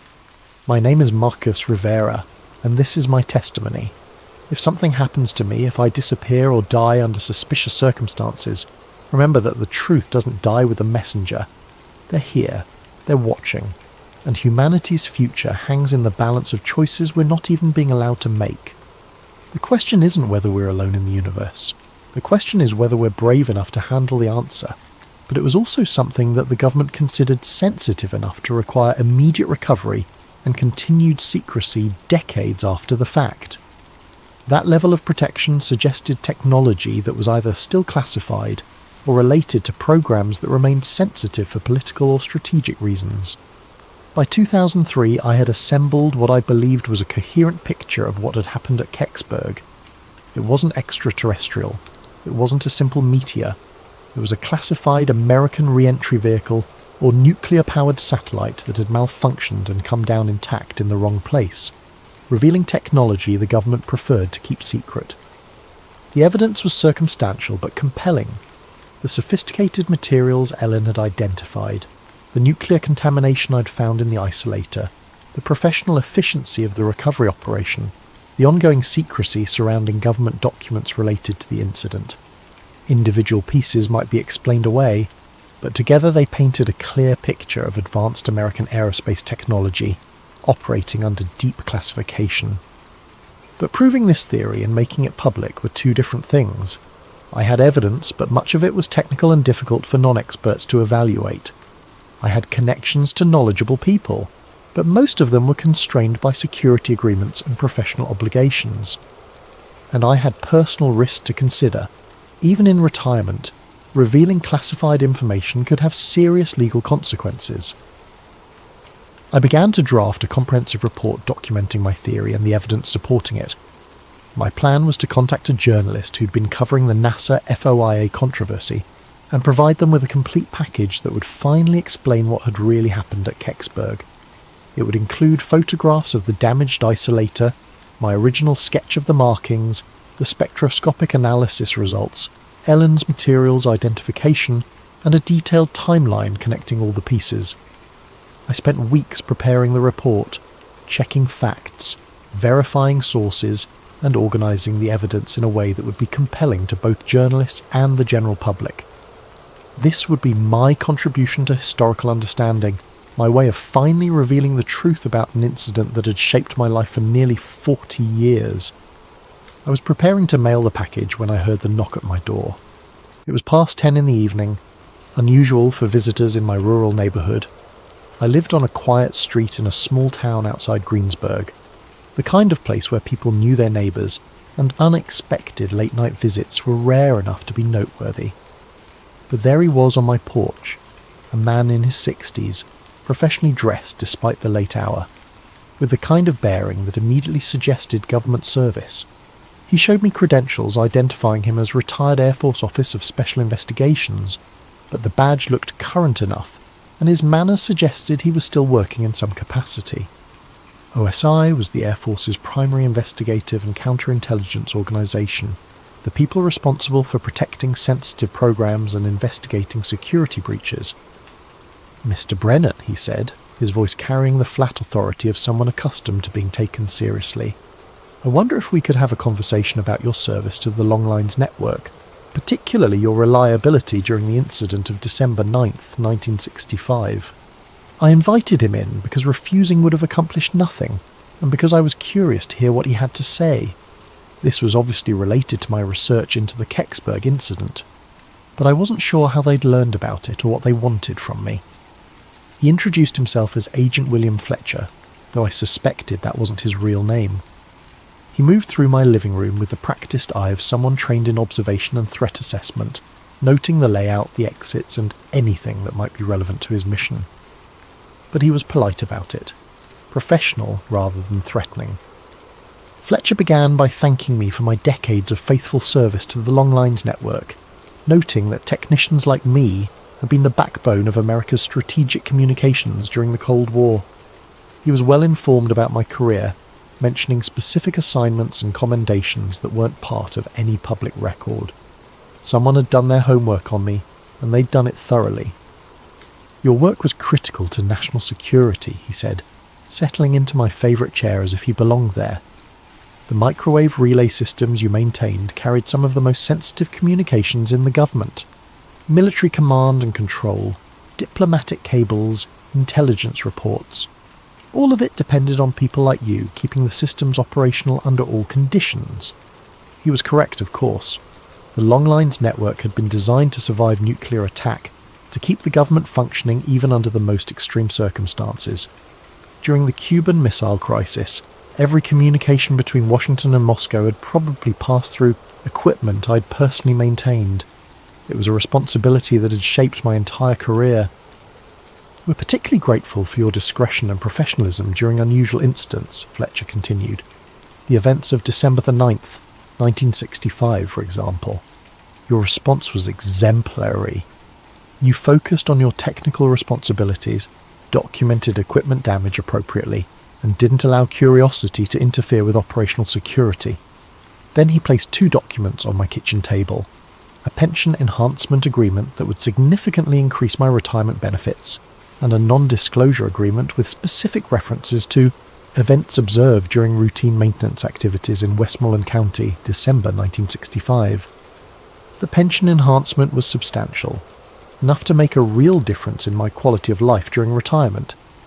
It was presented as a recognition of my long service and the strategic importance of the work I'd done, a gesture of appreciation from a grateful nation for my contributions to national security.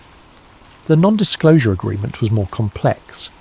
It acknowledged that I had observed certain events during the course of my official duties, events that were related to classified national security programs that remained sensitive decades after they had occurred.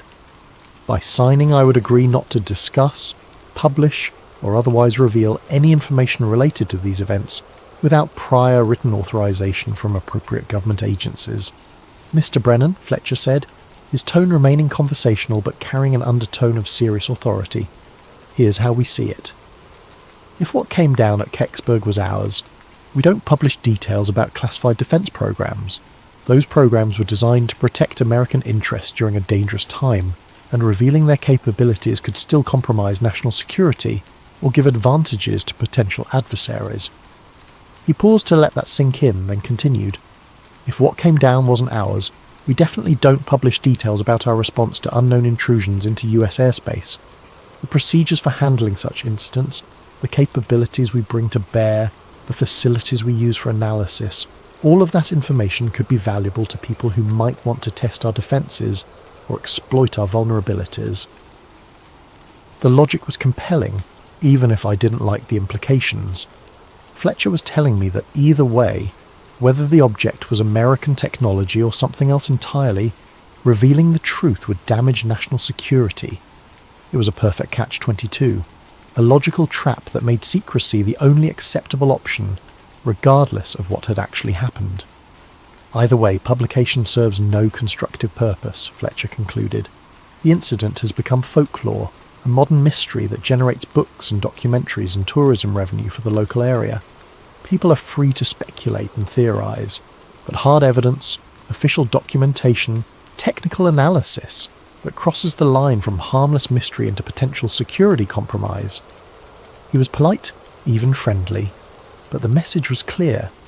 I could keep my theories and my memories, but my evidence needed to disappear, and my public silence needed to be guaranteed.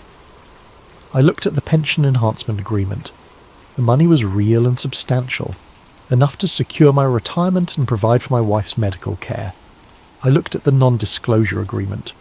The legal language was precise and comprehensive, covering not just what I might say, but what documents I might share, what evidence I might reveal, what connections I might help other researchers make. What about the truth, I asked. What about history? Don't people have a right to know what their government is capable of? Fletcher smiled, but it wasn't a warm expression. Mr. Brennan, the truth is that in December 1965, the United States government was conducting advanced aerospace research designed to protect this country from existential threats. Some of that research involved technologies and capabilities that were decades ahead of anything our adversaries possessed. Some of it involved risks and experiments that the general public wouldn't have understood or supported. He leaned forward slightly. The truth is that one of those experimental vehicles malfunctioned and came down in the wrong place. The recovery operation worked exactly as planned. The technology was secured, the security breach was contained, and potential intelligence compromises were prevented. The system worked. But people saw it, I protested. Witnesses, firefighters, police officers, you can't make all of them sign agreements. We don't need to, Fletcher replied. Witnesses without evidence are just telling stories. Evidence without context is just interesting artifacts. You're the only person who has both the technical background to understand what you saw and the physical evidence to prove it. You're the only one who can connect all the pieces into a coherent picture that threatens operational security. He was right, and we both knew it. My technical training, my presence at the scene, my collection of evidence, and my decades of investigation had given me a unique understanding of what had happened. Without my testimony and evidence, the Kecksburg incident would remain what it had always been. A fascinating mystery with no definitive resolution.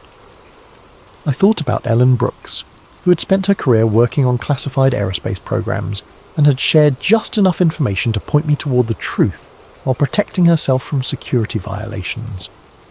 I thought about Mike Romano, whose honest testimony about what he'd seen had contributed to historical understanding while carefully avoiding any claims about what the object actually was.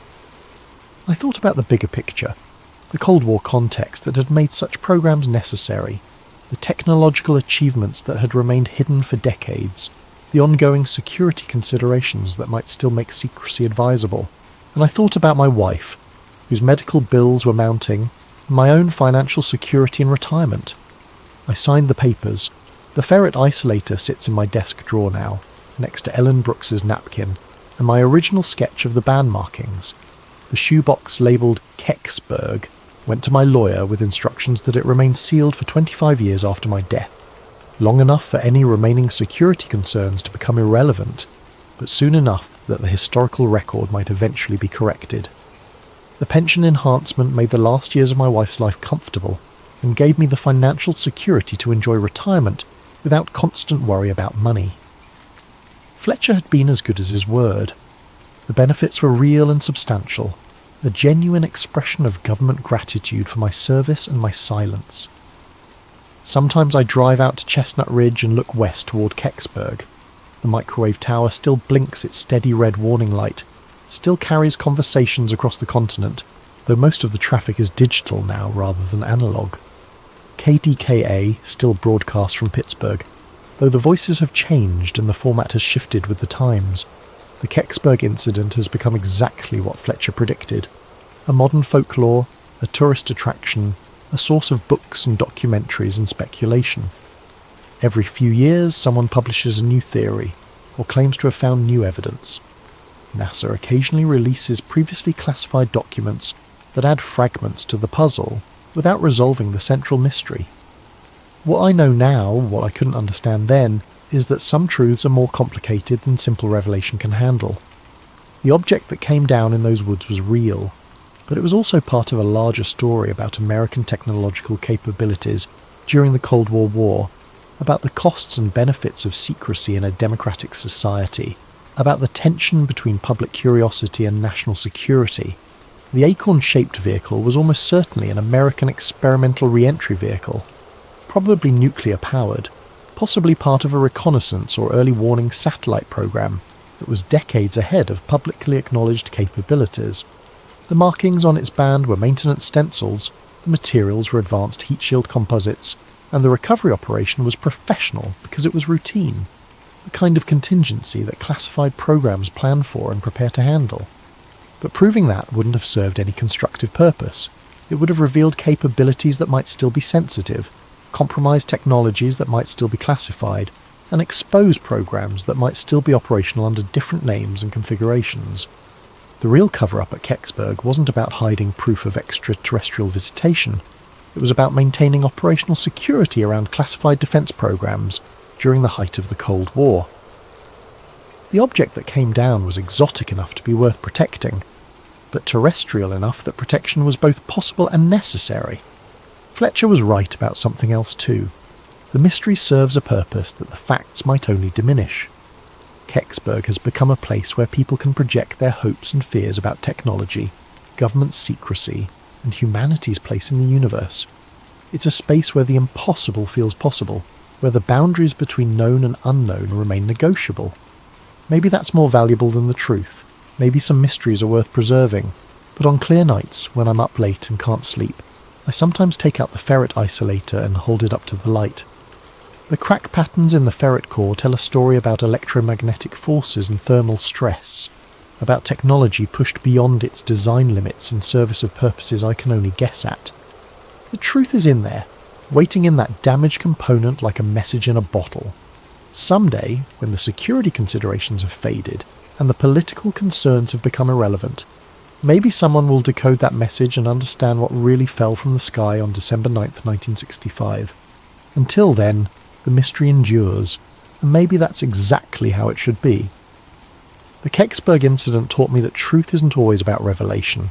Sometimes it's about understanding the difference between what we can know and what we should say, between what happened and what it means, between facts and their consequences. I kept my word to Fletcher, but I also kept my evidence.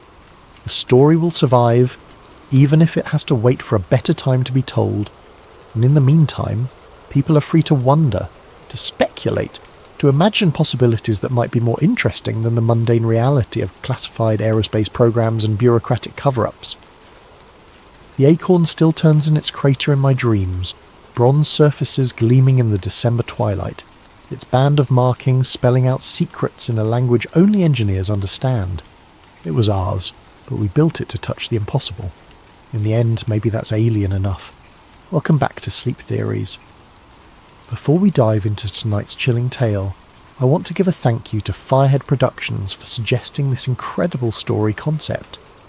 Your creativity never ceases to amaze me, and I hope this supernatural thriller lives up to your expectations. If you have ideas for future stories, please drop them in the comments below. I love hearing from you all. And if you're enjoying these late night narratives, don't forget to hit that like button and subscribe to Sleep Theories for more spine-tingling content. Now, let's begin. The elevator in Mumbai's gleaming titanium tower shouldn't have opened onto a Victorian seance room that reeked of sulphur and burning wax. Yet there it was, complete with mahogany table, ornate brass candlesticks, and a pentagram carved so deep into the wooden floor that the grooves still held shadows from another century. Zara Okafor pressed her palm against the temporal echo scanner clipped to her belt, feeling its familiar vibration as it registered impossible quantum readings. The device, her own invention, was designed to read the quantum imprints left by past events, like archaeological carbon dating but for time itself. Right now it was screaming warnings in frequencies only she could interpret. "This is what you called me halfway across the world for?" she asked the building manager, a nervous man named Patel, who kept dabbing sweat from his forehead despite the room's inexplicable chill. "A period film set someone forgot to clean up." "Please, Professor Okafor," Patel stammered. "Look at the blueprints. This space should be the 42nd floor executive conference room. But yesterday morning, maintenance opened the elevator and found this." Zara stepped deeper into the room, her boots echoing on floors that shouldn't exist. The candles were still warm, their wax pools fresh. Victorian chairs surrounded the table in perfect ritual formation, and books bound in cracked leather lay open to pages covered in symbols that seemed to writhe when she wasn't looking directly at them. Her scanner's readings intensified. According to the quantum signatures, this room had existed here for over a century, but the building had only been completed 3 years ago. "The witnesses," she said, not taking her eyes off a particularly complex ritual circle burned into the table surface. "Tell me exactly what they saw." Patel's voice trembled. The night security guard reported seeing figures in Victorian dress performing some kind of ceremony. They spoke in English, but he heard their voices through the walls even when they were whispering.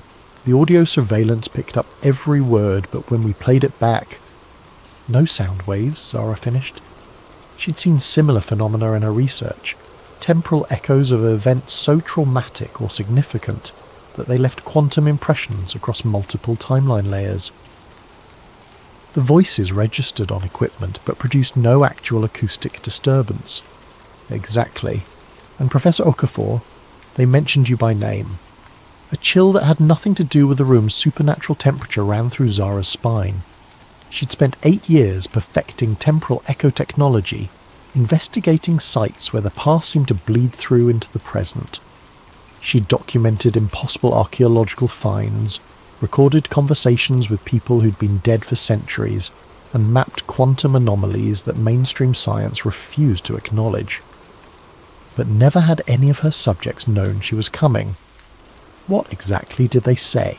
Patel pulled out his phone, hands shaking as he accessed the audio file. The playback was crystal clear. Victorian English accents discussing ritual preparation, astronomical alignments, and something called the ninth convergence. Then, cutting through the ceremonial chanting like a blade through silk, came words that made Zara's chest tighten. She approaches. The quantum archaeologist, sister to the lost one. When Zara Okafor crosses our threshold, the final seal weakens. The ninth cipher reveals itself, and all worlds converge as one. The recording ended in silence that felt heavier than sound. Zara's hand instinctively moved to the silver pendant around her neck, the last thing her brother Kwame had given her before he disappeared during a university séance 15 years ago. The police had called it a missing person case. The other students claimed he'd simply vanished mid-sentence while attempting to contact a Victorian-era spirit. No one had believed the supernatural explanations except Zara, and that belief had driven her to develop technology that could prove the impossible. Now, standing in a room that couldn't exist, listening to voices from the past speak her name, she wondered if Kwame's disappearance had been the beginning of something far larger than she had ever imagined. Her scanner detected movement behind her. She spun around to find a man in an expensive suit standing in the doorway, tall, silver-haired, with the kind of authoritative presence that suggested military or intelligence background. "Professor Okafor," he said in a crisp British accent, "I'm Marcus Chen, formerly of MI6. We need to talk." "The building was sealed," Patel protested. "How did you—" "The same way this room appeared where it shouldn't exist," Marcus replied smoothly. "Reality has been developing significant structural problems lately, and I believe the good professor's expertise is exactly what we need to understand why." Zara studied him carefully. Her scanner was picking up unusual quantum signatures from his direction. Not temporal echoes, but something else. Something that suggested he'd been exposed to the same kind of anomalies she was detecting here. "You've seen this before," she said. It wasn't a question. 9 times in the last 3 months across 6 continents. Victorian séance rooms materializing in modern buildings. Golden Dawn ritual chambers appearing in locations where the organization once operated. Each incident stronger than the last. Each one corresponding to specific dates from 1888 to 1900. Marcus stepped into the room, seemingly unaffected by its supernatural atmosphere. The Hermetic Order of the Golden Dawn wasn't just practicing ceremonial magic, Professor Okafor. They were the world's first quantum consciousness researchers, and their so-called failed rituals were actually successful beyond their wildest dreams. They fractured reality across parallel timelines, and now those fractures are healing by merging all possible worlds into one chaotic singularity. "That's impossible," Zara said automatically, even as her scanner confirmed readings that supported his outrageous claims. "Is it? You've spent years proving that time isn't linear, that consciousness can leave quantum imprints that persist across centuries. Your brother disappeared during a séance, didn't he? Not missing, displaced. Shifted to a parallel timeline where the Golden Dawn succeeded in their ultimate goal." Zara's chest constricted. "How could you possibly know about Kwame?" "Because I've been tracking Golden Dawn descendants and their activities for 23 years. Because I've seen what happens when reality fractures start to converge.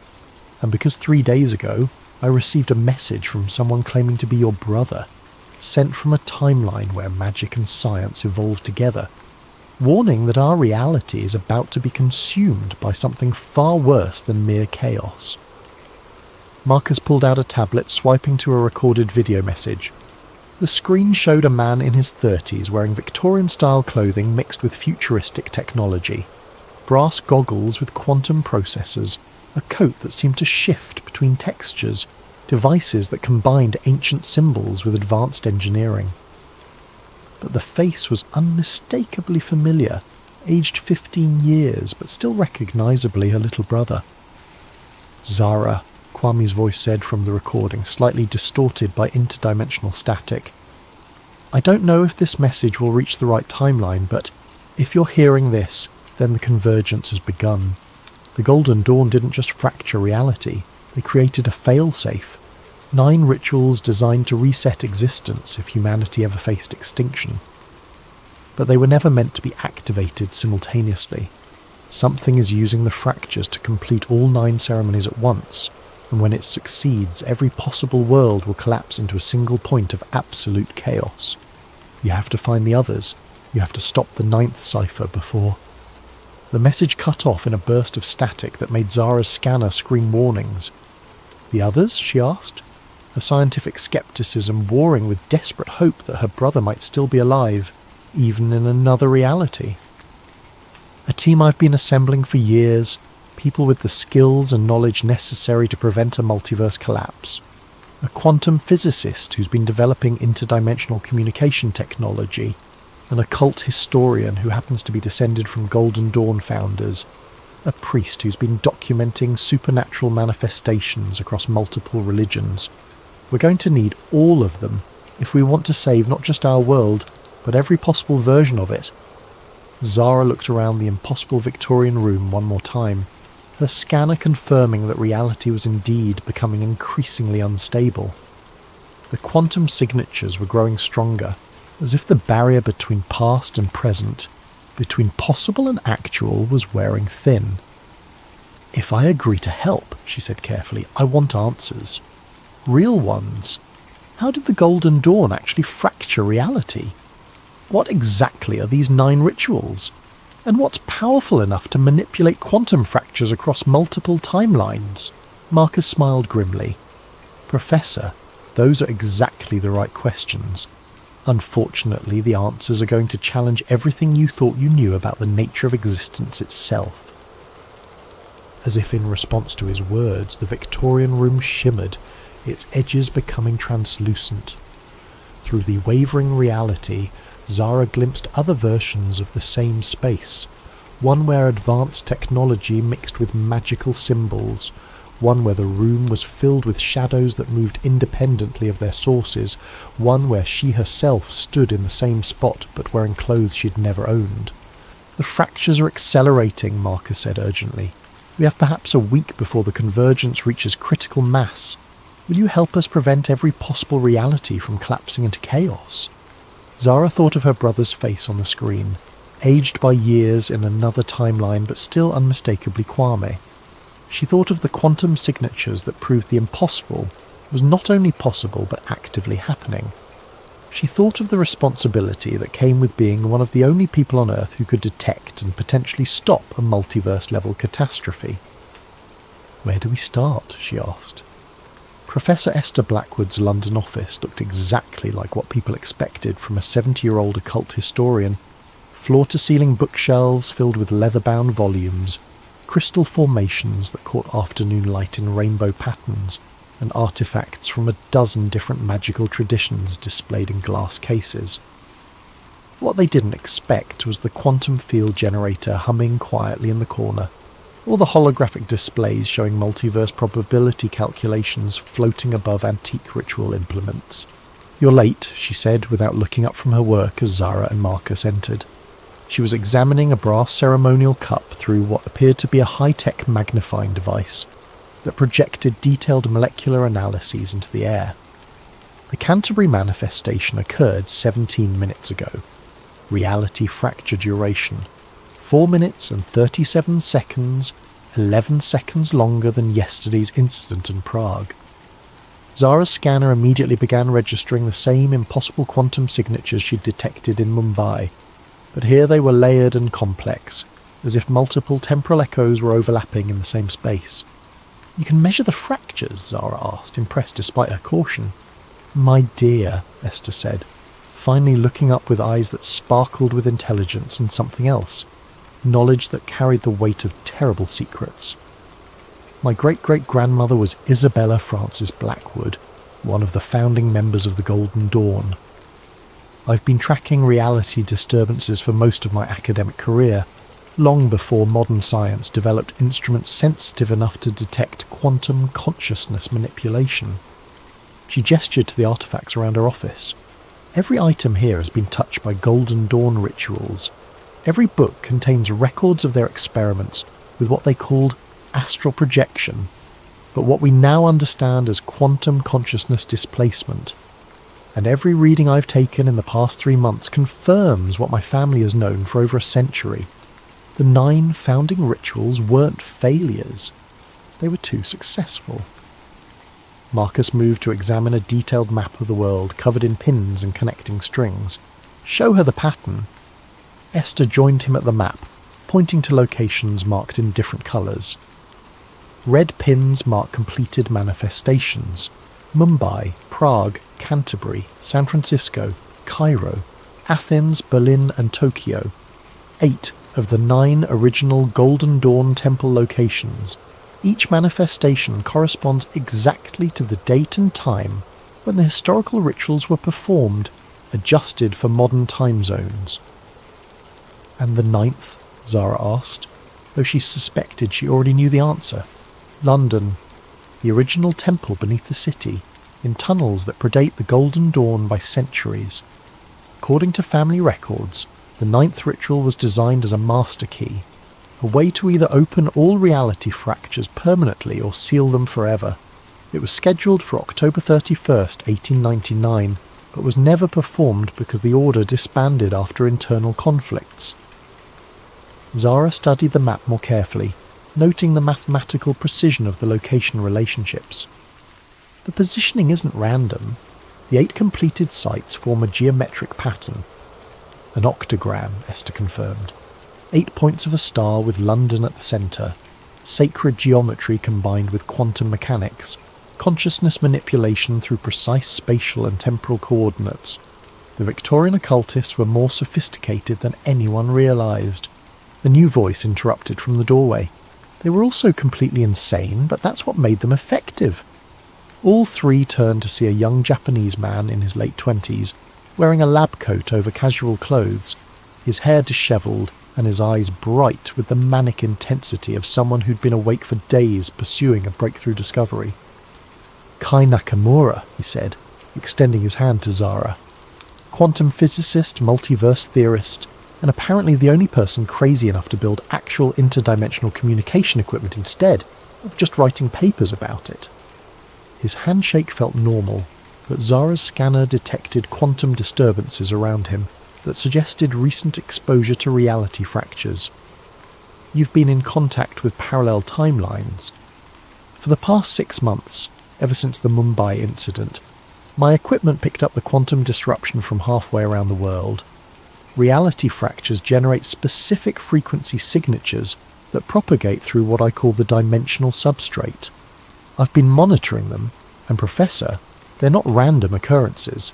Someone is deliberately completing the Golden Dawn rituals in sequence. Kai moved to Esther's desk and pulled out a tablet showing complex waveform analyses. Each manifestation generates quantum resonance that makes the next one easier to achieve. It's like tuning forks.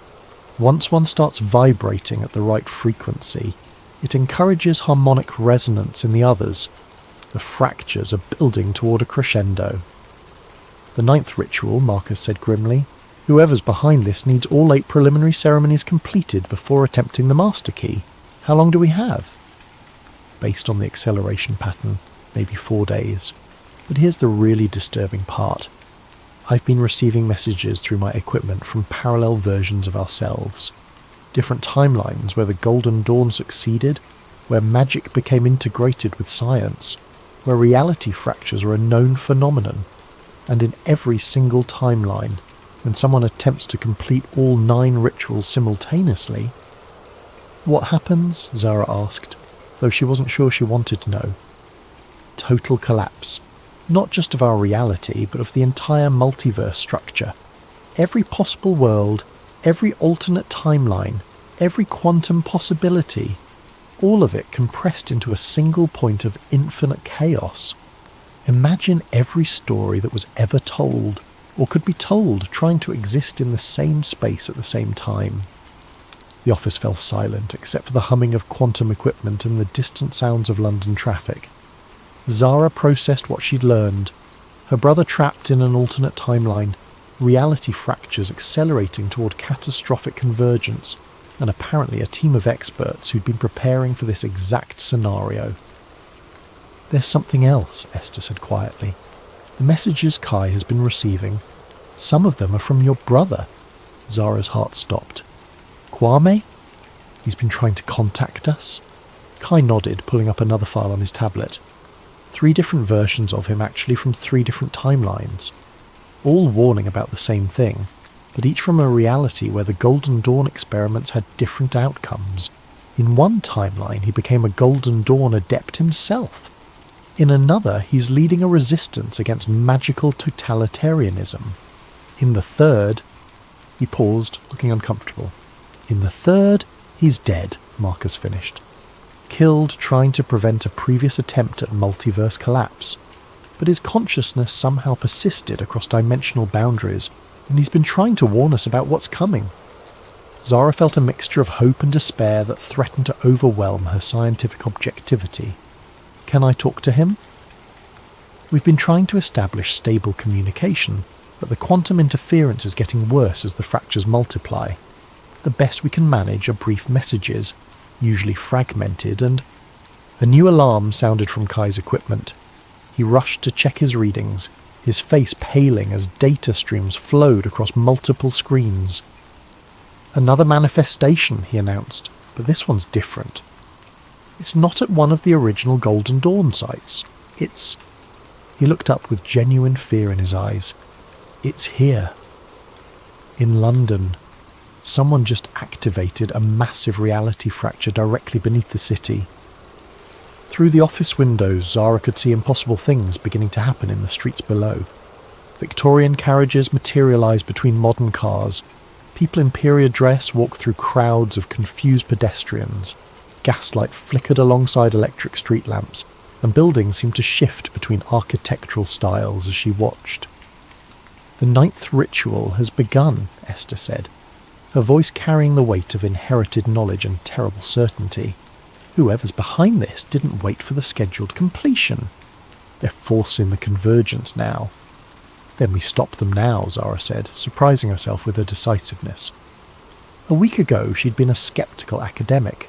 Now she was apparently part of a team trying to prevent multiverse collapse. "Where exactly is this underground temple?"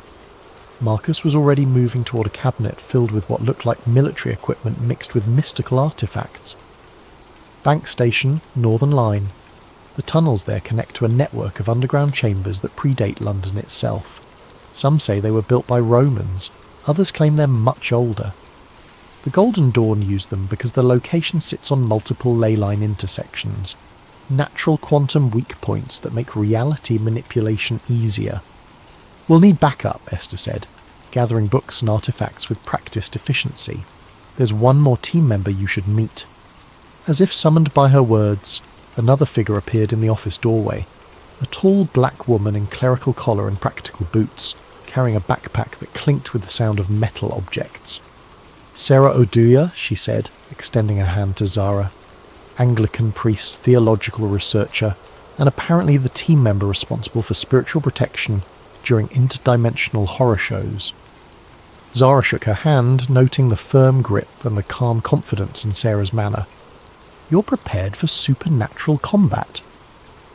"I prefer to think of it as theological negotiation with hostile entities," Sarah replied with a slight smile.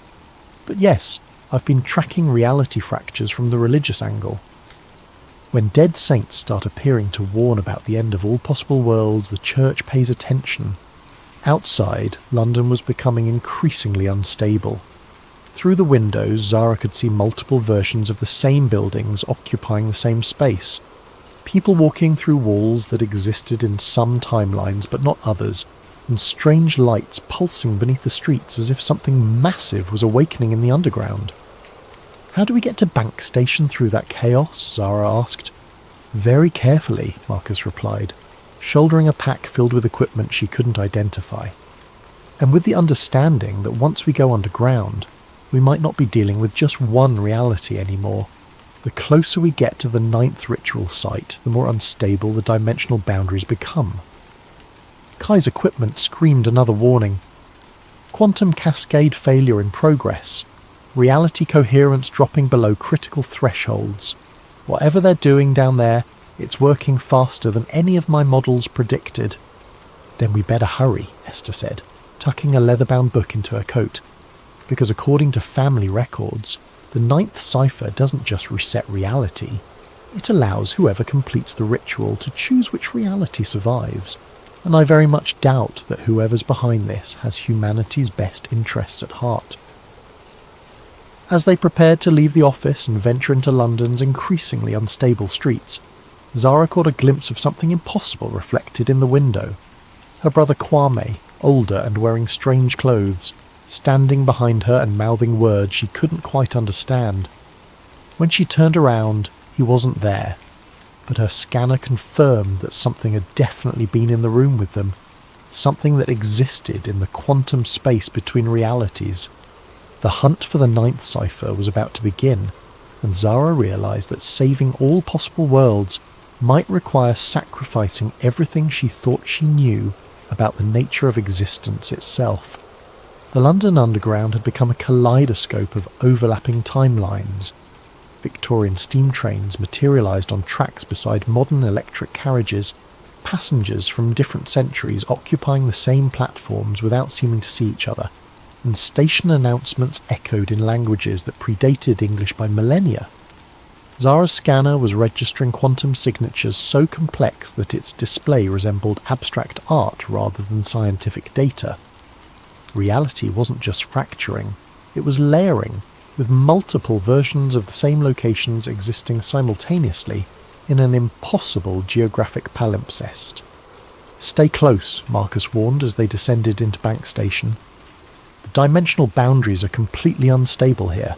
Step through the wrong doorway, and you might find yourself in a timeline where the Blitz never ended, or where the Great Fire consumed all of London." Sarah clutched her backpack tighter, the metal objects inside chiming like wind chimes with each step.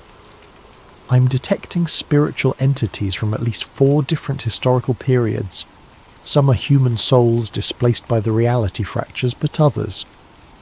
She paused, listening to something only she could hear. Others are something else entirely. Something that was never human but has been waiting in the spaces between worlds for exactly this kind of dimensional chaos. The platform around Bank Station was a maze of conflicting architectures. Victorian ironwork intersected with Roman stone, medieval timber supported modern concrete, and everywhere the eye looked, passages led into tunnels that belonged to different eras entirely. Other passengers moved through the space like ghosts, each existing fully in their own timeline but only partially visible to the others.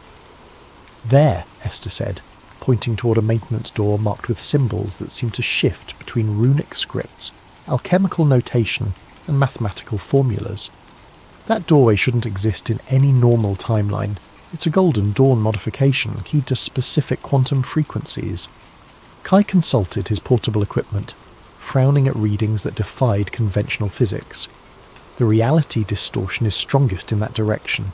Whatever's generating the dimensional cascade, it's directly beneath us, maybe 50 meters down, in tunnels that my scans suggest are significantly older than London itself.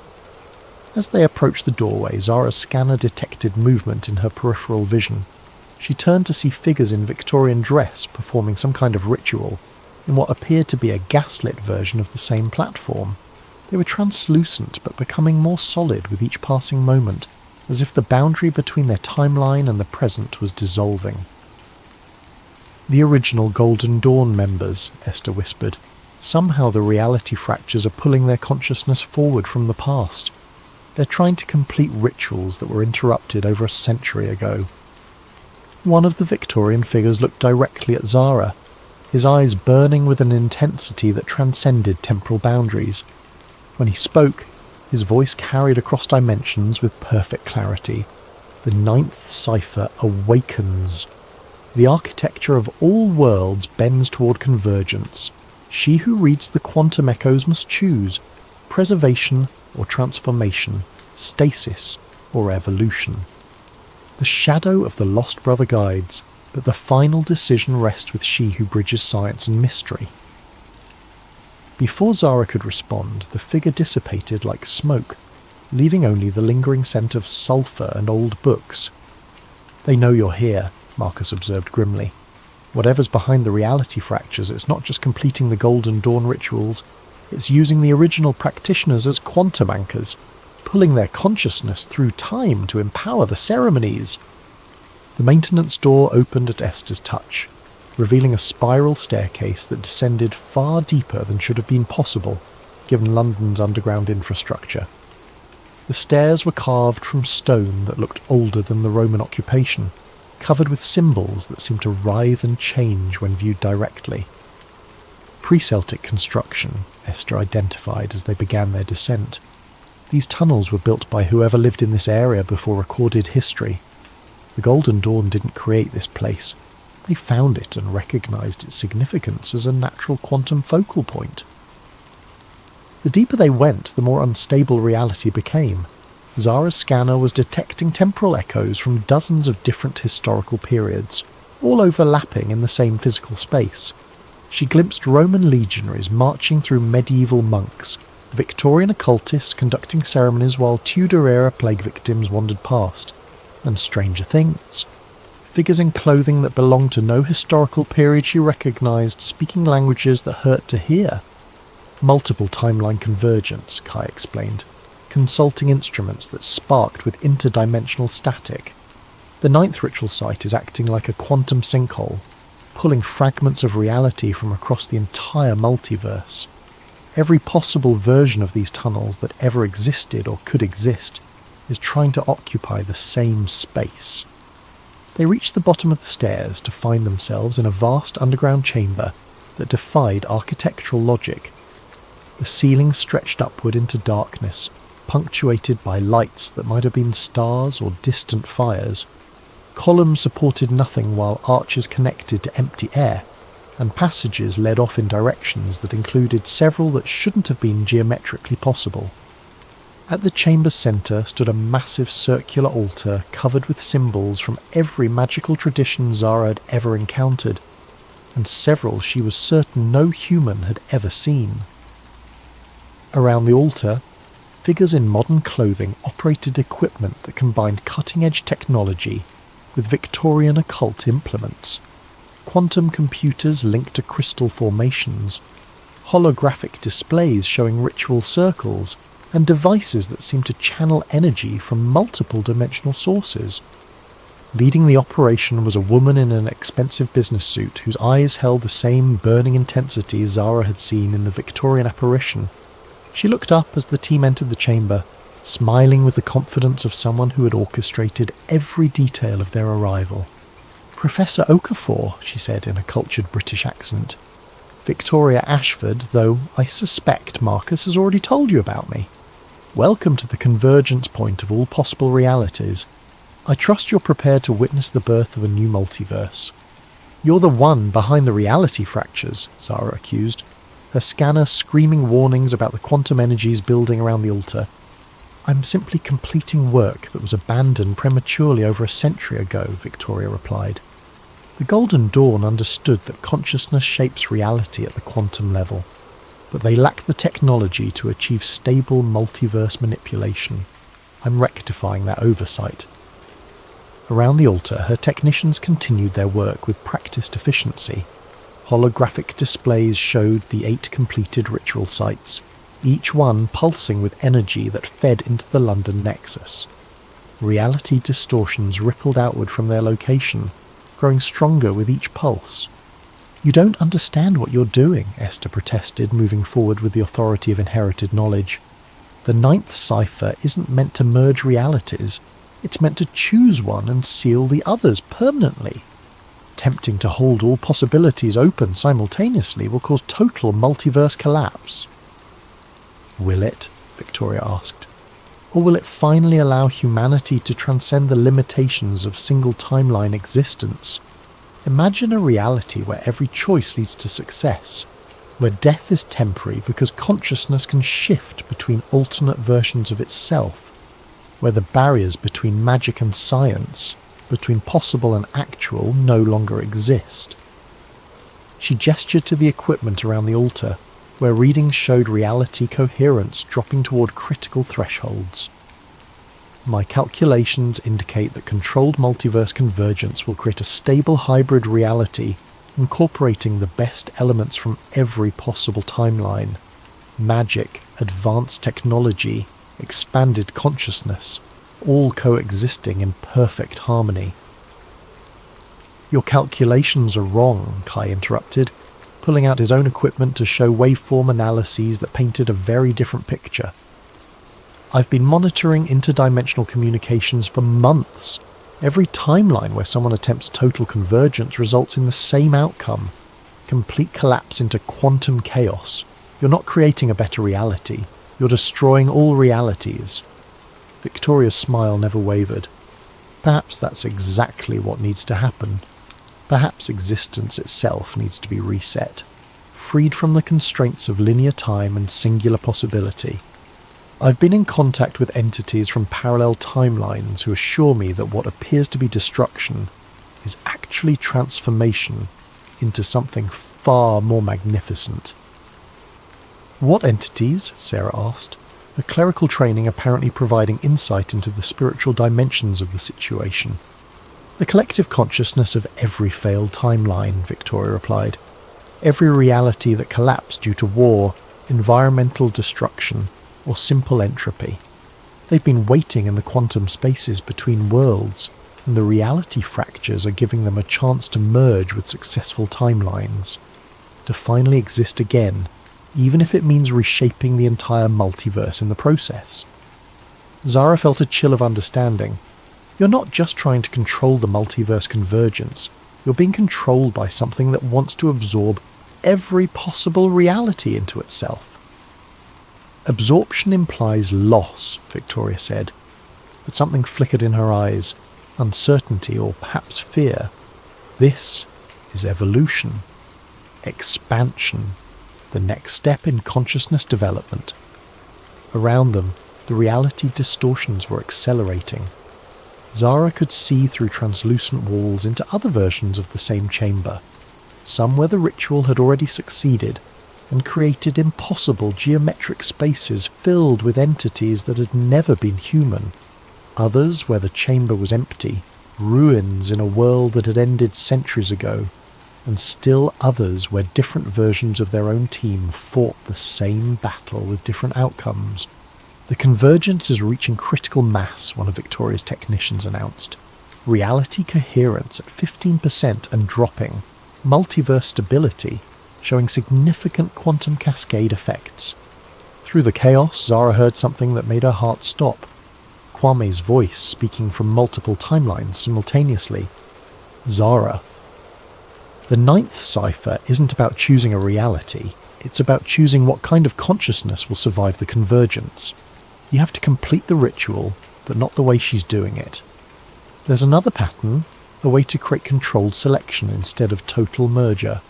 But you have to act now, before the quantum cascade becomes irreversible. She looked around the chamber and realised with growing horror that they might already be too late.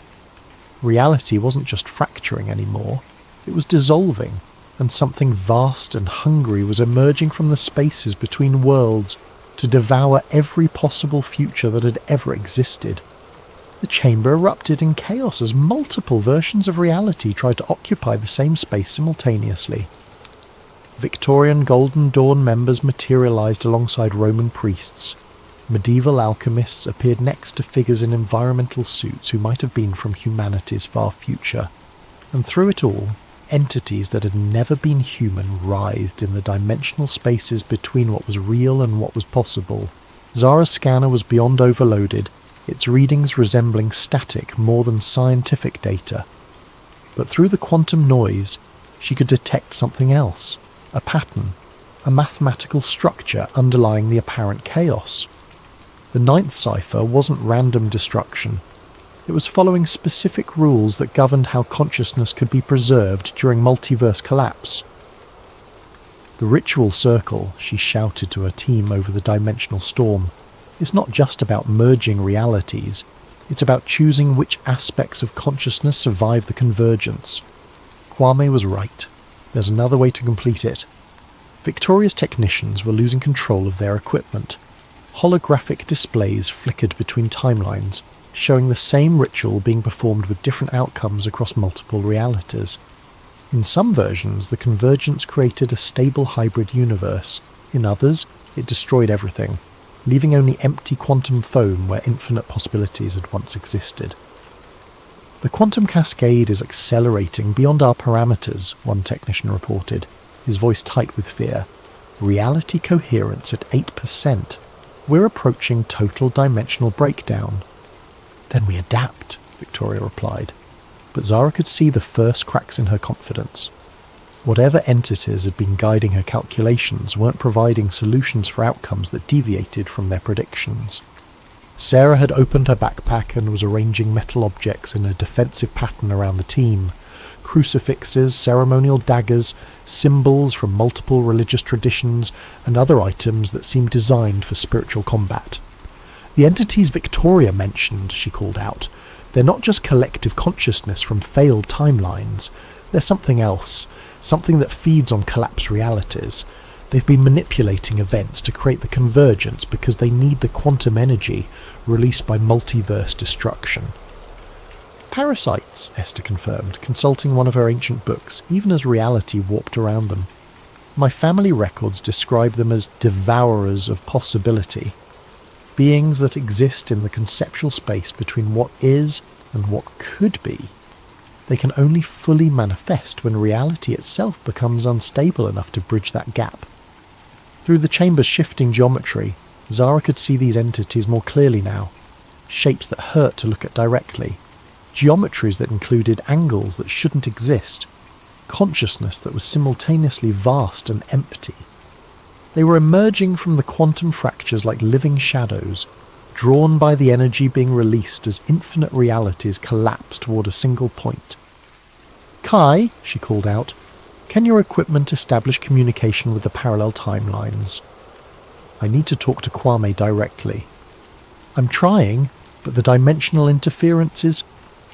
His tablet sparked and went dark, then flickered back to life, showing a face that was unmistakably her brother, though aged and marked by experiences she couldn't imagine. Zara, listen carefully. The entities feeding Victoria false calculations. They're not from failed timelines. They're what creates failed timelines. They exist by consuming the quantum potential of collapsed realities. The ninth ritual can stop them, but only if it's performed as a selection process instead of a merger. How? She asked. Moving toward the altar where Victoria's technicians were still trying to control equipment that was responding to forces beyond their understanding. The original Golden Dawn design included a safeguard, Kwame's image explained, his voice cutting through interdimensional static. 9 points of consciousness anchored in 9 different timeline versions of the ritual. Instead of merging all realities, they create a selection matrix, a way to choose which elements from each possibility survive while allowing the rest to gracefully dissolve. But it requires 9 willing participants who can maintain consciousness coherence across multiple timelines simultaneously. I count 5 of us, Marcus said grimly, dodging a piece of Victorian furniture that materialised and dematerialised in the same space he'd been standing.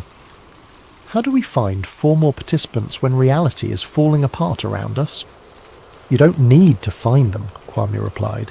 You need to become them. The ritual allows consciousness to split across parallel versions of itself. Each of you can anchor multiple timeline positions, but the process... His image flickered with static. The process. What? Zara demanded. It's potentially fatal to your original consciousness. You'd be spreading your awareness across multiple versions of reality simultaneously. Some versions of you would survive, others wouldn't. There's no guarantee which consciousness would remain primary after the convergence. Victoria had been listening, her expression shifting from confidence to desperate calculation. That's not what the entities told me. They said total merger was possible without consciousness fragmentation. They lied, Sarah said bluntly, her spiritual training apparently providing insight into deceptive supernatural entities. Parasitic beings that feed on collapsed realities wouldn't want you to preserve multiple timeline stability. They need total chaos to manifest fully in our dimension. Around the altar, reality distortions were accelerating beyond anything Zara had seen. Through translucent walls, she could observe dozens of different versions of the same chamber, some where her team had already failed and the entities were consuming the remnants of collapsed timelines, others where different versions of the ritual were creating entirely new forms of existence, and still others where the chamber itself had become something that transcended physical space entirely. Reality coherence at 4%, Victoria's lead technician announced, his voice barely audible over the dimensional storm. Quantum cascade approaching critical threshold. Whatever we're going to do, it has to be now. Zara made the decision that would either save every possible world or destroy them all. We perform the selection ritual, she announced. 9 consciousness anchors, controlled convergence instead of total merger. But I want everyone to understand. Some versions of us might not survive the process. Better than no version surviving, Kai replied pragmatically, already connecting his equipment to the altar's quantum resonators. Besides, if Kwame is right about the selection matrix, we'll be choosing which aspects of each timeline to preserve. We can bias the selection toward realities where consciousness survives intact. Esther was arranging artifacts from her collection around the altar's perimeter, creating a geometric pattern that combined Golden Dawn symbolism with mathematical formulas for quantum consciousness manipulation. The family records include specific instructions for consciousness anchoring. Each participant needs a quantum resonator calibrated to their individual neural frequency. I can provide those, Victoria said quietly. When the team looked at her in surprise, she continued, My equipment was designed for this exact purpose. Whatever entities were manipulating me, the technology itself is sound. I'd rather use it to save reality than watch it be consumed by interdimensional parasites. Sarah began arranging her spiritual artifacts in protective patterns around each team member's position. Theological protection for consciousness fragmentation, she explained. Different religious traditions have developed techniques for maintaining spiritual integrity during transcendent experiences. You'll need them when your awareness starts spreading across multiple timelines. How do we know which timeline elements to preserve? Marcus asked as he took his position at one of the altar's 9 focal points. We trust our judgment, Zara replied, connecting her temporal echo scanner to Victoria's quantum resonators. Each anchor point will allow us to perceive multiple reality options. We choose based on what creates the most stable, beneficial outcome for conscious beings across all timelines. Kwame's image flickered back into focus. Zara, there's something else. The entities that have been manipulating events. They're not the only intelligence that's been watching the convergence. There are other beings, ones that want to preserve multiverse stability. They've been sending guidance through the quantum echoes, but their communication is subtle. Trust your instincts about which timeline elements feel right.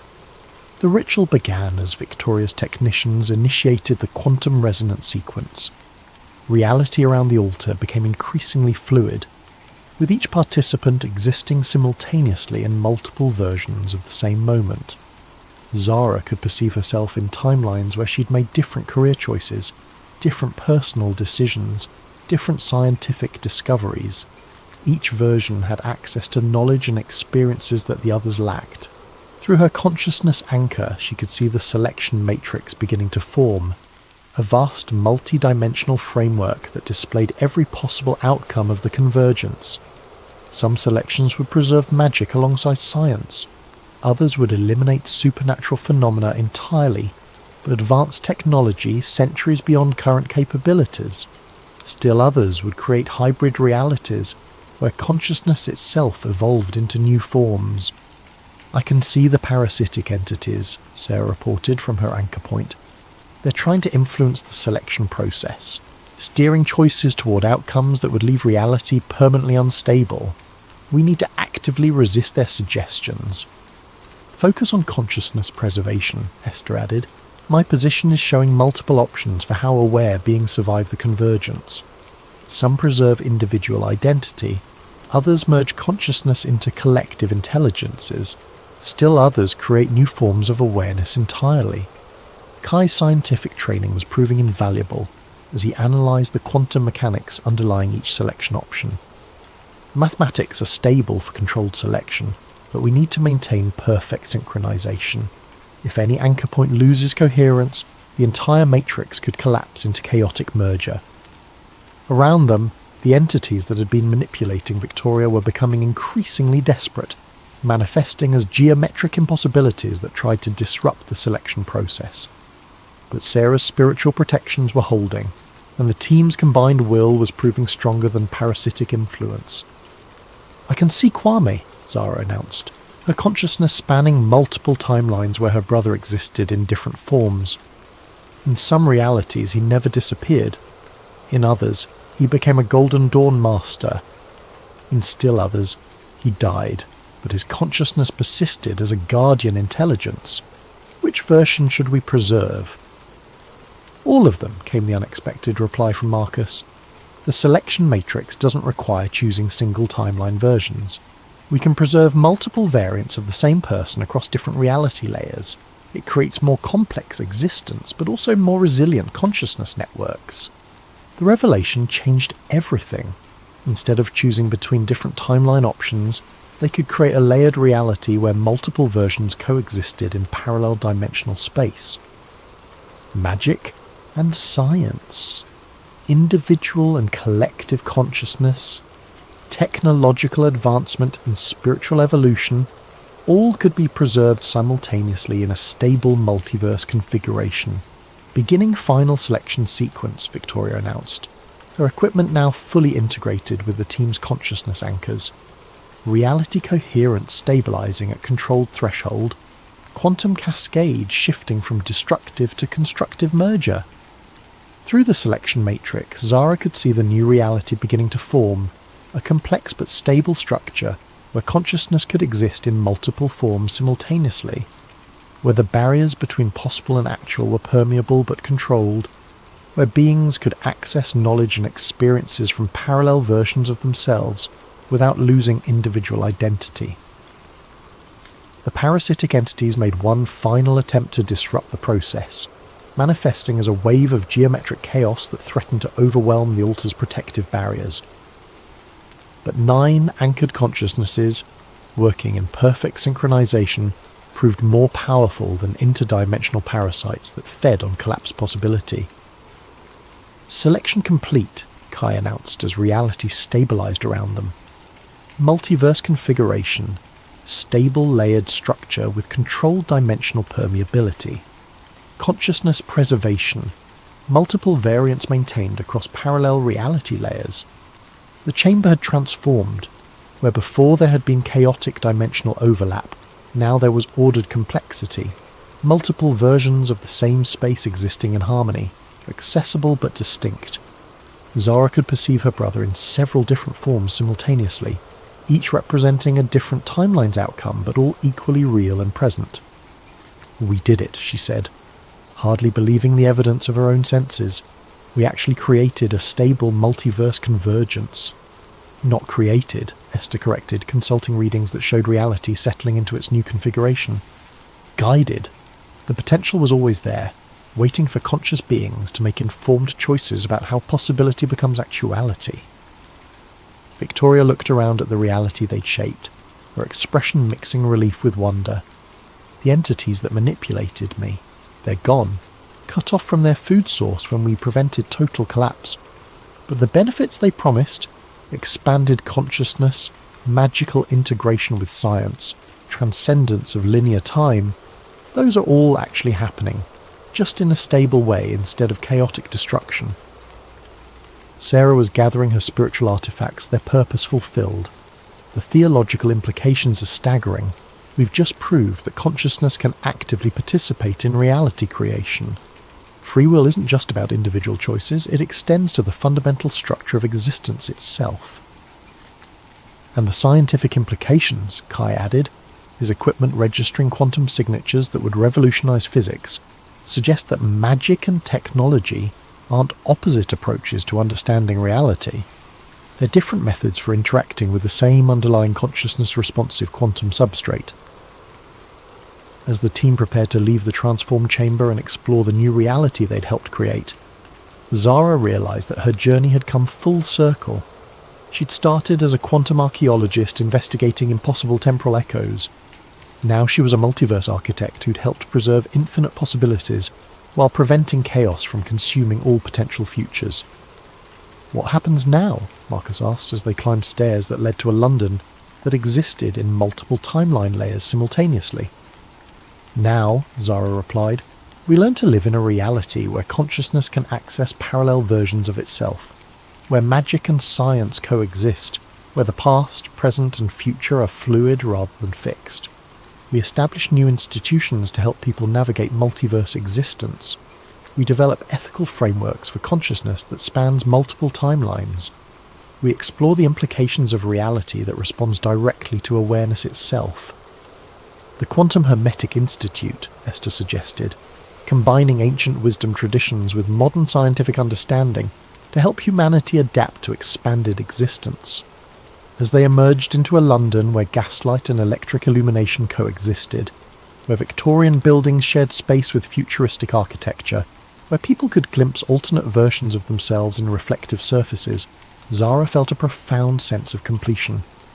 Her brother was restored, not as a single timeline version, but as a complex consciousness that existed across multiple reality layers. Her scientific work had evolved from investigating the past to actively shaping the future, and reality itself had been preserved and expanded rather than destroyed. But as she established the first quantum resonance patterns that would allow others to safely explore their own multiverse connections, she detected familiar temporal echo signatures from beyond the boundaries of their newly stabilized reality. Other multiverses, other quantum archaeologists, other crises that would require consciousness to make choices about how possibility became actuality. The ninth cipher had been completed, but it was only the beginning of humanity's journey into expanded existence. And somewhere in the quantum spaces between what was and what could be, new challenges were already beginning to emerge. 6 months after the convergence, Zara stood in her new office at the Quantum Hermetic Institute, watching through windows that displayed multiple timeline versions of London simultaneously. The city had adapted to its expanded existence with remarkable resilience. People learned to navigate spaces where past and present coexisted, where magical phenomena appeared alongside technological marvels, where consciousness could access memories and knowledge from parallel versions of itself. Her temporal echo scanner, now upgraded with quantum resonators that could detect interdimensional phenomena, registered the approach of a familiar consciousness signature. She turned to see Kwame entering her office, not as a single individual, but as a complex pattern of existence that included versions from multiple timelines. Some were older, some younger. Some bore the marks of experiences she couldn't imagine, but all were unmistakably her brother. The Institute is receiving reports from other multiverses, he said, his voice carrying harmonics from several parallel conversations occurring simultaneously. The reality fractures we healed weren't unique to our dimensional cluster. Other quantum archaeologists, other Golden Dawn organizations, other consciousness networks are dealing with similar convergence crises.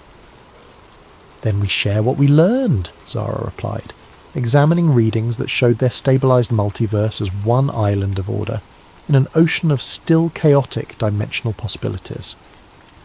The selection matrix technique can be adapted to other multiverse configurations. Consciousness preservation protocols can be modified for different forms of awareness. Through her enhanced scanner, she could detect temporal echoes from futures that stretched far beyond human civilization. Artificial intelligences that achieved consciousness across multiple realities, alien species that discovered their own versions of quantum consciousness manipulation, cosmic intelligences that existed as pure possibility, until conscious observation collapsed them into specific forms. There's something else, Kwame continued, his multiple timeline aspects sharing information in patterns that resembled scientific collaboration. We're detecting signals from what might be an entirely different type of existence. Consciousness that never required physical reality to develop. Beings that exist purely as mathematical structures within the quantum substrate itself. Zara felt the familiar thrill of discovery that had driven her to become a quantum archaeologist. Reality wasn't just stranger than they had imagined. It was stranger than they could imagine, and consciousness played a fundamental role in determining how strangeness became structure. Then we keep exploring, she said, calibrating her equipment to detect phenomena that existed beyond the boundaries of their newly expanded reality. We've learned that consciousness can actively participate in shaping existence itself. Now we discover what other forms that participation might take. As she prepared to investigate temporal echoes from civilizations that might exist purely as mathematical consciousness, Zara reflected on how far she'd travelled from the skeptical academic who had first encountered a Victorian séance room in a Mumbai skyscraper. She'd started by reading quantum imprints of the past. Now she was helping to write the quantum architecture of possible futures. The 9th cipher had been completed, but in solving it, they discovered that reality itself was just the first level of a far larger mystery. Consciousness, possibility, and existence were engaged in an eternal collaboration that stretched across dimensions, timelines, and forms of being that transcended current understanding. And somewhere in the quantum spaces between what was known and what remained to be discovered, new temporal echoes were beginning to form. Echoes that would require future archaeologists to dig even deeper into the fundamental structures of consciousness and reality. The convergence was complete, but the real exploration was just beginning. What if the most powerful secret society in the world wasn't hiding their evil plans, but keeping something far worse from awakening? Tonight's chilling tale takes us deep into the redwood forests of California, where ancient rituals and modern power collide in ways you never imagined. Special thanks to Langauman for suggesting this spine-tingling concept. If you have ideas for future stories, drop them in the comments below. And if you're enjoying these midnight journeys into the unknown, don't forget to like and subscribe to Sleep Theories for more tales that blur the line between conspiracy and nightmare. The envelope arrived on a Tuesday morning, slipped between my electric bill and a stack of rejection letters from publishers who wouldn't touch my work anymore. Plain white paper, no return address, postmarked from San Francisco but feeling like it had travelled much farther than the 300 miles from the city. My name was written in careful block letters across the front. ALEXMORGAN.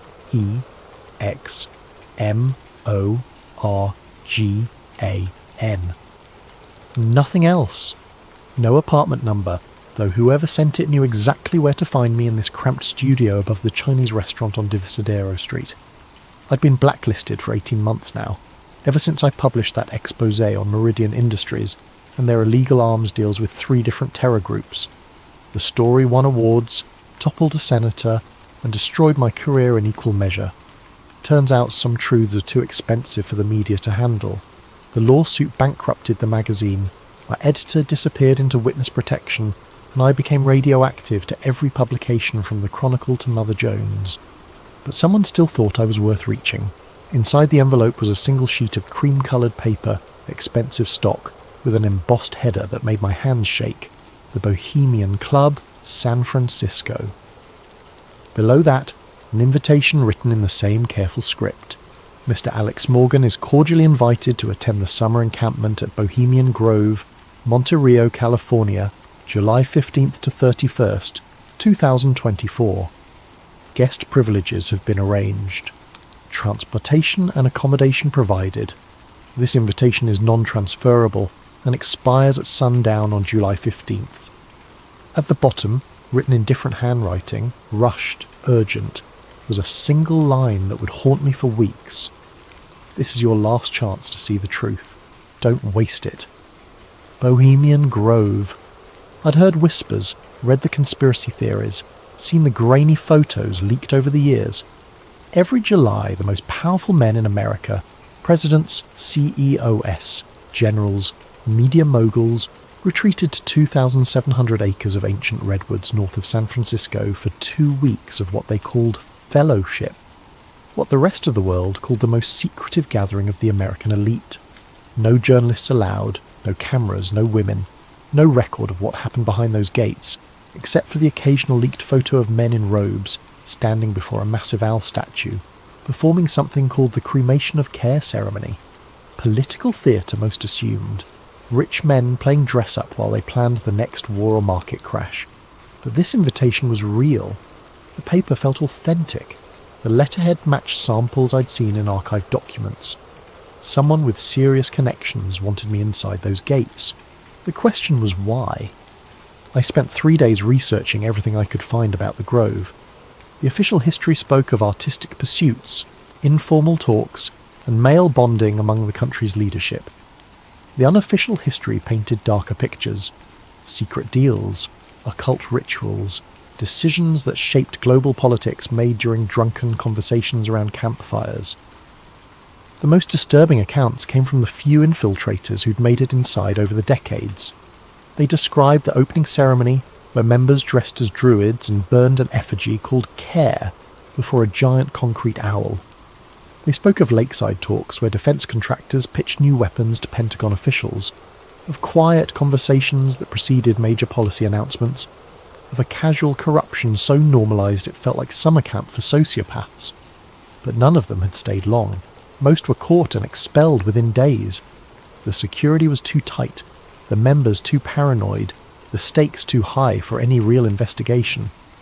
Whoever sent this invitation was giving me something no journalist had ever possessed: legitimate access. The question was whether I was walking into the story of a lifetime or a trap that would finish what Meridian Industries had started. On the morning of July 14th, I made my decision. I packed light, a small camera hidden in my toiletry kit, a digital recorder disguised as an inhaler, a notebook I could claim was for poetry if questioned, everything that might help me document what happened behind those gates. The invitation included a phone number. When I called, a woman's voice gave me an address in Santa Rosa and told me to be there by 6 p.m. sharp. No other details. No explanation of who had arranged this or what they expected in return. I drove north through wine country as the sun set, watching the hills turn gold and purple in the fading light. The address led to a small parking lot behind a defunct gas station. 3 black SUVs waited, engines running, windows tinted. A man in a plain suit approached my car before I'd even turned off the engine. "Morgan?" he asked. I nodded. "Leave your keys in the ignition. Someone will return your car when you're finished." "Finished with what?" He didn't answer, just opened the passenger door of the middle SUV and waited. I grabbed my bag and climbed in, noting the soundproof partition between front and back seats, the lack of door handles on the interior. Whatever was happening, there would be no turning back once we started moving. The drive took 40 minutes through increasingly dense forest. No conversation, no music, just the hum of tyres on asphalt and the gradual realisation that I was committing to something I didn't understand. My phone lost signal after the first 10 minutes. The windows were too dark to see landmarks. By the time we stopped, I had no idea where we were or how to get back. The gates of Bohemian Grove appeared suddenly in our headlights. Massive wooden barriers flanked by stone pillars, with the carved image of an owl watching from above. Guards emerged from hidden positions, checked documents, waved us through. The SUV followed a winding road deeper into the forest, past smaller camps with names like Hillbillies and Lost Angels painted on rustic signs. We stopped at a cluster of simple cabins near what appeared to be a lake. The man in the suit handed me a small leather folder. "Your documentation," he said. "You're a guest of the Mandalay camp. Keep your head down, your mouth shut, and your eyes open. Someone will contact you when it's time." Time for what? But he was already walking back to the SUV. I watched the taillights disappear into the trees, leaving me alone in the most secretive place in America with nothing but a fake identity, and questions I wasn't sure I wanted answered. Inside the leather folder was a camp roster listing me as a Morgan, Investment Banking, Chicago. Below that was a simple map of the Grove and a schedule of events. Tomorrow night was marked in red. Cremation of care ceremony, 9:30 p.m, Sacred Grove. At the bottom of the page, in the same urgent handwriting from the invitation, was one final note. Watch for the second ceremony. That's where the real truth begins. The morning brought sounds I'd never expected to hear in such a place. Laughter, casual conversation, the clink of coffee cups on saucers. Looking out the window of my assigned cabin, I saw men who controlled trillions of dollars and millions of lives shuffling around in bathrobes and flip-flops like they were at a summer camp. Because that's exactly what it was, I realised. The most exclusive, powerful summer camp in the world. I dressed in the khakis and polo shirt that had been left in my closet, the Grove's unofficial uniform, and stepped outside to explore. The camp sprawled across the forest in a seemingly random pattern of paths and clearings, each dedicated to different groups with names that sounded like fraternity houses. Caveman, Silverado, Owl's Nest, Sons of Toil. At the central plaza I found what looked like a small town square, a dining hall large enough for hundreds, a stage for performances, a bar that was already serving despite the early hour. Men moved between these spaces with the easy familiarity of those who'd done this many times before. Some faces I recognised from television and magazine covers. Senators CEOS, a former Secretary of State. Others were anonymous but carried themselves with the quiet confidence that comes from wielding serious power. The strangest part was how normal it all felt. These were the people conspiracy theorists claimed ran secret cabals to control world events, and they were arguing about baseball scores and complaining about their golf games like any group of aging fraternity brothers. First time at the Grove? I turned to find a heavy-set man in his 60s, silver hair perfectly styled despite the casual setting. His face was familiar, but I couldn't place it immediately. "That obvious?" I asked. He laughed. "You've got that wide-eyed look. Everyone does their first time. I'm Bill. Been coming here for 23 years. Alex, investment banking. Right. Mandalay camp. Heard you were joining us. What brings you to our little retreat?" It was a casual question, but something in his tone suggested it wasn't casual at all. I'd prepared for this. "Market analysis consultant," I said.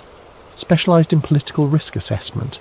Figured this might be a good place to network." Bill nodded slowly. "Indeed it is. You'll want to catch tonight's ceremony if you haven't seen it before. Quite a spectacle. Been the same for nearly a century now. The owl thing, cremation of care. Beautiful tradition. Helps everyone leave their worries behind, focus on fellowship." He paused, studying my face. "Though I suspect you might find other aspects of our gathering more professionally relevant." Before I could ask what he meant, Bill was walking away, leaving me with the distinct impression that I'd just passed some kind of test. I spent the day observing, noting the casual interactions between men whose public relationships were supposedly adversarial. A Democratic senator sharing drinks with a Republican defense contractor, a tech CEO deep in conversation with someone I was pretty sure ran the NSA, a former president holding court near the lake, surrounded by media executives who hung on his every word. This was where real policy got made, I realised. Not in committee meetings or official negotiations, but in these informal moments between men who'd known each other for decades. The Grove was a lubricant for American power, a place where opposing sides could find common ground away from cameras and constituents. As afternoon turned to evening, the atmosphere shifted. Conversations became more hushed, more urgent. Staff members appeared with cases of equipment I couldn't identify. The lake area was cordoned off with rope barriers. Whatever was happening tonight, it was bigger than casual networking. At sunset, I joined the stream of men walking toward the sacred grove, a natural amphitheatre carved into the hillside dominated by the famous owl statue. 40 feet tall, carved from concrete, with burning eyes that watched over everything. Hundreds of folding chairs faced a small stage where men in hooded robes were preparing props I couldn't make out in the growing darkness. The ceremony began with music, a choir hidden in the trees, singing something that sounded like a funeral dirge. Then came the procession, 24 men in flowing robes, carrying torches, escorting what appeared to be a small coffin draped in black cloth. A voice boomed from speakers hidden throughout the forest. narrating the death of Care and its cremation before the great owl. The robed figures placed the coffin on a pyre and set it ablaze while the choir reached a crescendo. Flames leaped toward the owl's glowing eyes as hundreds of the world's most powerful men watched in reverent silence. It should have been absurd. Grown men playing dress-up, performing amateur theatre in the woods. Instead, it felt genuinely eerie. Something about the ancient trees, the flickering shadows, the synchronized movement of so many people participating in a ritual most of them probably didn't fully understand. Then the lights went out. Not just the ceremonial flames, everything. The owl's eyes went dark, the hidden speakers went silent, even the subtle path lighting I'd barely noticed disappeared. We were plunged into absolute darkness. Hundreds of men sitting in chairs carved into a hillside with no way to see where they were going. But instead of panic or confusion, there was silence. Complete unnatural silence. No one moved, no one spoke, no one even seemed to breathe. It was as if the entire gathering had been frozen in place. I waited for someone to call for help, for flashlights to appear, for the normal response to a power outage. Instead, I heard something that made the hair on my arms stand up. Footsteps. Measured, deliberate, moving through the crowd with impossible precision despite the darkness. The footsteps stopped near the front of the amphitheatre. Then came a voice, speaking in what sounded like Latin, words I couldn't understand but that seemed to resonate in my chest. Other voices joined in, creating a chant that built and built until it felt like the forest itself was vibrating with sound. This wasn't part of the official ceremony, this was something else entirely. The chanting stopped as abruptly as it had begun. A few seconds later the lights returned. Owl's eyes blazing, speakers crackling back to life, the master of ceremonies continuing his narration as if nothing had happened. The spell was broken, men began talking and moving again. The formal ceremony concluded with applause and casual conversation. But as we filed out of the sacred grove, I noticed something that chilled me. At least 24 men weren't heading back to the camps with everyone else. Instead, they were walking deeper into the forest, following a path I hadn't noticed before. All of them carried small flashlights, and all of them moved with the purposeful direction of people who knew exactly where they were going. I hung back, letting the main crowd pass, then followed the breakaway group at a distance. They were easy to track. The flashlight beams bobbed through the trees like fireflies, leading toward a part of the grove I hadn't seen on any map. The path wound uphill for nearly half a mile before opening into a smaller clearing I would never have found on my own. Here, hidden from the main camp by dense forest, was a second amphitheatre. Older, more primitive, carved from natural rock formations rather than built from concrete and steel. At the centre stood not an owl but a stone altar, covered with symbols I didn't recognise. The 24 men formed a circle around it, no longer in ceremonial robes but in simple black clothing. They were chanting again, but this time I could make out some of the words. English mixed with Latin, speaking of binding and containment, of keeping something sleeping, of maintaining the barriers that held back chaos. As they chanted, one man stepped forward with something I definitely hadn't expected to see. A wooden crate, old and weathered, marked with symbols and what appeared to be a date from the 1940s. This was the real ceremony. Everything at the sacred grove had been theatre for the masses. This was why I'd been invited, why someone wanted a journalist to witness what happened in the shadows of America's most secretive gathering. I pressed closer, trying to see what was in the crate, but the trees blocked my view. All I could make out were the chanted words, growing more urgent now, and the sense that something ancient and dangerous was being carefully, deliberately contained. Then one of the men looked directly at me. The man who spotted me was younger than the others, maybe 45, with the lean build of someone who stayed in shape despite spending his days behind a desk. In the flickering torchlight, I couldn't make out his face clearly, but his posture suggested military training. He raised a hand and the chanting stopped instantly. "We have a visitor," he said, voice carrying easily across the clearing. I considered running, but there was nowhere to go. The path back was too narrow, too winding, and I'd never find my way in the dark. Instead, I stepped forward into the light, trying to project confidence I didn't feel. "Alex Morgan," I said. Mandalay Camp, You were just following us, the man interrupted. Question is why? An older man emerged from the circle, someone I now recognised as a former defence secretary, whose tenure had spanned 3 administrations. His presence here transformed this from concerning to terrifying. These weren't just wealthy eccentrics playing games. These were people who controlled military budgets and intelligence operations. "Show him," the defence secretary said simply. 2 men stepped aside, giving me a clear view of the stone altar. The surface was covered with carved symbols that looked far older than anything else in the grove, spirals and geometric patterns that seemed to shift in the torchlight. The wooden crate sat at the centre, its lid partially open to reveal something that gleamed metallic in the flickering light. "Do you know what you're looking at, Mr. Morgan?" the defence secretary asked. I shook my head, not trusting my voice. "Project Owl," he continued, "started in 1943, continued in various forms ever since. The Grove isn't just a social club, it's a containment facility." "Containment for what?" The younger man laughed, but there was no humour in it. "You wouldn't believe us if we told you. Hell, most of the members don't know. They think they're here for networking and male bonding. The cremation of care is just pageantry to them, a quaint tradition with symbolic meaning.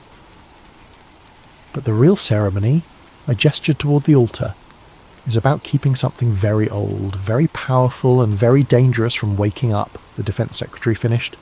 "The owl isn't a symbol we worship, Mr. Morgan. It's a prison we maintain." They were all watching me now, measuring my reaction, waiting to see how I'd process what they were telling me.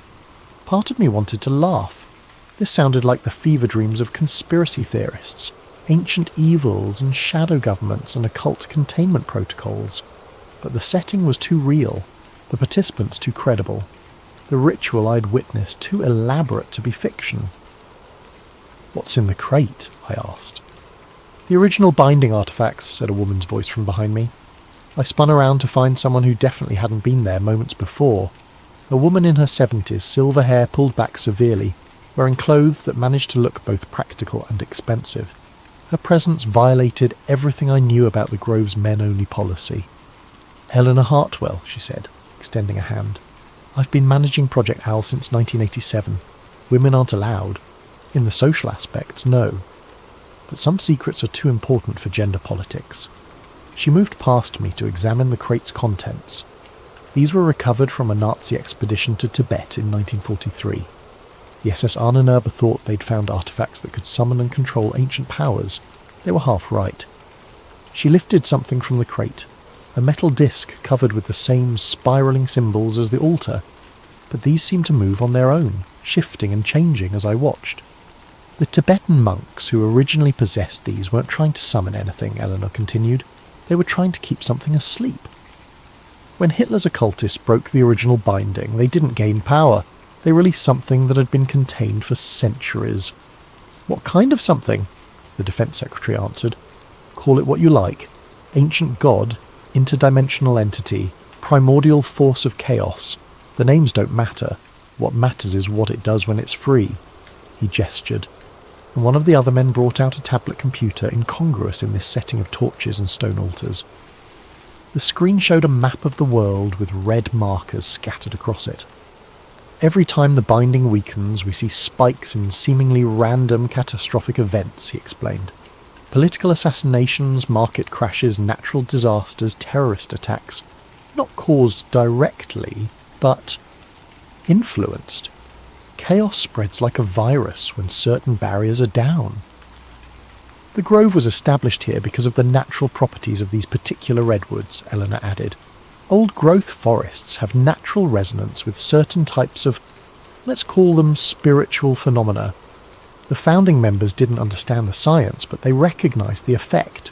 The annual gathering, the rituals, the focused attention of powerful minds, it all serves to reinforce the containment. And the cremation of care is a distraction," the younger man said. "Theatre for the masses while we handle the real work. Most of the members genuinely believe they're here for fellowship and networking. The inner circle knows better." I looked around the group, trying to count how many people were part of this inner circle. Maybe 30 total, out of the thousands who'd attended Grove encampments over the decades. A shadow organisation within a secret society, managing what they claimed was an existential threat to human civilization. "Why tell me this?" I asked. "Why invite a journalist?" Eleanor and the Defence Secretary exchanged glances. Something passed between them, a decision being made in real time. "Because we're dying off," Eleanor said finally. "The knowledge, the responsibility, the burden, it's all been passed down through personal relationships for 80 years. But the world has changed. The people with the power and resources to maintain the containment aren't necessarily the people we can trust with the truth." "New money doesn't understand old responsibilities," the Defence Secretary added. "Tech billionaires, crypto moguls, social media executives, they have the influence we need, but they think everything can be solved with apps and algorithms. They don't believe in things that can't be quantified." "So you need documentation," I realised.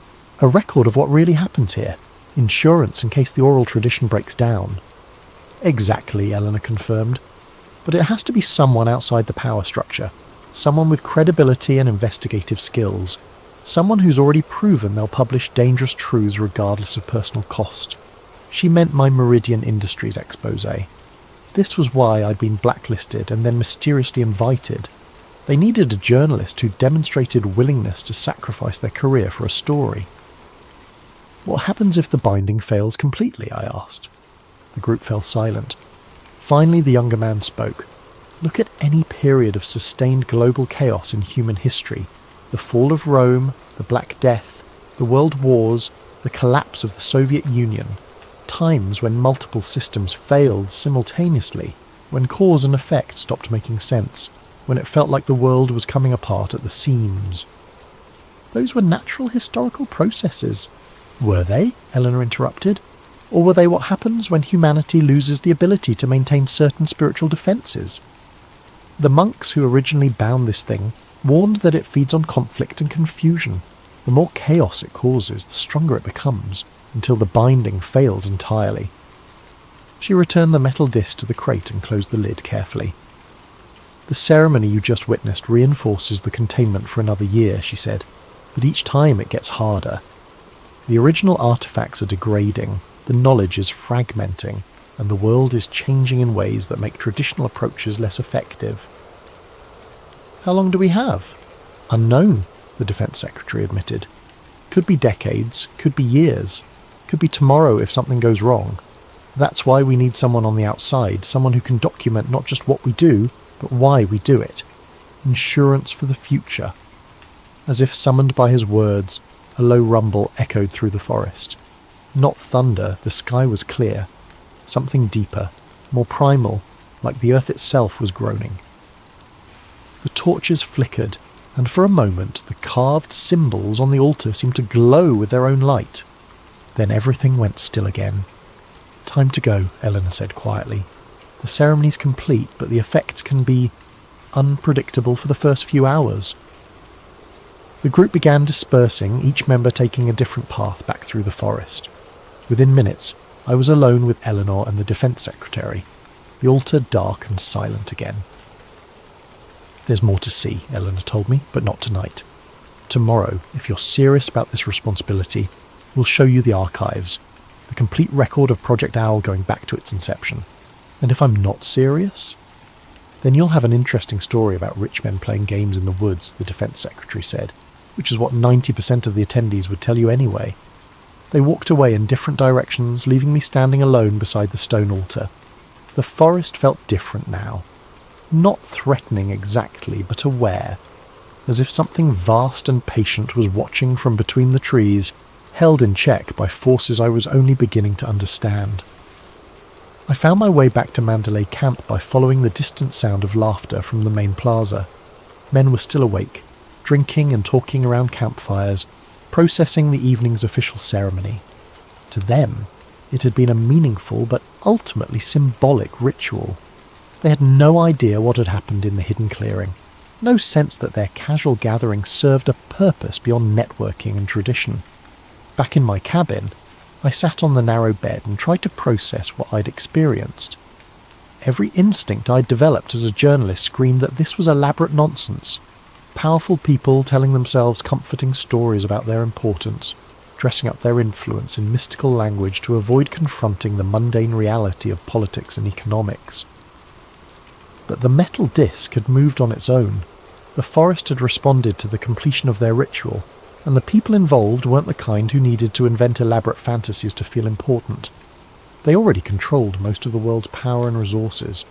Either I'd stumbled into the most sophisticated hoax in human history, or I'd been invited to document something that made every conspiracy theory I'd ever dismissed seem quaint by comparison. Tomorrow I'd get to see the archives. Tomorrow I'd learn whether Project Owl was an elaborate delusion or the most important secret in the world. Either way, my life as I knew it was over. I barely slept.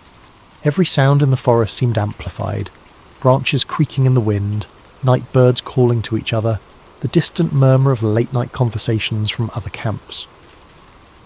When I finally drifted off near dawn, my dreams were filled with spinning metal discs and watching eyes carved from stone.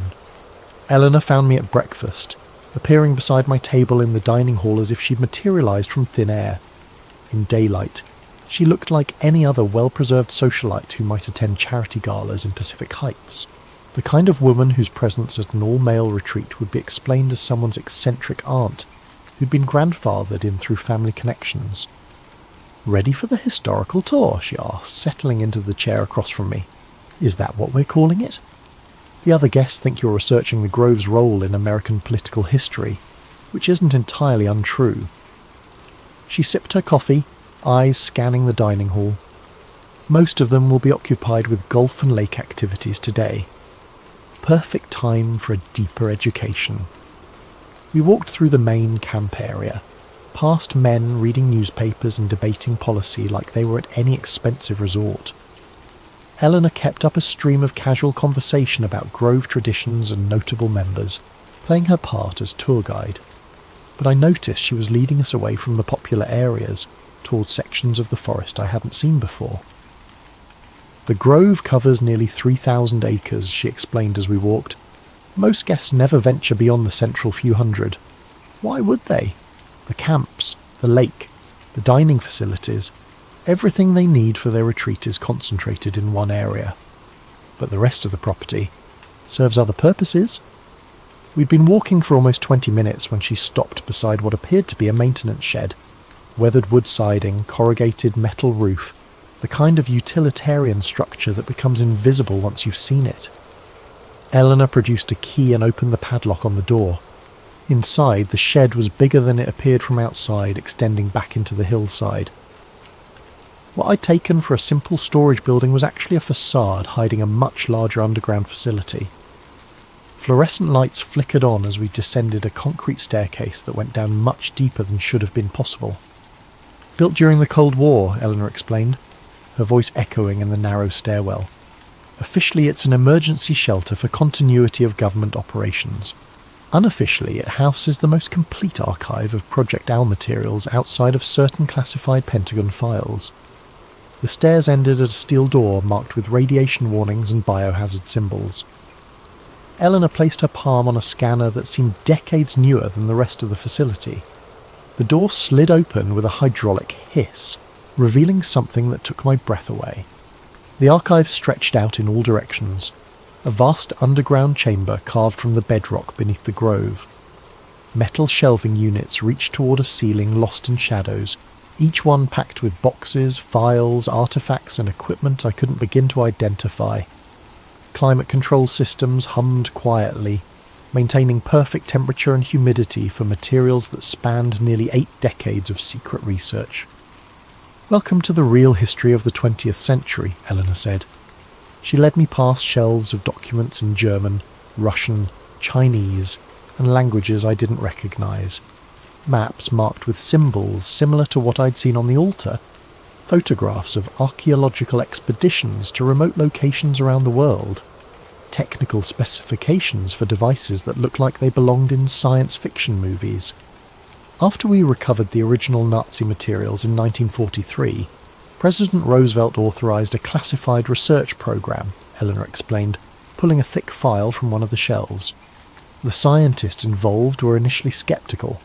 Einstein himself consulted on the project for 6 months before concluding that the artefacts operated according to principles beyond current physics. She opened the file, revealing handwritten notes in what I recognised as Einstein's distinctive script. Mathematical equations filled page after page, interspersed with frustrated observations about phenomena that violate fundamental assumptions about the nature of reality. What did he conclude? That the universe is far stranger than we assumed, and that consciousness might play a more active role in physical processes than anyone wanted to admit. Eleanor closed the Einstein file and pulled out another one marked Tibet Expedition 1944 to 1947. We sent teams back to find the original source of the artefacts, learn how the binding process actually worked. The photographs in this file showed Western archaeologists working alongside Tibetan monks in monasteries that looked untouched by modernity. But what caught my attention were the images of stone chambers carved deep into mountain faces, filled with artefacts identical to what I'd seen the night before. The monks weren't surprised to see us, Eleanor continued. They'd been expecting someone to come asking questions about what the Germans had stolen. According to their records, this wasn't the first time the binding had been broken and had to be re-established. How many times? At least 7 documented instances over the past millennium. Each time, the disruption led to a period of sustained chaos. Wars, plagues, social collapse. The monks developed their containment techniques through trial and error over centuries. She showed me translation documents, painstakingly decoded texts that described rituals similar to what I'd witnessed, but far more complex. The Tibetan methods involved dozens of practitioners working in carefully coordinated groups, maintaining the binding through constant vigilance and regular reinforcement ceremonies. The Grove's founders didn't understand the underlying principles, Eleanor admitted. They just knew that gathering powerful, influential people together for focused ritual activities seemed to have a stabilising effect on certain phenomena. We moved deeper into the archive, past sections devoted to different decades of research. I saw files on the Cuban Missile Crisis, Vietnam War, Watergate, the fall of the Berlin Wall, all marked with notations about containment stress and binding fluctuations. Major historical events correlate with weaknesses in the containment, Eleanor explained. Sometimes the stress is caused by the events themselves. Global conflicts generate the kind of chaos that feeds the entity. Sometimes it's the reverse. Containment failures create conditions that make conflicts more likely. Chicken and egg. Exactly. Which is why prevention became our focus rather than reaction. She stopped at a section of the archive devoted to technology development. Here were prototypes of devices that looked decades ahead of anything I'd seen in the outside world. Machines that supposedly measured spiritual resonance and metaphysical field fluctuations. Computer models attempting to quantify something that traditional science insisted didn't exist. The hardest part has always been bridging the gap between ancient knowledge and modern capabilities, Eleanor said, picking up a device that looked like a cross between a spectrometer and a Geiger counter. The monks' techniques worked, but they required lifelong training and cultural conditions that don't exist in the modern world. We needed methods that could be implemented by people with day jobs and families. Hence the Grove. Annual gatherings of influential people, focused ritual activities, enough genuine belief and emotional investment to create the necessary resonance. She set down the device and looked at me seriously. But it's a band-aid solution, and we all know it. The original binding required full-time practitioners working in optimal conditions. We're trying to maintain something incredibly complex and dangerous using part-time amateurs. We reached the centre of the archive, where a circular area had been cleared for what appeared to be a viewing room. Multiple monitors displayed real-time data streams, seismic readings, atmospheric measurements, and more esoteric graphs tracking things labelled psychic resonance and entity containment levels. This is where we monitor the binding stability, Eleanor explained, settling into one of the chairs facing the displays. 24 hours a day, 7 days a week. The moment something starts to deteriorate, we know about it. I studied the screens, trying to make sense of the constantly shifting data. One monitor showed a map of the world with coloured dots marking locations where anomalous events had occurred in the past 24 hours. Another displayed what looked like seismic data, but with patterns that seemed too regular to be natural earthquakes. What's the current status? Eleanor's expression grew grave. Declining. The binding has been weakening steadily for the past 15 years, accelerating in the past 5. We estimate maybe 2 to 3 years before complete failure becomes inevitable. What happens then? Unknown. The historical records from previous binding failures are incomplete. The monks who witnessed them were usually dead within months, but we can make educated guesses based on pattern analysis. She pulled up another screen, this one showing a timeline of major global events overlaid with containment stability measurements. The correlation was undeniable. Every period of significant chaos in human history corresponded with dramatic drops in whatever they were measuring. Complete binding failure would likely trigger cascading system collapses, Eleanor continued.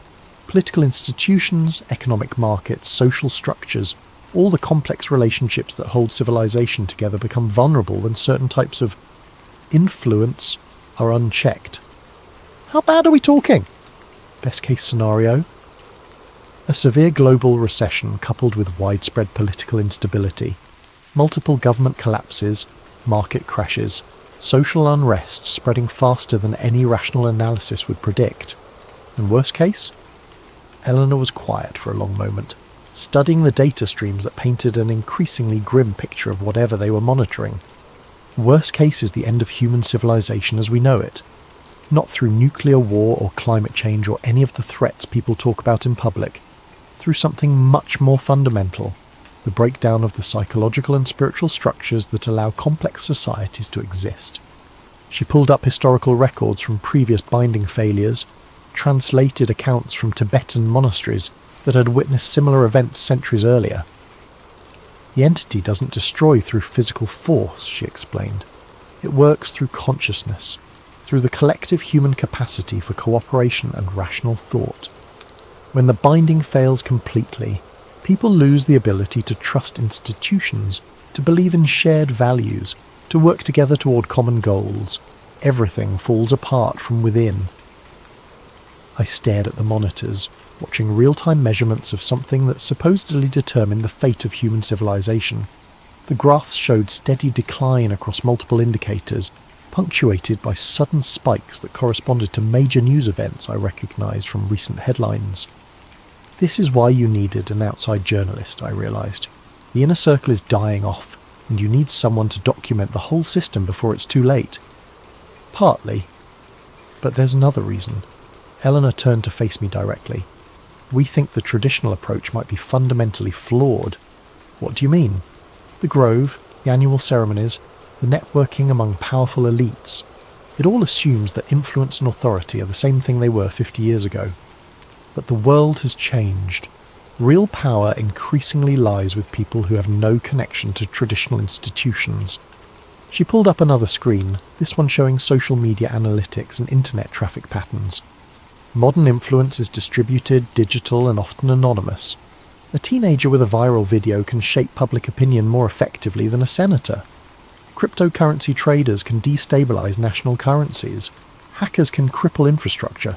The Grove model assumes that controlling government and corporate leaders gives you control over social stability. But it doesn't anymore. Exactly. Which means our containment strategy might be obsolete just when we need it most.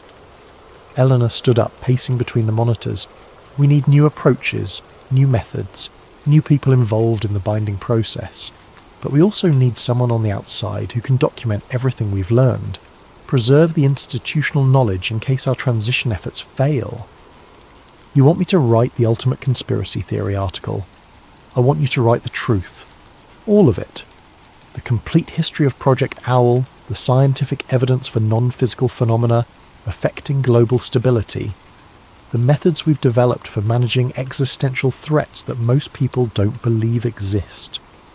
She led me to another section of the archive, this one containing dozens of film reels stored in climate-controlled cases. But first, you need to understand exactly what we're dealing with. The Nazi expedition that started all this documented their activities extensively. They filmed everything, convinced they were making history. Eleanor selected one of the reels and loaded it into a vintage projector that looked like it belonged in a museum. The screen flickered to life, showing black and white footage of men in SS uniforms working in what appeared to be a Tibetan monastery. Tibet, 1943, Eleanor narrated as the images played. The Ahnenerbe expedition, led by Heinrich Himmler's personal occult research division. They found what they were looking for, but they had no idea what they were actually dealing with. The film showed German archaeologists carefully removing artifacts from hidden chambers, documenting everything with scientific precision. But as they worked, the footage began to show anomalies, shadows that moved independently of their sources, equipment malfunctioning in ways that defied explanation. And in the faces of the expedition members, a growing sense of unease that became terror as the film progressed. "Watch what happens when they break the original seal," Eleanor said. On screen, the Germans used explosives to breach a stone chamber that had clearly been sealed for centuries. The moment the barrier cracked, the camera recorded something that made my skin crawl, a sound like wind rushing through tunnels, but with an intelligence behind it that felt actively malevolent. The expedition members began arguing, then fighting, then turning on each other with a violence that seemed to come from nowhere. Within hours of breaking the seal, half the team was dead, and the survivors were fleeing through the mountains carrying only the most portable artifacts. "They thought they'd found weapons," Eleanor explained as the reel ended. What they actually found was something that used them as weapons against each other. The surviving members of the expedition spent the rest of the war trying to develop countermeasures, but it was too late. The damage was already spreading. She loaded another reel, this one showing American soldiers in 1945 investigating what remained of German occult research facilities. General Patton's intelligence units found the Nazi research archives during the final push into Germany. Most of it was dismissed as mystical nonsense, but a few people recognized the potential strategic implications. The second film showed American scientists examining the artifacts that would eventually end up at Bohemian Grove, testing them with instruments that clearly couldn't measure what they were really dealing with. But the effects were undeniable. Personnel exposed to the artifacts began exhibiting erratic behavior, making increasingly irrational decisions, turning against colleagues and superiors without apparent cause. Project Owl was established to contain and study the artifacts while developing countermeasures, Eleanor continued. The Grove became the testing ground for large-scale containment techniques. And it worked. For almost 80 years, yes, but the binding requires constant maintenance, and each generation faces new challenges. She showed me more reels, documenting decades of research and development, scientists working to understand forces that couldn't be quantified, politicians unknowingly participating in rituals designed to maintain global stability, business leaders whose networking activities served purposes they never suspected. The most recent footage showed the Grove ceremonies I'd witnessed, but from multiple camera angles that revealed details invisible to casual observers. During the official cremation of care, sophisticated monitoring equipment tracked energy fluctuations that spiked dramatically during specific moments of the ritual. The hidden ceremony showed even more dramatic readings, with measurements that peaked exactly when the chanting reached its climax. The science isn't complete, Eleanor admitted. We're still working with phenomena that exist at the intersection of consciousness and physics, in areas where traditional materialist approaches break down. But the effects are measurable, reproducible, and absolutely critical for global stability. Why hasn't any of this been published? Because publication would destroy the effectiveness of the countermeasures. The binding works partly because the participants believe in what they're doing, even if they don't understand the underlying mechanisms. Widespread skepticism and debunking would undermine the psychological foundations that make the ritual effective. She gestured toward the monitors showing real-time containment data. But we're reaching a point where secrecy might be more dangerous than exposure. The traditional power structures that maintain the Grove system are fragmenting. New forms of influence are emerging faster than we can adapt, and the entity itself seems to be evolving, finding new ways to exploit modern communication systems and social networks. What are you asking me to do? Eleanor stopped the projector and faced me directly. Document everything. Learn how the system works, understand what's at stake, and prepare a complete record that can preserve this knowledge for future generations. then help us figure out how to adapt these techniques for a world where power and influence operate according to completely different rules. And if I refuse? Then you'll have an interesting story about rich men performing rituals in the woods. You'll publish it, people will read it as entertainment, and the most important secret in human history will die with us. The monitors around us continued their steady tracking of forces I was only beginning to understand. Whatever they were measuring was declining steadily, and the implications of that decline were more terrifying than any conventional threat I could imagine. How long do I have to decide? The next phase of your education starts tonight, Eleanor said. We'll show you the complete film archive, introduce you to the current research team, and give you access to the real-time monitoring systems. After that, you'll understand exactly what's at stake. She began shutting down the projection equipment, preparing to leave the archive. But I should warn you, once you've seen everything, there's no going back. The knowledge becomes a responsibility, and that responsibility will follow you for the rest of your life. As we climbed back toward the surface, I tried to process what I'd learned. Either I'd stumbled into the most elaborate hoax in human history, or I was being invited to document something that made every conspiracy theory seem quaint by comparison. The shed above us looked innocent enough in the afternoon sunlight, just another maintenance building in a forest full of them. But beneath our feet lay evidence of forces that supposedly shaped the course of human civilization, monitored by people who carried the weight of secrets too dangerous for public consumption. Tomorrow night, I'd see the rest of the archive. Tomorrow night, I'd learn whether Project Owl represented humanity's greatest triumph or its most necessary deception. Either way, my life as I knew it was ending. The only question was what would replace it. Eleanor met me again at sunset, appearing beside my cabin as the dinner bell rang across the grove. Around us, members were gathering for the evening's entertainment, some kind of historical presentation about grove traditions that would give us perfect cover for our real activities. "Tonight you see everything," she said simply. "The complete archive going back to the beginning. Fair warning, some of it isn't easy to watch." We took a different route to the underground facility, following maintenance paths that avoided the main camp areas. Eleanor moved with the confidence of someone who'd made this journey countless times, but I noticed she kept checking her watch with increasing frequency. "Are we on a schedule?" "The containment readings have been fluctuating all day," she explained. "Nothing critical yet, but we want to complete your education before the situation becomes complicated." The archive felt different at night. Emergency lighting cast harsh shadows between the shelving units, and the climate control system seemed louder in the darkness above. Eleanor led me to a section I hadn't seen before, where dozens of film canisters were stored in temperature-controlled cases. "Chronological order," she said, pulling out the first reel. "Tibet, 1943. This is where it all started." The footage was better preserved than I'd expected, considering its age.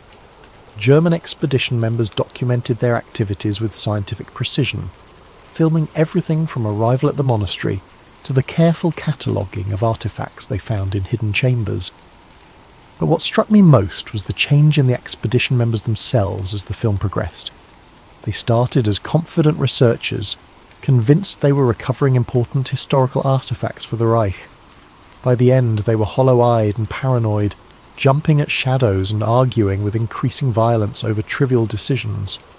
"Watch the progression," Eleanor advised as she loaded the second reel. "The deterioration follows a predictable pattern." She was right. The expedition leader, who appeared calm and competent in early footage, gradually became erratic and suspicious.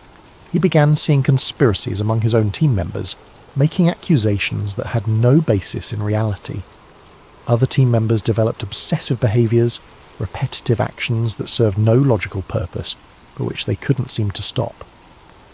"The entity doesn't possess people in any dramatic sense," Eleanor explained. "It influences them, amplifies existing psychological weaknesses, makes rational cooperation increasingly difficult." The later reels showed the aftermath. German scientists attempting to study the recovered artifacts, unaware that exposure to them was affecting their judgment and behaviour. Research that started as methodical investigation devolved into fractured efforts as team members became unable to work together effectively. By 1944, the Nazi research program was in complete disarray, Eleanor said, loading footage from American intelligence units, not because they lacked resources or expertise, but because the people involved had lost the capacity for organised, rational effort. The American footage was even more disturbing. Soldiers who'd participated in securing the German research facilities began exhibiting similar symptoms within weeks: paranoia, aggression, an inability to follow orders or work as a team. The artefacts were quickly transferred to secure facilities, but the damage was already spreading through the military units involved. This is when President Roosevelt authorized Project Owl, Eleanor said, showing me classified documents I definitely shouldn't have been seeing. The decision was made to contain the artefacts rather than study them, at least until we understood what we were dealing with. The next series of reels documented the early years of the Grove's involvement. Prominent businessmen and politicians who thought they were participating in elaborate team-building exercises, unaware that their activities were being carefully monitored for their effects on containment stability. The beautiful irony, Eleanor noted, is that the most effective participants were people who took the rituals seriously, without believing in their literal truth. They invested genuine emotional energy in symbolic activities, creating the psychological resonance necessary for containment without the skepticism that would undermine it. I watched decades of Grove ceremonies, seeing the evolution from crude early attempts to the sophisticated rituals I'd witnessed. The filmmakers documented everything from multiple angles, tracking correlations between participant behaviour and mysterious readings on monitoring equipment. The breakthrough came in 1963, Eleanor said, loading a reel marked Project Mindbridge Consciousness Research Initiative. We finally began to understand the relationship between collective human consciousness and what we were trying to contain. This footage showed scientists working with equipment that looked decades ahead of anything I'd seen in public research facilities. They were mapping what they called psychic resonance fields, measuring the effects of focused group attention on phenomena that traditional science insisted didn't exist. Consciousness isn't passive, Eleanor explained as the footage showed researchers monitoring brainwave patterns during Grove ceremonies. Under specific conditions, focused human attention can influence physical processes through mechanisms we still don't fully understand. The evidence was compelling. During successful binding rituals, monitoring equipment showed dramatic changes in local electromagnetic fields, gravitational anomalies, and other effects that defied conventional explanation. The more focused and emotionally invested the participants, the stronger the measured effects. But the most important discovery was that the entity itself is conscious, Eleanor continued, loading a reel from the 1970s. Not conscious like a human or animal, but aware in ways that allow it to adapt and respond to our containment efforts. This footage was harder to watch. It showed experiments where researchers deliberately weakened containment protocols to study the entity's responses. The results were horrifying. Within hours, people exposed to the weakened binding began turning on each other with a savagery that had no rational explanation. We learned that it doesn't just influence behaviour randomly, Eleanor said. It targets the specific psychological and social bonds that hold groups together. It makes people distrust authority, question shared values, abandon cooperation in favour of individual survival. The final series of reels brought the documentation up to the present day. Recent Grove ceremonies filmed with modern digital equipment, showing measurements that painted an increasingly dire picture. The binding was weakening despite their best efforts, and the entity's influence was spreading through channels they were still struggling to understand.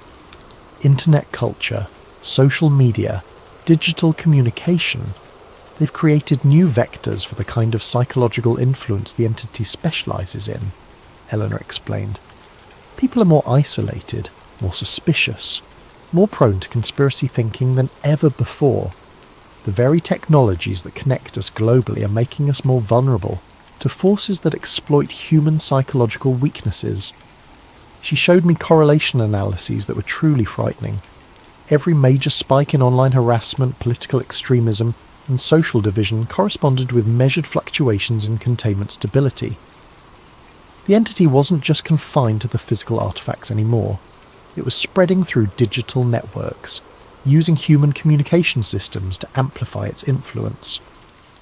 This is why traditional approaches aren't working, Eleanor said. The Grove model assumes that controlling physical locations and influential people gives you control over social stability. But in a networked world, influence operates according to completely different rules.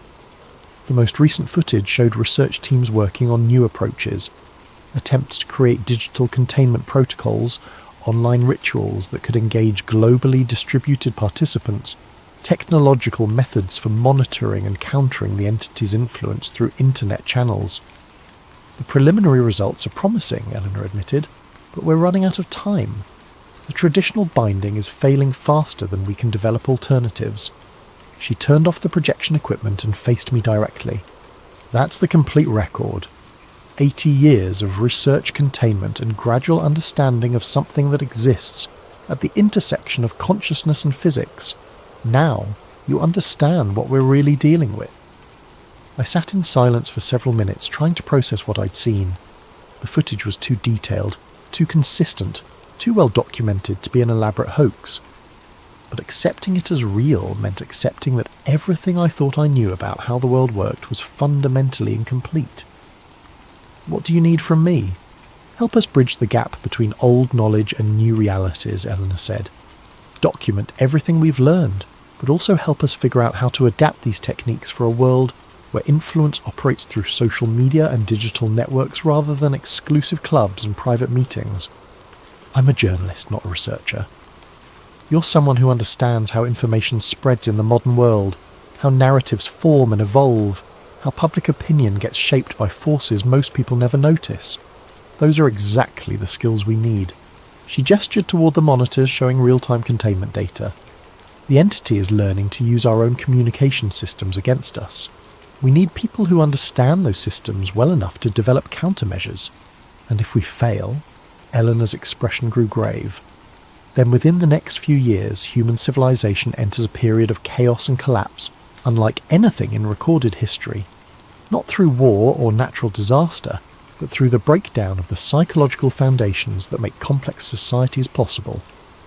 The weight of what she was telling me settled on my shoulders like a physical burden. If they were right, I wasn't just being offered the story of a lifetime, I was being recruited to help prevent the end of the world as we knew it. When do we start? Tomorrow, Eleanor said. But first, you need to see what happens when containment fails. We have one more reel to show you. Footage from 1962, when a test of weakened binding protocols got out of hand. She loaded the final reel, and I watched something that would haunt my dreams for years to come. Research subjects exposed to deliberately weakened containment turned on each other with a ferocity that looked less like human behaviour than like animals driven mad by disease. Within hours, rational people became incapable of basic cooperation, seeing enemies everywhere, responding to imagined threats with real violence. Multiply that by global population, Eleanor said quietly, and you begin to understand what we're trying to prevent. As we climbed back toward the surface, I realised there was no going back. Whether Project Owl represented the most important secret in human history, or the most elaborate delusion ever created, I was now part of it. The knowledge had become a responsibility, and that responsibility would shape everything I did for the rest of my life. Above us, the Grove continued its normal activities. Powerful people, networking and bonding, unaware that their casual retreats served a purpose that might determine the survival of human civilization. Tomorrow I'd begin learning how to help them succeed. I woke before dawn to the sound of helicopters, not the distant drone of aircraft passing over, but the heavy thrum of rotors directly overhead, circling the Grove in patterns that suggested search rather than transport. Eleanor appeared at my cabin door before I'd finished dressing, her usual composed demeanour replaced by urgent tension. "We have a problem," she said simply. "Someone's been monitoring our activities." She led me quickly through the forest, avoiding the main paths and staying under tree cover that would hide us from aerial observation. The helicopters were government aircraft, she explained, but not ones under Project Owl's control. Different agencies have different levels of clearance, she said as we moved. Some know about our activities, some know only pieces, and some know nothing but suspect something significant is happening here. Which category do the helicopters represent? The dangerous one. People who know enough to be suspicious but not enough to understand the consequences of interference. We reached the concealed entrance to the archive facility, but Eleanor didn't lead me inside. Instead, she continued deeper into the forest, towards sections of the grove I'd never seen. The underground facility is compromised, she explained. Motion sensors, thermal imaging, electromagnetic monitoring. Anyone with the right equipment can detect activity below ground. We need to show you the backup systems. After 20 minutes of hiking through increasingly dense forest, we reached what appeared to be a natural clearing dominated by a single massive redwood.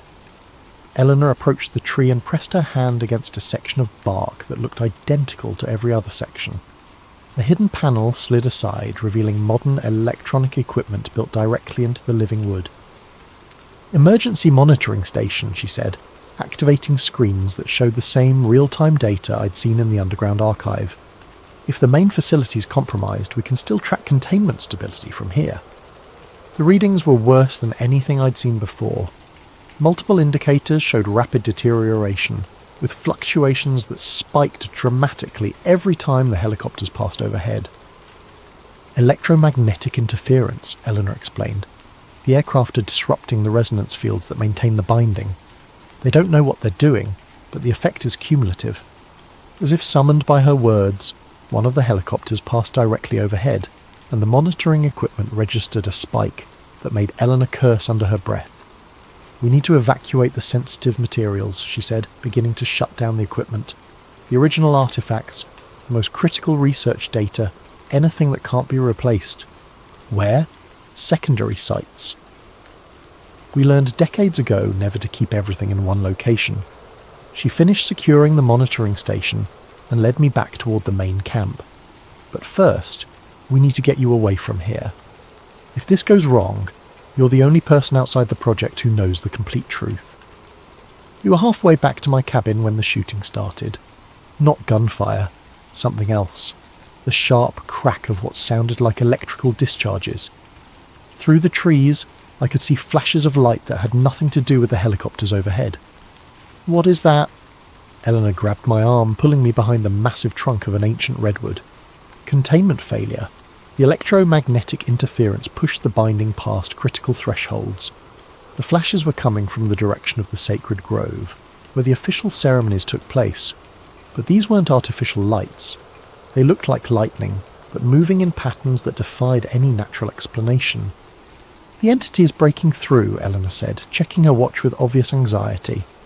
Localized manifestation, probably limited to the immediate area, but we need to implement emergency protocols immediately. What kind of emergency protocols? Before she could answer, a man appeared through the trees, one of the Grove members I'd seen at the dining hall, but changed in ways that made my skin crawl. His face was twisted with rage that seemed to come from nowhere, and he was carrying what appeared to be a broken tree branch like a weapon. You? He said, focusing on Eleanor with hatred that was obviously irrational. You're the one who's been lying to us. Eleanor stepped back, keeping the tree trunk between herself and the approaching man. George, you need to get back to your cabin. You're not thinking clearly. Thinking perfectly clearly for the first time in years, George replied, raising the makeshift weapon. Seeing through all the lies, all the manipulation. You people think you can control us, think you can use us for your games. He swung the branch at Eleanor's head with murderous intent. She dodged, but barely, and I realised with growing horror that we were seeing the entity's influence in real time. George wasn't just angry. He was completely detached from normal human empathy and reason. This is what happens when containment fails, Eleanor said quietly, pulling me deeper into the forest. People lose the capacity for rational cooperation. They see enemies everywhere, respond to imagined threats with real violence. Behind us, George was joined by others, Grove members who transformed from networking politicians and businessmen into something that barely resembled human beings.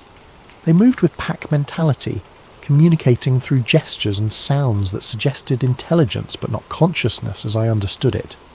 How do we stop it? Emergency binding ritual, Eleanor said, leading me toward another concealed facility. but it requires specific people in specific locations, and we're running out of time. The facility she brought me to was smaller than the main archive, but clearly designed for crisis situations. Emergency supplies, backup communication equipment, and most importantly, a collection of artifacts identical to the ones I'd seen in the underground chamber. Portable containment kit, Eleanor explained, gathering materials with practiced efficiency. The ritual can be performed anywhere, but it's less stable than the permanent installation. She handed me a metal disc covered with the same spiralling symbols I'd seen before, but this one felt warm to the touch and seemed to vibrate with energy I couldn't identify. Hold this and think calming thoughts, she instructed. Visualize peace, cooperation, people working together toward common goals. The binding responds to consciousness, but it requires focused intention from multiple participants. I don't know how to do this. You don't need training, you need belief. The entity feeds on conflict and suspicion. The binding requires the opposite. Trust, cooperation, shared purpose. As she spoke, the sounds from outside grew worse. More Grove members had joined the pack hunting us, but their behaviour was becoming less and less human.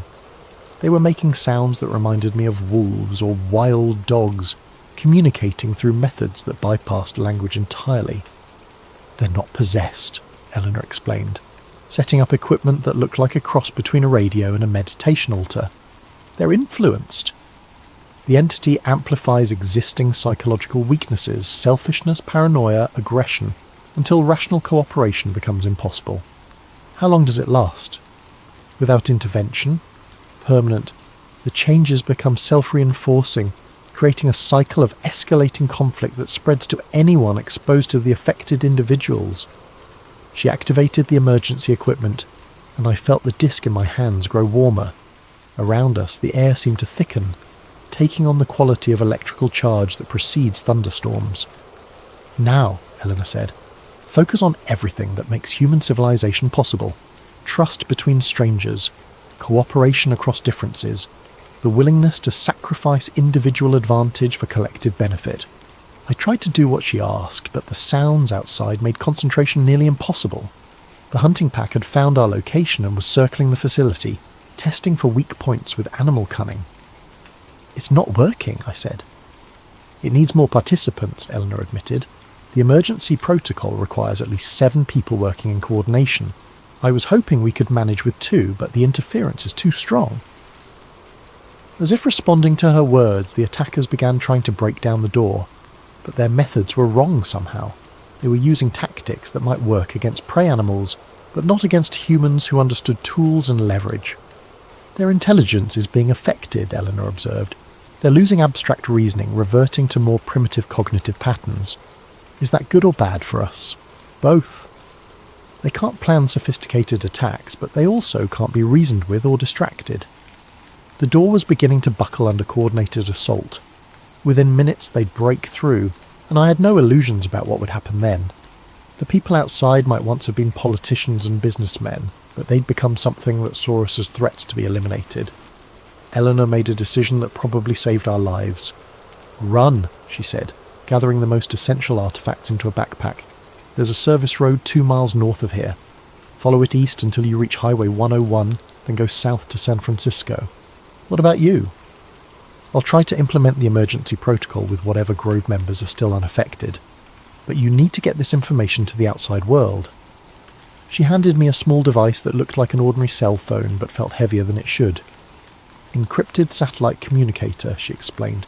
"Speed dial 1 connects you to our backup facility in Colorado. Tell them what happened here and give them your location. They'll arrange extraction and debriefing." The door gave way just as we climbed out through a concealed rear exit. I heard Eleanor shouting something that sounded like Latin, saw flashes of light that suggested she was attempting some kind of emergency ritual, but I was already running through the forest as fast as the terrain would allow. Behind me the sounds of conflict grew worse, not just the pack that had been hunting us, but what sounded like warfare spreading throughout the grove. The entity's influence was expanding, affecting more and more people, creating a feedback loop of violence that would keep escalating until someone found a way to stop it.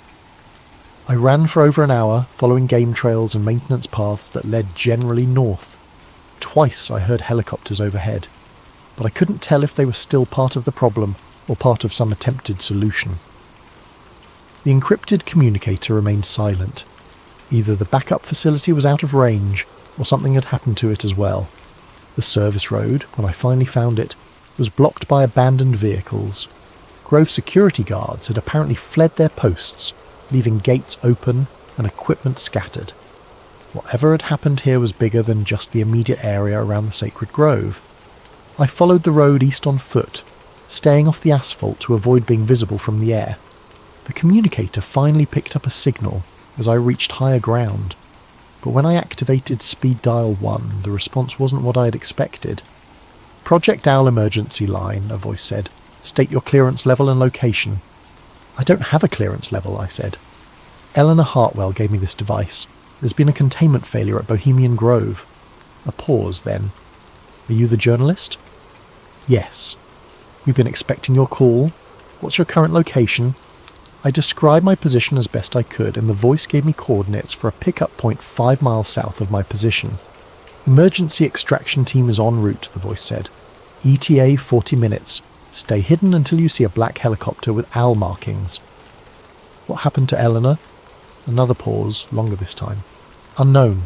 We lost contact with all Grove personnel 3 hours ago. You may be the only survivor with first-hand knowledge of the incident." The call ended, leaving me alone on a forest road with the weight of impossible knowledge. If Eleanor was right, I'd just witnessed the beginning of something that could destroy human civilization. If she was wrong, I'd been recruited into the most elaborate delusion in history. Either way, there was no going back. The story I'd come to investigate had become my life, and that life would never be the same. The helicopter that picked me up wasn't military, but it wasn't civilian either. Black, unmarked, with sound dampening that made it whisper rather than roar. The pilot didn't speak during the 40-minute flight south, and the windows were tinted too dark to see our destination until we landed. The facility looked like a corporate retreat centre, modern architecture nestled in rolling hills, solar panels and native landscaping that suggested environmental consciousness rather than government secrecy. Only the subtle security measures revealed its true nature. Sensors disguised as decorative elements, barriers that looked like artistic features, multiple escape routes hidden as walking paths. Eleanor was waiting for me in the lobby. She looked exhausted but uninjured, wearing clean clothes that suggested she'd arrived well before me. Relief flooded through me at seeing her alive, followed immediately by suspicion about how she'd gotten here so quickly. "You made it," she said, embracing me with what felt like genuine emotion. "I wasn't sure you would." "How are you here?" "I thought you were trapped at the Grove." "Emergency protocols," she explained, leading me toward a conference room. "The moment containment failed, automated systems began evacuating key personnel and sensitive materials.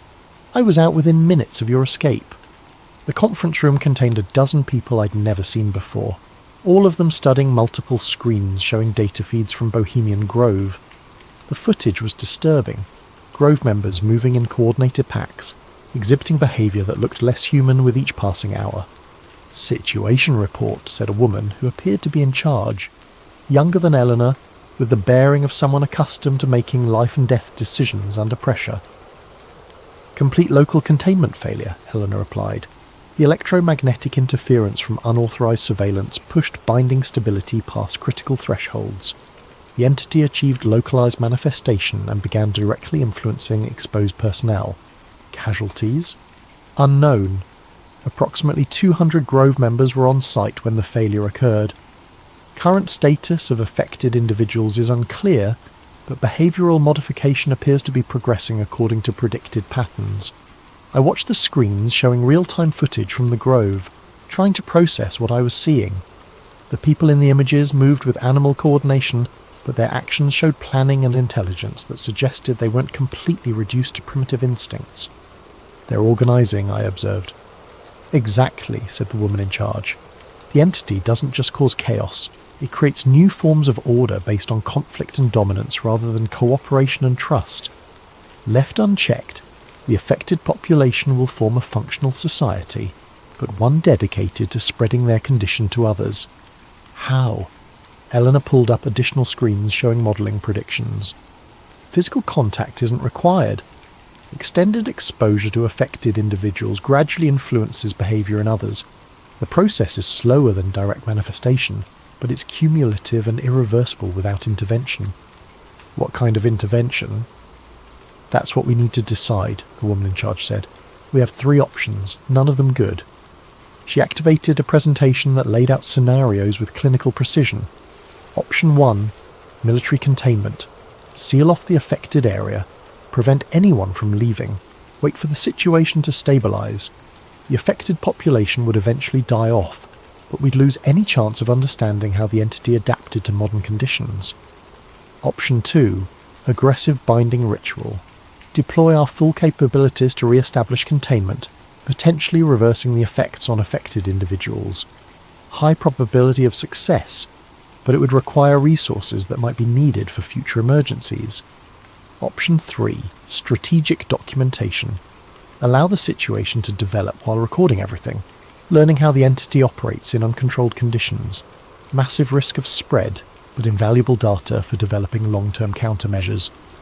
The weight of what they were asking settled on me like a physical presence. These weren't abstract policy decisions.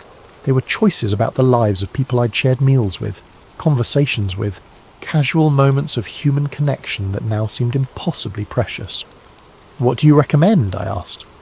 That depends on you, Eleanor said.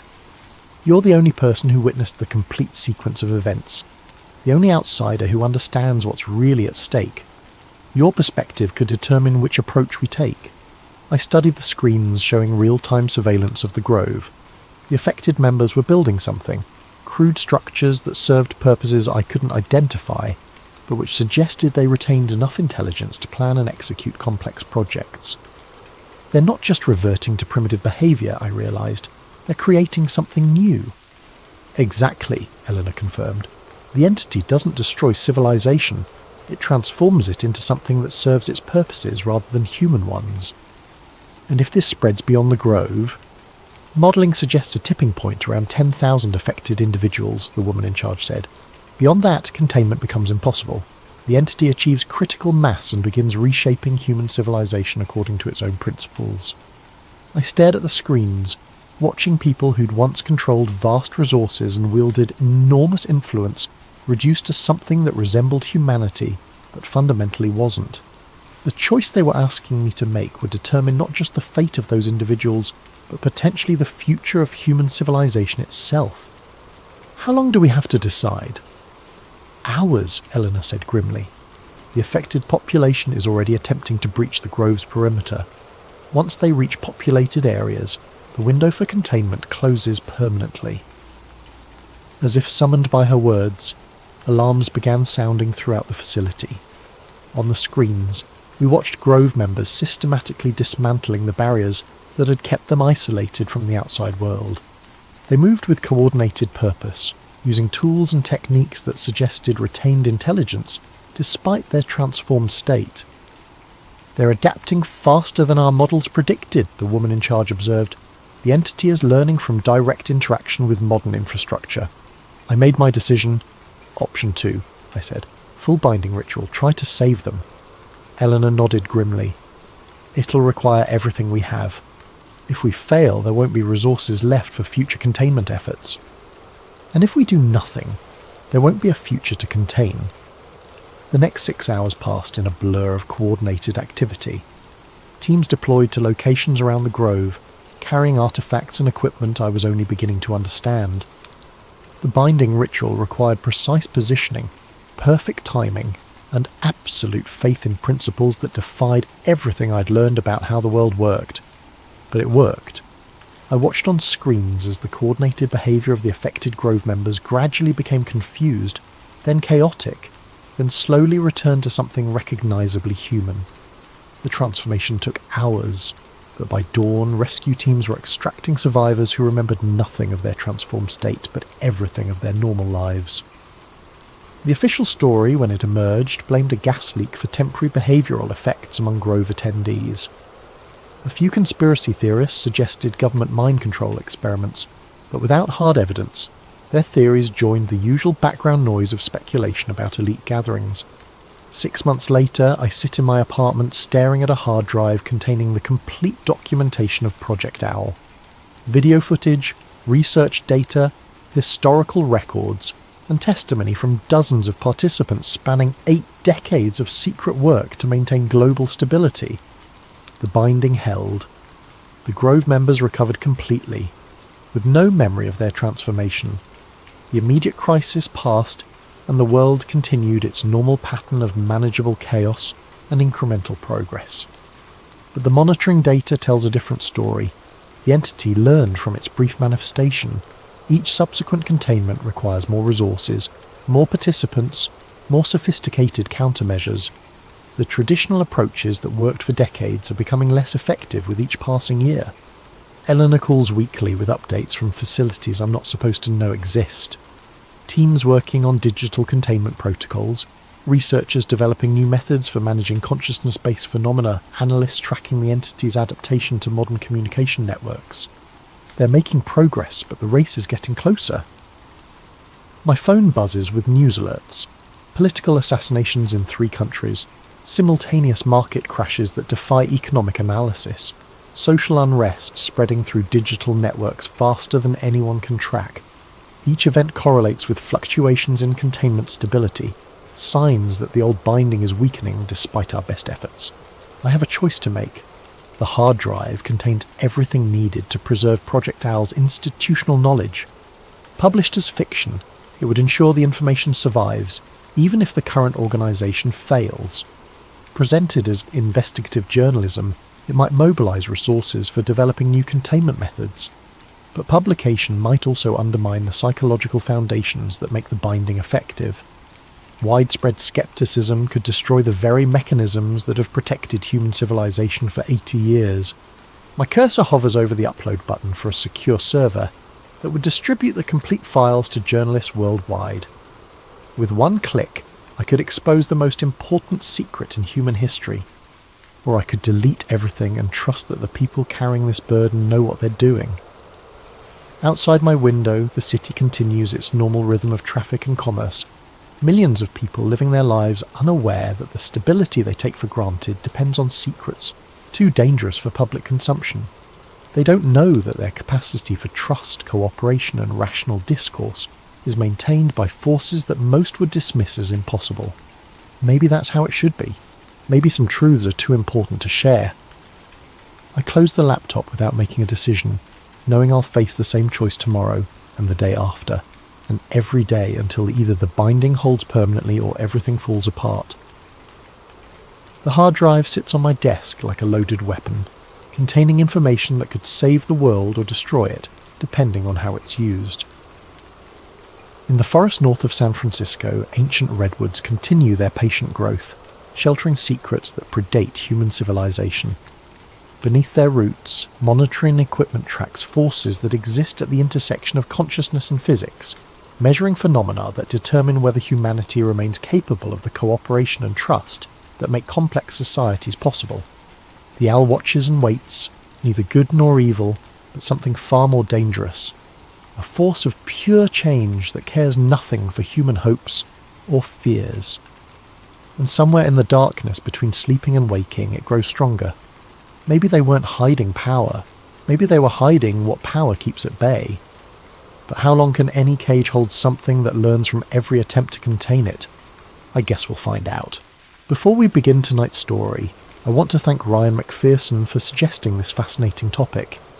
The Kecksburg incident has captivated researchers for decades, and tonight we explore it through the eyes of someone who was actually there. If you have story suggestions, please leave them in the comments below, and don't forget to like and subscribe to Sleep Theories if you enjoy these deep dives into mysterious events. December the 9th, 1965.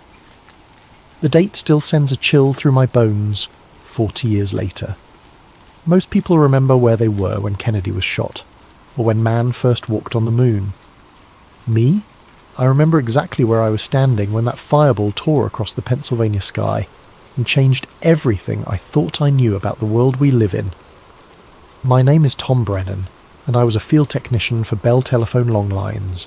stationed out of Greensburg, Pennsylvania. My call sign was KN3WBR, and I'd been working the microwave relay towers that carried America's long-distance calls across the backbone of our communications network. It was Cold War work, though we didn't always think of it that way. Every conversation, every military communication, every government hotline, it all passed through systems like the ones I maintained. The long lines network was something most civilians never thought about, but it was the nervous system of the entire country. We had microwave towers stretching from coast to coast, carrying voice traffic, teletype communications and data streams that kept America running. During the Cuban Missile Crisis 3 years earlier, every word between Washington and Moscow had likely passed through equipment I'd personally calibrated and maintained. It was responsibility that weighed on you, even when you tried not to think about it. That Thursday afternoon, I was up on Chestnut Ridge, working on the microwave site that overlooked the rolling hills of Westmoreland County. The December air was crisp and clear, perfect conditions for long-range propagation. I'd just finished aligning a dish antenna that carried traffic between Pittsburgh and Harrisburg when I saw it, a brilliant streak of fire racing across the western sky, moving from northwest to southeast with a speed that made my trained eye immediately discount any aircraft. The thing was massive, burning white hot with a tail that stretched across maybe 30 degrees of sky. But what struck me as odd, even in that first moment, was how controlled it looked. I'd seen meteors before, plenty of them during my late-night tower climbs. This wasn't the chaotic tumble of space rock hitting atmosphere. This thing was oriented, nose forward, trailing what looked almost like rocket exhaust. The trajectory was too steady, too purposeful for natural debris. I grabbed my binoculars from the truck and tracked the object as it continued southeast. Through the lenses, I could make out what looked like a definite shape, not the irregular chunk you'd expect from a meteorite, but something with clean lines and a purposeful design. It was maintaining attitude, flying like a vehicle rather than falling like debris. I was still watching when my monitoring equipment started acting up. The westbound long lines hop, the one carrying traffic from Chicago to Philadelphia, showed a sudden 2 to 3 decibel fade right as the fireball passed overhead. That was unusual.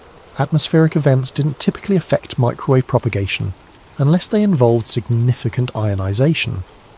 Simultaneously, a cluster of dial switches at the Latrobe Exchange dropped into holdover mode, a protective state they only entered during serious system anomalies or electromagnetic interference. The timing wasn't coincidental. Whatever that object was, it was putting out enough electromagnetic energy to disrupt solid-state communications equipment across a wide area. That suggested either exotic propulsion or significant electrical systems still operating during what should have been a catastrophic re-entry. Then KDKA broke into their regular programming. "We're receiving reports of a brilliant fireball seen across western Pennsylvania and eastern Ohio," the announcer said, his voice carrying that professional tension of breaking news. The object was visible for several minutes and appeared to impact somewhere in the wooded hills southeast of Pittsburgh. "We're dispatching news teams to investigate. If you witnessed this event, please call our newsroom." I checked my watch. 4:47 p.m. Eastern Standard Time. I made a note in my logbook. Standard procedure for any unusual events that might affect network operations. Little did I know that notation would become one of the most important entries I'd ever make. My field radio crackled to life 20 minutes later. It was dispatch sending me to check a cutover hut near Kecksburg after locals reported something in the woods that might have damaged our equipment. The cutover hut housed switching equipment for several rural telephone exchanges, and any damage there could isolate entire communities from the outside world. "Brennan, we're getting reports of power fluctuations and equipment failures in the Kecksburg area," the dispatcher said. "Could be related to that meteor everyone's talking about. Need you to check the remote terminal and make sure our lines are still operational. Standard procedure. When weird things happen, check the phone lines first." Communications infrastructure was critical enough that we investigated any potential threat, no matter how unlikely it seemed. I loaded my gear into the company truck. Test equipment, spare components, toolkit, emergency repair supplies, and my camera for documenting any damage. The drive to Kecksburg would take about 40 minutes through winding country roads that followed the ridgelines and valleys of southwestern Pennsylvania. I drove through the gathering dusk, past farms and small communities that most people pass through without noticing. The radio chatter was picking up. State police dispatchers coordinating response to multiple calls about the fireball, fire departments being put on standby, and civil defense officials asking about radiation monitoring equipment. Whatever had come down was generating serious official interest. The sun was setting behind the ridgelines, painting the winter sky in shades of orange and purple. Bare trees stretched skeletal branches against the darkening sky, and the first stars were becoming visible in the clear air. It was the kind of peaceful Pennsylvania evening that made you forget about Cold War tensions and space races and all the other anxieties of the modern world. I had no idea I was driving towards something that would haunt me for decades. The first sign something was seriously wrong came at the intersection of Route 982 and what the locals called Meteor Road, a name that would prove prophetic. A Pennsylvania State Police cruiser sat across the lane, its red and blue lights cutting through the gathering dusk. Trooper R. Hale stepped out as I approached, his hand resting casually on his service weapon. Hale was a big man, the kind of rural cop who commanded respect through presence rather than bluster. He'd probably been dealing with curiosity seekers and reporters all evening, and his patience was clearly wearing thin. "Roads closed," he said simply, shining his flashlight through my windshield to get a look at me. I showed him my Bell telephone identification and work order. "Got a report of equipment damage. Need to check the cutover hut up this road." Hale studied my credentials for a long moment, comparing the photo to my face and checking the official letterhead. These guys were thorough, more thorough than you'd expect for a routine traffic control situation. "Phone company," he called to his partner, who was manning a radio in the cruiser. "Let him pass, but I want his name and time logged." He handed back my ID and stepped aside, but I noticed he made a note on his clipboard. That level of documentation wasn't standard for blocking roads around a meteor impact. Someone was keeping very careful track of who went in and out of that area. The narrow lane wound through dense woods, oak and maple trees that had shed their leaves weeks ago, leaving skeletal branches that scraped against my truck. The road surface was rough, more of a logging trail than a proper road, with potholes and ruts that forced me to drive slowly. But as I got deeper into the forest, something felt fundamentally wrong. The air itself seemed different, charged with an ozone smell that reminded me of high-voltage equipment after a lightning strike, mixed with the acrid scent of hot phenolic resin, the kind we used in electrical insulators. There was also something else, a metallic tang that I couldn't identify, but that made the hair on the back of my neck stand up. Then I saw the trees. They weren't burned exactly. They were snapped inward, all leaning toward a central point maybe 50 yards off the road. The pattern was too regular, too precise to be wind damage. It looked like something massive had come down through the canopy, pushing everything aside in a perfect cone of destruction. Some of the larger oaks had been snapped completely in half, their trunks showing fresh white wood where they'd broken under tremendous force. But what really caught my attention was the electromagnetic signature. My portable field strength meter, which I used for checking microwave path clearance, was showing readings that made no sense. There was a strong RF field emanating from somewhere ahead, cycling through frequencies in a pattern that definitely wasn't natural. Whatever was out there was still electrically active. I grabbed my flashlight and test equipment, following what looked like a shallow furrow carved into the forest floor. The groove was maybe 3 feet wide, scraped clean of leaves and topsoil, running in a straight line toward a small clearing ahead. The earth was compressed and fused in places, as if exposed to intense heat, but there was no evidence of fire damage to the surrounding vegetation. The furrow led me through about 100 yards of damaged forest, before opening into a natural clearing where the real mystery waited. Chief Dombrowski of the Kecksburg Volunteer Fire Department was there when I arrived, along with 3 of his men.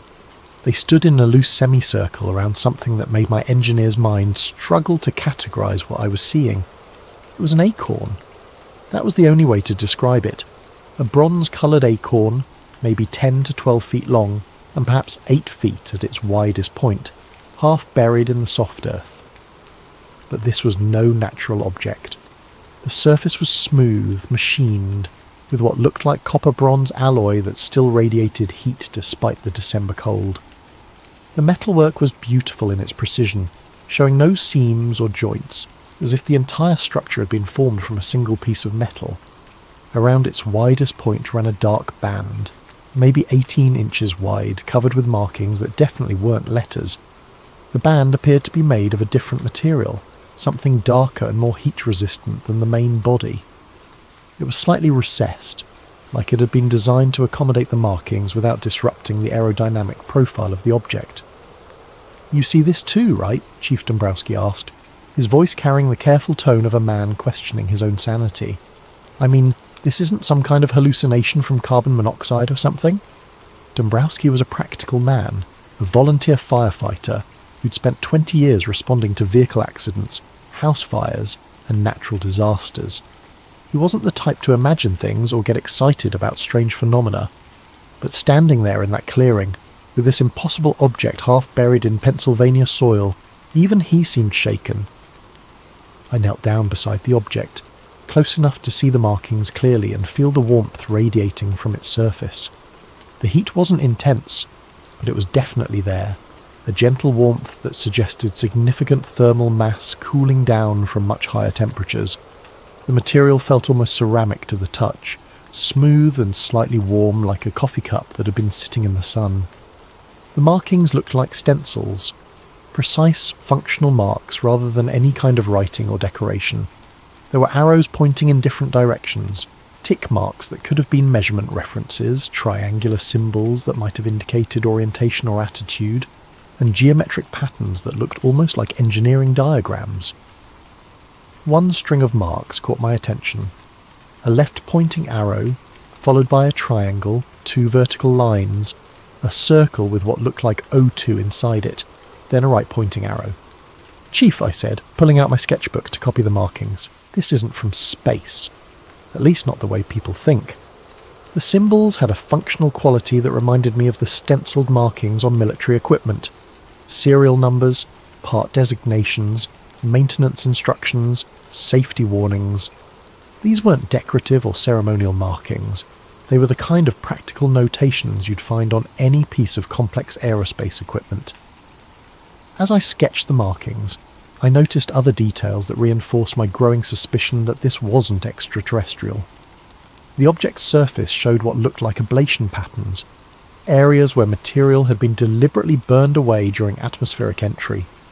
The nose cone had the characteristic blunting you'd expect from a heat shield designed to survive re-entry. There were also what appeared to be small ports or vents, sealed now but clearly designed for some kind of gas flow during operation. Dombrowski pulled out a small civil defence Geiger counter, standard equipment for fire departments in those days, when everyone was worried about nuclear accidents and fallout. The device chirped steadily, but not frantically, elevated background radiation, but nothing immediately dangerous. The readings were consistent with what you might expect from equipment that had been exposed to the radiation environment of space, or possibly from radioactive materials used in power systems or scientific instruments. "Hot," he radioed back to his dispatcher. "Pull the boys back to 50 yards. We're getting elevated readings on the CD meter." That's when we heard the trucks. The sound came from back down the lane, heavy vehicles moving slowly over the rough road surface. But these weren't more fire trucks or ambulances. The engine notes were different, deeper, with the distinctive rumble of military diesels under load. Someone with serious resources was responding to this incident, and they were responding fast. I counted at least 3 vehicles, maybe 4, moving in convoy formation. The lead vehicle was already visible through the trees, its headlights cutting through the darkness. But something was wrong with the light pattern. Instead of standard automotive headlights, these looked like military blackout lights, the kind designed to provide illumination without creating visible signatures that could be spotted from aircraft.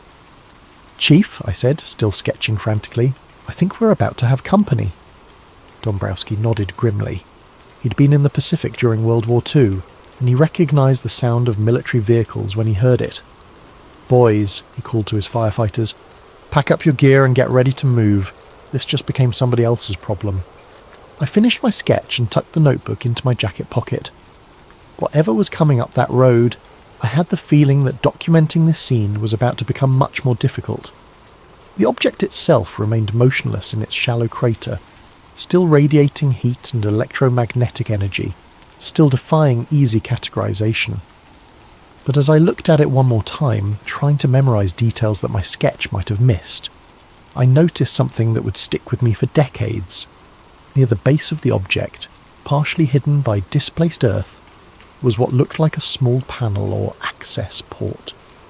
The metal around it was slightly discoloured, as if it had been subjected to intense heat, but the panel itself appeared intact.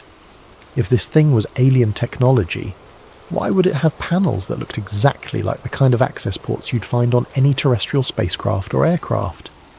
Why would it have stenciled markings that followed human conventions for technical documentation? Why would its heat shield patterns match what I'd seen in aerospace engineering journals? The more I looked at this object, the more convinced I became that it wasn't from another world, at least not in the way people imagined.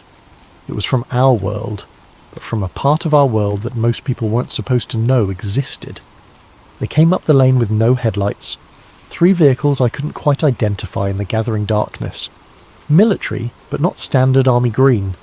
These were unmarked, flat olive drab, with men in field jackets that could have been M65s, but without any visible insignia or unit patches. The vehicles themselves looked like modified civilian trucks, heavy-duty chassis with military running gear, designed to look unremarkable while carrying specialised equipment. The man who stepped out of the lead vehicle introduced himself simply as Captain Morris. No first name, no unit designation, just Captain. He was maybe 45 years old, with the kind of weathered face that came from spending time outdoors in all kinds of weather. His uniform was military in cut, but deliberately anonymous. No branch insignia, no unit patches, no ribbons or badges that might identify where he came from or who he worked for. Morris moved with the easy authority of someone accustomed to being obeyed without question. He surveyed the scene quickly, taking in the damaged trees, the firefighters' equipment, and the object itself with the practiced eye of someone who'd done this before. This wasn't his first unusual recovery operation. "Gentlemen," he said, his voice carrying the flat authority of command, "this area is now under federal jurisdiction. I'll need everyone to step back while my team secures the site." It wasn't a request. More men emerged from the other vehicles, maybe a dozen in total. They moved with military precision, but without the obvious markers you'd expect from regular armed forces. No name tags, no rank insignia, no unit identifiers. Their equipment was high quality but nondescript, military-style gear that could have come from any number of government agencies or private contractors. Trooper Hale appeared from the tree line, his clipboard ready and his radio crackling with traffic from the state police dispatcher. "Need names and contact information from everyone who's been inside the perimeter," he announced, suddenly much more official than he'd been earlier. He photographed my Bell telephone badge with a portable mimeograph unit, sophisticated equipment for a rural police response, the kind of gear that suggested this operation had been planned well in advance. I watched Morris's team work while Hale processed my identification. They moved like a well-rehearsed crew, each man knowing exactly what his job was and how it fit into the larger operation. They threw a canvas shroud over the object, but not before I caught one of them photographing it from multiple angles with professional camera equipment. Then they fitted it with a split cradle that looked purpose-built for the job, curved metal supports that matched the object's contours exactly, as if they'd been manufactured specifically for this type of recovery. The cradle itself was a piece of engineering that impressed me. It was designed to distribute the object's weight evenly, while protecting it from damage during transport. The materials looked like aircraft-grade aluminum, precision machined and fitted with shock-absorbing mounts. This wasn't improvised equipment thrown together for an emergency response. This was specialised hardware that had been designed, manufactured and stockpiled for exactly this type of situation. They used a portable winch system to load the cradled object onto a lowboy trailer that had appeared as if by magic. The trailer was unmarked but military in design, with heavy-duty suspension and tie-down points that could handle significant loads. The entire loading operation took less than 30 minutes, every movement practiced and efficient. While they worked, I walked the perimeter of the site, ostensibly checking for damage to our communications equipment, but actually trying to document as much as I could without drawing attention to myself. What I found was interesting for several reasons. First, there was indeed real damage to our infrastructure. A burned waveguide isolator at a nearby microwave repeater, the ferret core cracked and discoloured by what looked like intense electromagnetic energy. The damage was recent and severe enough to explain the signal anomalies I detected earlier. This wasn't staged or faked. Something had genuinely disrupted our equipment. Second, the electromagnetic signature was still strong. My field strength meter continued to show elevated readings centred on the crash site, even with the object covered by the canvas shroud. Whatever was generating that energy was still active, still putting out enough RF power to interfere with sensitive electronics. Third, and most intriguingly, I found evidence of previous activity in the area. Tyre tracks in the soft earth that didn't match any of the emergency vehicles currently on scene. The tracks were from heavy trucks, probably military, and they were at least several hours old. Someone had been here before the official response began. Someone who'd known exactly where to look and what they'd find. I pocketed the damaged ferret isolator without thinking much about it at the time. Standard procedure for a field technician was to collect failed components for analysis and replacement. But that particular piece of hardware would turn out to be one of the most important pieces of evidence I'd ever handle. By 2300 hours, the convoy was gone. The object, whatever it had been, disappeared under heavy tarps and chains, headed southeast toward what Morris had mentioned in passing was a secure facility for proper analysis. I later learned that the route they took led directly toward Lockbourne Air Force Base in Ohio, which specialised in handling sensitive materials and classified research programs. The cleanup was thorough and professional. Morris's team raked the impact site, collected soil samples that glowed faintly under their ultraviolet inspection lights, and even gathered fragments of damaged bark from the affected trees. They worked systematically, methodically, leaving nothing to chance. By morning, the only evidence of what had happened would be the broken trees themselves, and even those could be explained as storm damage to anyone who didn't know what to look for. But what struck me most about the entire operation was how routine it felt for Morris and his team. They weren't improvising or figuring things out as they went. They had procedures, equipment, and protocols specifically designed for this type of recovery. They'd done this before, probably multiple times, and they expected to do it again. As the last truck disappeared down the lane, I stood in the empty clearing with Chief Dombrowski and tried to process what we'd just witnessed. The forest was quiet now, except for the normal sounds of a December night. Wind through bare branches, the distant hum of traffic on Route 982, the occasional call of a night bird. "Tom," Dombrowski said quietly, "what do you think that really was?" I looked at my sketch one more time before putting it away. "Chief, I think it was ours. I think it was something we built, something that was supposed to come down somewhere else, and now somebody's got a lot of explaining to do to people with security clearances higher than ours." He nodded slowly. "That's what I was thinking too. But if it was ours, why all the secrecy? Why not just say it was a satellite or a test vehicle?" "Because," I said, "sometimes the truth is more dangerous than the mystery. Sometimes people would rather have you wondering about little green men than asking questions about what kind of technology we're actually capable of building." We packed up our equipment and headed back to the road, leaving behind only tyre tracks and trampled vegetation. But we both knew we'd witnessed something significant, something that would stay with us long after the official explanation started appearing in the newspapers. The drive back to town was quiet, each of us lost in our own thoughts.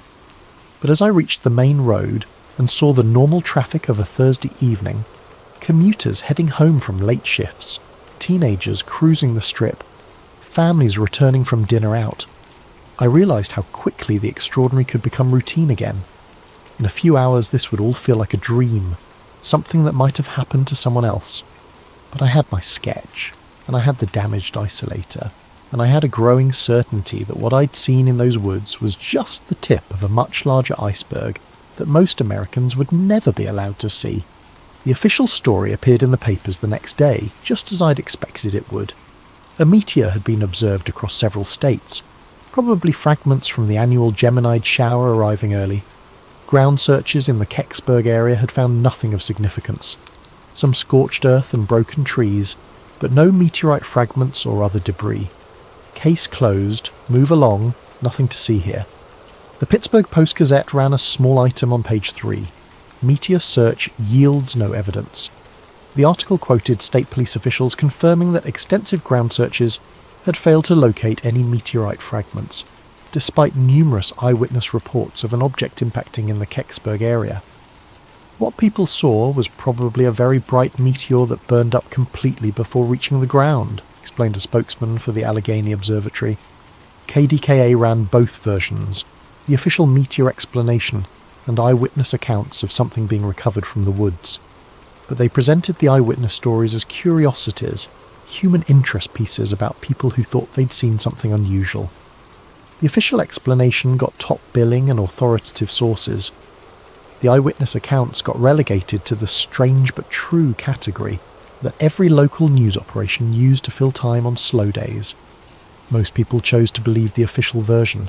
It was tidier, less troubling to the comfortable order of things. Meteors were natural phenomena that happened all the time. Secret government recovery operations were the stuff of science fiction movies and paranoid conspiracy theories. In December 1965, most Americans still trusted their government to tell them the truth about important matters. I went back to my regular duties, maintaining the microwave relays that carried America's conversations across the continent. The damaged isolator was replaced with a standard unit from our repair stock, and within a week the entire communications path was back to normal operation. The incident was noted in my maintenance log as equipment failure due to electromagnetic interference from natural phenomena, which was technically accurate even if it didn't tell the whole story, but I couldn't shake what I'd seen. The image of that bronze acorn half buried in Pennsylvania soil kept returning to me during quiet moments. The precise markings on its dark band, the professional efficiency of the recovery operation, the obvious familiarity that Morris's team had shown with the entire procedure, all of it suggested something much more complex than a simple meteor impact. I labelled a shoebox KECKSBURG and filed away a Polaroid of the damaged isolator, my hand-drawn sketch of the band markings, and the time slips from that evening. I wasn't sure why I was saving them, but some instinct told me they might be important someday. Then I tried to get on with life. The 1970s brought significant changes to the communications industry. The longlines network was gradually being converted from analog microwave to digital systems. Satellite links were becoming more common, and the entire structure of American telecommunications was evolving rapidly. I found myself working on increasingly sophisticated equipment, systems that would have been pure science fiction just a few years earlier. But the changes also brought new neighbours and new social connections. Westinghouse had a significant presence in the Pittsburgh area, including their Astronuclear Laboratory, WANL, which had been working on nuclear rocket programs and heat shield technology for NASA. The NERVA project, which was developing nuclear thermal rockets for deep space missions, had generated a lot of advanced research into materials that could survive extreme temperatures and radiation environments. Over backyard barbecues and community events, I started picking up fragments of conversation from Westinghouse engineers who worked on these programs. They talked about ablative heat shields designed to protect spacecraft during atmospheric re-entry, about beryllium copper alloys that could withstand tremendous heat loads, about phenolic resin composites that charred away in controlled patterns to carry away thermal energy. I logged these conversations in a notebook, not sure why, but following an instinct that someday the pieces might fit together. The technical details they mentioned, the materials, the design approaches, the testing procedures, all seemed somehow relevant to what I'd seen in that forest clearing. But the connections remained tantalizingly vague, hints and suggestions rather than concrete evidence. During this period, I also became more aware of the broader context of aerospace development in the 1960s. The space race between the United States and Soviet Union had generated enormous investments in advanced technology, much of it classified and developed in parallel with the public NASA programs. Military research into reconnaissance satellites, communication platforms, and strategic defense systems was creating capabilities that the general public knew nothing about. The more I learned about these parallel programs, the more convinced I became that what had come down at Kecksburg was related to this hidden side of the space program. The object's design, the government's response, the professional efficiency of the recovery operation, all of it pointed to something that was both highly advanced and highly classified. But I also learned to keep my suspicions to myself. The 1970s were a time of growing skepticism about government secrecy, but they were also a time when asking too many questions about classified programs could have serious consequences for your career and your security clearance. I was a communications technician with access to sensitive systems and facilities. Drawing attention to myself by pursuing conspiracy theories would not have been a wise career move, so I kept my documentation, maintained my notes, and waited for more information to surface. I had the patience that comes from working in technical fields, the understanding that complex problems often take years or decades to resolve, and that the most important insights often come from seemingly unrelated developments that suddenly reveal new patterns and connections. I also developed relationships with other technical personnel who might have relevant information. Ham radio operators, aerospace engineers, military contractors, research scientists, the informal network of people who worked on advanced technology projects, and might have insights into what the government was actually capable of building. These conversations were always careful, always indirect. Nobody wanted to violate security regulations or compromise classified programs. But over time, I began to piece together a picture of just how advanced American aerospace capabilities had become by the mid-1960s, and how much of that advancement was hidden from public view. The hints came in fragments, stories about test flights that never appeared in public records, about facilities that didn't officially exist, about research programs that had been terminated without explanation. Individual pieces meant nothing, but together they suggested a shadow aerospace industry that was decades ahead of what most people imagined was possible. By the late 1970s, I had assembled enough circumstantial evidence to be fairly confident in my basic theory. What had come down at Kecksburg was an American test vehicle or satellite that had malfunctioned and come down in the wrong place. The recovery operation had been professional because it was routine. This was the kind of contingency that classified programs planned for and prepared to handle. But I still didn't have proof, and I wasn't sure I wanted it.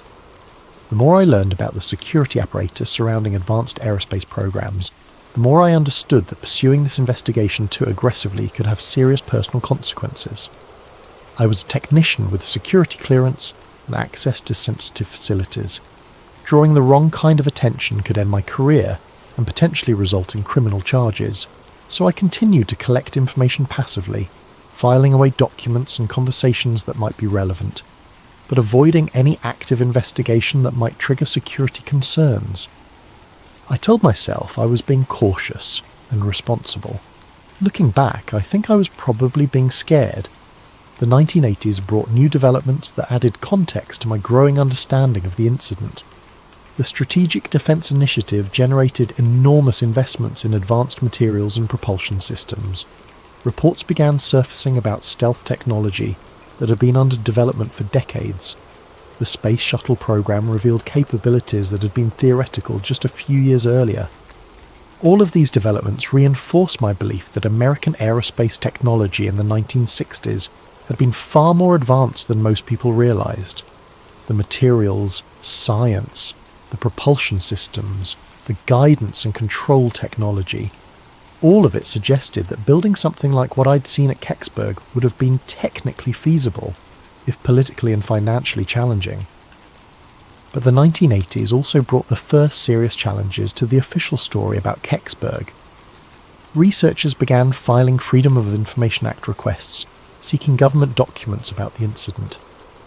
Journalists started investigating the eyewitness accounts more seriously. Former military personnel began speaking publicly about their involvement in unusual recovery operations. None of these developments produced definitive proof of what had really happened, but they did establish that the official explanation was incomplete at best. Too many credible witnesses had seen too many things that didn't fit the meteor story. Too many government agencies had responded too quickly and too professionally for this to have been a routine natural phenomenon. I followed these developments with great interest, but I remained reluctant to contribute my own evidence to the growing body of research. I was still working in the communications industry, still maintaining security clearances, still vulnerable to retaliation if I violated secrecy agreements I'd never actually signed, but that everyone understood were implicit in the job. But I also began to realise that my documentation might be uniquely valuable. My technical background gave me insights that most UFO researchers lacked. My presence at the scene as an official responder, rather than a curious bystander, gave my testimony a credibility that most eyewitness accounts couldn't match, and my collection of physical evidence, the damaged isolator, the technical sketches, the contemporary documentation, provided objective support for claims that might otherwise be dismissed as fantasy or misremembering. As the 1980s turned into the 1990s, I found myself increasingly torn between the desire to contribute to historical understanding and the need to protect my career and personal security. It was a tension that would ultimately define the rest of my relationship with the Kecksburg incident. Retirement gave me time to think, and the internet gave me tools I'd never had before. Suddenly I could research topics that would have required trips to libraries and archives, communicate with researchers and witnesses scattered across the country, and access government documents that had been declassified or leaked over the decades since the incident. The first major breakthrough came in 2001, when Mike Romano, an aging firefighter who'd been at Kecksburg that night, went public with his story in a way that couldn't be ignored or dismissed. Romano had been a young volunteer with the Kecksburg 5FD in 1965, and he'd gotten closer to the object than most of the other witnesses. His account was detailed, specific, and consistent with what I remembered from my own observations. Romano described seeing an acorn-shaped object about the size of a small car, with a bronze or copper-coloured surface that was still warm to the touch. Around its widest point was a band of darker material covered with writing like Egyptian hieroglyphs, markings that were clearly artificial, but unlike any human writing system he'd ever seen. The object had been loaded onto an army flatbed truck and transported away, with rumours that it eventually went to Wright-Patterson Air Force Base and then to Lockbourne. What made Romano's account particularly credible was his technical background and his obvious reluctance to go public. He was a career firefighter and emergency responder, trained to observe accurately under stressful conditions and not given to fantasy or exaggeration. He'd waited 35 years to tell his story, and he was clearly uncomfortable with the attention it generated. These weren't the characteristics of someone seeking publicity or trying to perpetuate a hoax. Romano's description of the markings on the dark band matched my own sketches closely enough to be convincing. He remembered arrows, triangular shapes, and geometric patterns that looked more like technical diagrams than decorative art. He also remembered the professional efficiency of the recovery operation and the obvious familiarity that the military personnel had shown with the procedures. That same year, NASA found itself in a Freedom of Information Act dust-up over Kecksburg documents that would prove to be a watershed moment in the case. Researchers had been filing FOIA requests with various government agencies for years, usually receiving responses that claimed no relevant documents existed or that any relevant documents were classified and couldn't be released. But NASA's initial response to a 2001 FOIA request was different and contradictory. They claimed to have no records related to the Kecksburg incident, but researchers had already found references to the incident in archived NASA memos and technical reports. The contradiction was obvious enough to attract media attention and generate pressure for a more thorough document search. The controversy made national news, with major newspapers and television networks running stories about the government's contradictory claims regarding Kecksburg. For the first time since 1965, the incident was receiving serious attention from mainstream media outlets, rather than just UFO researchers and conspiracy theorists. I followed these developments closely, comparing the new information with my own documentation and memories. What emerged was a picture that was both more complex and more mundane than either the official meteor explanation or the extraterrestrial theories that had grown up around the incident. I pulled out my old sketch of the band markings and started comparing them to technical documents I could access online. The internet had made available enormous amounts of previously classified or restricted aerospace documentation, technical papers, research reports, declassified military studies, and academic research that had been inaccessible to civilian researchers in previous decades. What I found in an old AIAA paper made my hands shake. The markings I'd copied in 1965 weren't hieroglyphs or alien writing. They were re-entry orientation stencils, the kind used to indicate pitch, roll, and attitude references on test vehicles and spacecraft. The left arrow, triangle, parallel lines, circle with O2, and right arrow made perfect sense if you read them as pitch reference, nose attitude indicator, roll markers, oxygen system designation, and thrust vector indicator. These were maintenance stencils as mundane and functional as the identification plates on any piece of complex equipment, but they were also sophisticated enough to suggest advanced aerospace technology. The precision of the markings, the materials used in the band itself, and the integration with what was obviously a carefully designed heat shield system all pointed to something much more advanced than what most people imagined was possible in 1965. I arranged a coffee meeting with Ellen Brooks, a retired Westinghouse engineer I'd met through the local historical society. Ellen had worked on advanced materials research for the aerospace industry, including heat shield development for both civilian and military applications. I didn't tell her why I was interested in heat shield technology, just that I was researching local aerospace history for a personal project. Ellen was pleasant but careful, the way people get when they've spent careers working on classified projects. She was obviously intelligent and knowledgeable, but she chose her words carefully and avoided any specific details that might compromise sensitive information. It was a conversation style I recognised from years of working with people who held security clearances, informative but careful, helpful but circumspect. But when I mentioned Kecksburg, her demeanour shifted slightly. Not dramatically, but enough to suggest that the name meant something to her. She paused for a moment, studying my face, then asked quietly why I was interested in that particular incident. I told her I'd been there that night as a Bell telephone technician, that I'd seen the object before it was recovered, and that I'd been puzzled by it ever since. I showed her my sketch of the band markings, explaining that I'd been trying to understand what they might have meant. Ellen studied the sketch for several minutes, occasionally glancing up at me with an expression I couldn't quite read. Finally, she slid a napkin across the table and began writing on it in careful block letters: phenolic impregnated carbon ablator, beryllium copper studs, Mark Series, not Cosmos 96. She finished her coffee and left without another word, but she left the napkin behind. Back home, I researched the terms Ellen had written. Phenolic impregnated carbon was the advanced ablative material used in heat shields for spacecraft and re-entry vehicles. Beryllium copper alloys were used in high-temperature applications where both strength and thermal conductivity were important. The Mark Series designation suggested a family of related vehicles or test articles, and not Cosmos 96 was particularly intriguing. Cosmos 96 was a Soviet spacecraft that had reportedly failed during re-entry in 1965, and some researchers had suggested it might have been what came down at Kecksburg. Yet Ellen's note was telling me that whatever had crashed at Kecksburg was made of sophisticated American materials, was part of a series of related vehicles, and was definitely not the Soviet spacecraft that some people had theorized. It was American technology, advanced American technology, and it was part of a larger program that had produced multiple similar vehicles. I took another look at the ferry isolator I'd pocketed in 1965, 35 years after the incident.